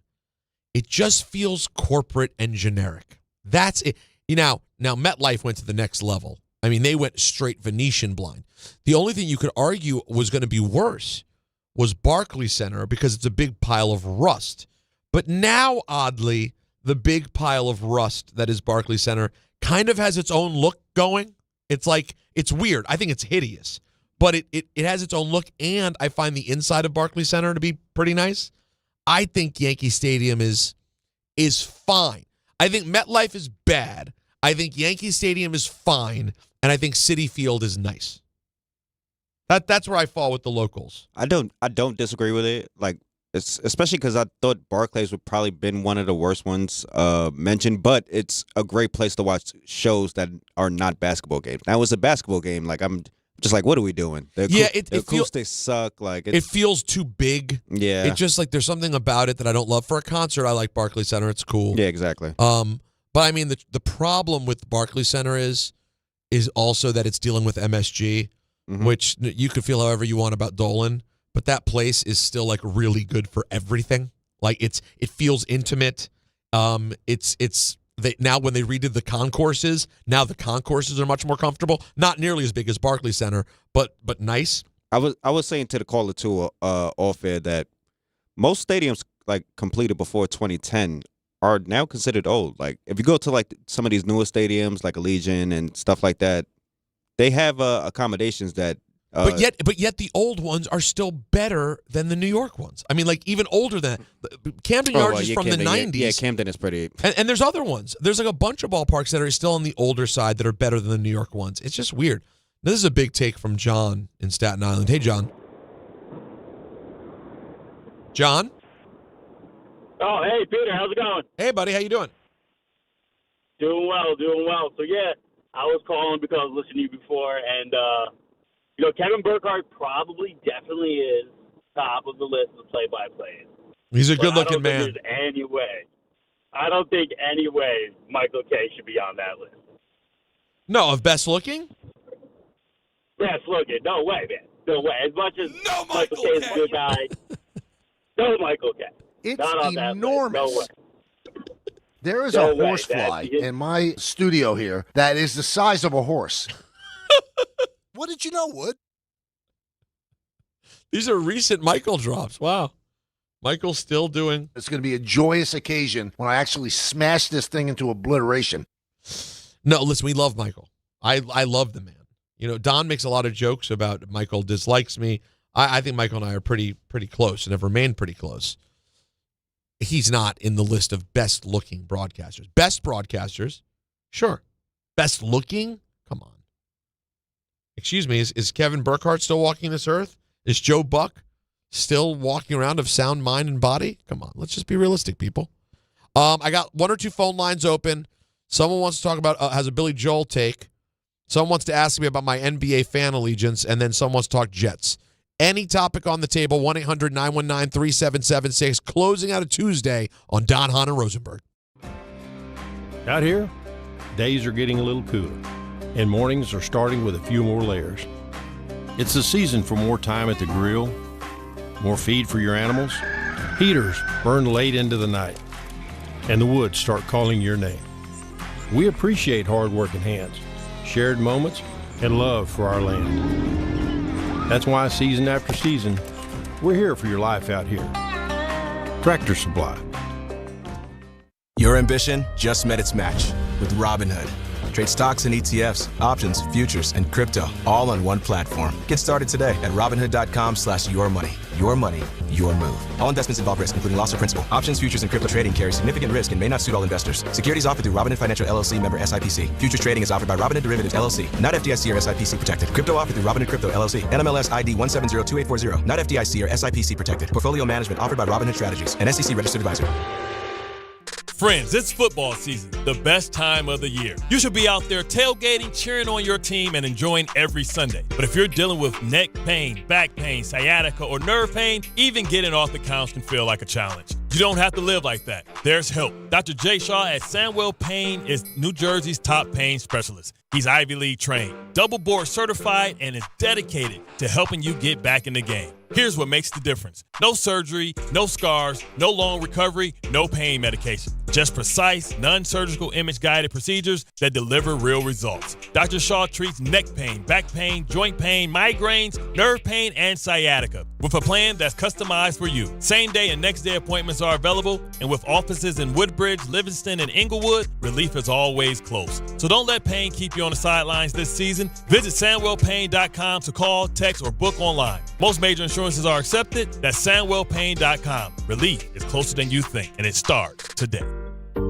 Every aspect of your business will operate better and faster with artificial intelligence. AI is a race, and companies that act first will win. Thrive Managed AI is your advantage over all your competitors. Thrive partners with you on a smart, secure AI strategy for your business. Then they deploy and manage it for you. Be first and win the race with Thrive Managed AI. Start with a complimentary strategy consultation at thrivenextgen.com/ESPN. That's thrivenextgen.com/ESPN.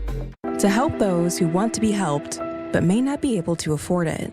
That's what PGA Tour winner Grayson Murray had envisioned for a foundation before he sadly took his own life at just 30 years old. His parents channeled their grief into creating the Grayson Murray Foundation, carrying out his vision to help those struggling with mental health and addiction. To donate and learn more, visit GraysonMurrayFoundation.com. There are a lot of reasons why people buy at Ramsey Mazda. It's their selection, it's their customer service, and it's their savings. Lease a new 2025 Mazda CX-5 2.5 S Select for $229 for 36 months. Start shopping now at RamseyMazda.com. Choose wisely. Choose Ramsey Mazda. Call 833-853-2970 for details. VIN S0595731. MSRP $31,915. Zero security deposit. Ends 10/31/25. Ballybet Sportsbook. Yo, Ballybet stacked for football season. When it comes to sportsbook apps, it's undefeated. Ballybet. Check out that brand new Parlay Zone. Here's the kickoff. Build your bets and place them right on your phone. What? Live bets, daily boosts, and promos. Increase your odds so you can win more dough. Touchdown! Ballybet's the play. Make game day more fun and download it today. Must be 21 plus, New York only. Gambling problem? Call 1-877-8-HOPE-NY. Ballybet Sportsbook and Casino. Download it. This college football season, show your school spirit every time you pay. Introducing college-branded Venmo debit cards. Rep your team on and off the field with custom designs that let everyone know who you're rooting for. Whether you're tailgating, grabbing stacks for the watch party, or celebrating a win, you can unlock 15% cash back at ESPN, 1 free year of Perplexity Pro, and more. This college football season, score more with the Venmo debit card. Get yours now in the Venmo app. Learn more at venmo.com/collegecard. Max cashback varies. Terms apply. The Venmo MasterCard is issued by the Bancorp Bank N.A. This one's for the flavor fanatics. Sour apple 5-hour energy shots don't mess around. They bring the bite. Tart, tangy, and packed with tasty caffeine, this little 2-ounce bottle punches above its weight. With 0 sugar and as much caffeine as your favorite 12-ounce coffee, it's the kind of pick-me-up that keep your taste buds happy without the crash. And it doesn't stop at sour apple. There are 17 bold flavors waiting for you to discover. Pick one up in store or stock up online at 5hourenergy.com or on Amazon today.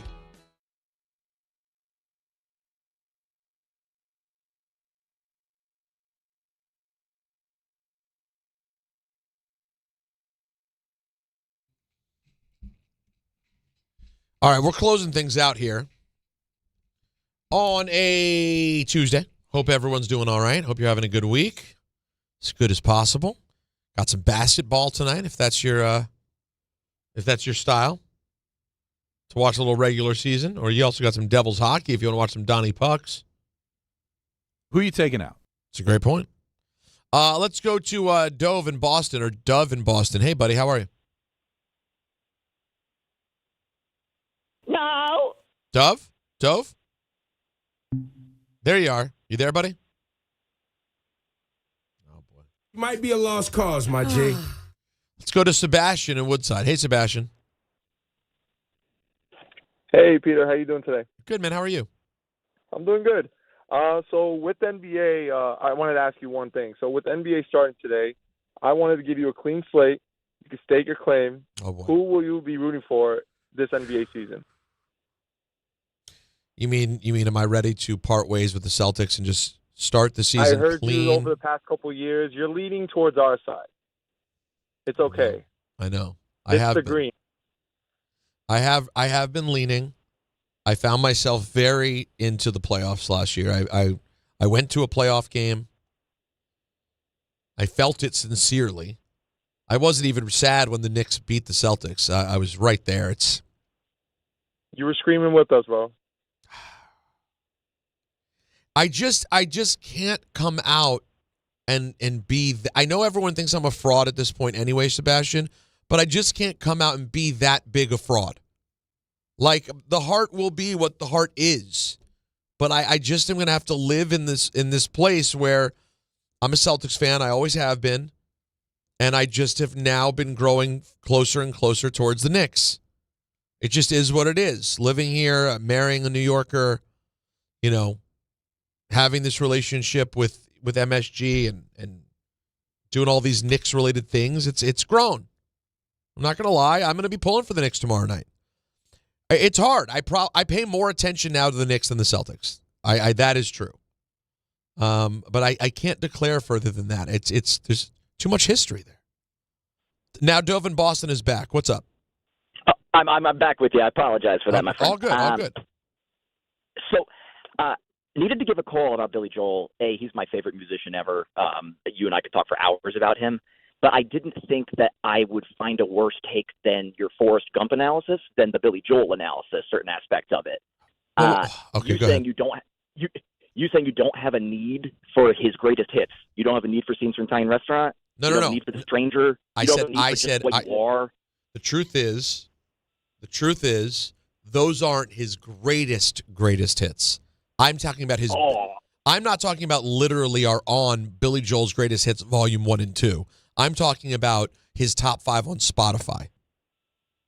Now, I would say you're absolutely right in terms of how his mid '80s Joel is the lesser Joel, but I would also say it's like pizza. Even when it's like not great, it's still pretty good. No, Uptown Girl is not an average pizza. I don't want to hear it. I think that if you're in the shower and that came on, I think that you would start singing while you're sudsing yourself. But you're right. You're right. It's built into my DNA, but like that doesn't make it not a little painful. Like it's still. Of course. It's the worst. I love him, and I cannot stand Uptown Girl. I don't hate that take. But I will also say you shouldn't gloss over Songs in the Attic. No, I'm not. It's not a new album though. It was hits performed live. But the versions of New York State of Mind, the version of Miami 2017 is epic. No, I'm not. I wasn't. Hold on. I wasn't blowing over it. I was saying I don't consider it an album like of new music. Now, when you look at his current top 5 on Spotify, top 5 on Spotify only has 2 that I don't need. It has Piano Man. I'm good. It has Uptown Girl. I'm good. But the other 3, Vienna, She's Always a Woman, and My Life, I love. So those are his top 5 on Spotify. Oh, yeah. For sure. We found common ground, Dove. Look at us. We did. And also just wanted to say as far as Jets fandom, absolutely fell off. I was wearing Jets socks on my wedding day in 2017, and you couldn't pay me to watch them at this point. Wow. Look at that. It's when you erode your fan base's willingness to care, that's what happens. Wow. That's actually a pretty deep thought. I mean, 2017 is not that long ago. 8 years ago. Can't believe 2017 is 8 years ago. 8 years ago, he was wearing the socks at his wedding. And then here we are. No interest. Scott in Brooklyn, what's up? All right, Peter. I need your hardwood. Peter Rosenberg's hardwood pick of the night. Well, listen, it's only right. 2 games tonight. What you got? It's only right. How about we got the Peacock doubleheader? NBC Peacock double. By the way, that makes you that'll look. By the way, guys, that's why I'm going to watch the NBA tonight because I'm curious about the NBA on NBC. How about let me get the Warriors on the road, a short minus 2.5 points against a LeBron-less Lakers. I'll take the Warriors as my hardwood, Scott, just for you. All right. Thank you, buddy. I appreciate that. All right, last one. We're under a minute. Mike, you got something in New Jersey? Yeah, so in honor of basketball starting and the Jordan card selling for a Zoftic amount, wanted to see what your favorite Jordans were to wear. Ask that one more time. Anthony decided to ask me something at the exact same time that you asked me that. Go ahead. No worries. I'm sorry. How dare he? What Jordan's my favorite to wear? Was that what it was? Yeah, what Jordans are your favorite to wear? Thank you for the call, Mike. I'm going to answer right now. My favorite Jordans to look at are 4s. My favorite Jordans to wear are 3s or 1s. I think 1s you can dress up a little bit better, but from a comfort, and I just rock them all the time, I'd say 3s. Justin, Adam, we didn't get to. I apologize. We'll do it again live from Stout tomorrow.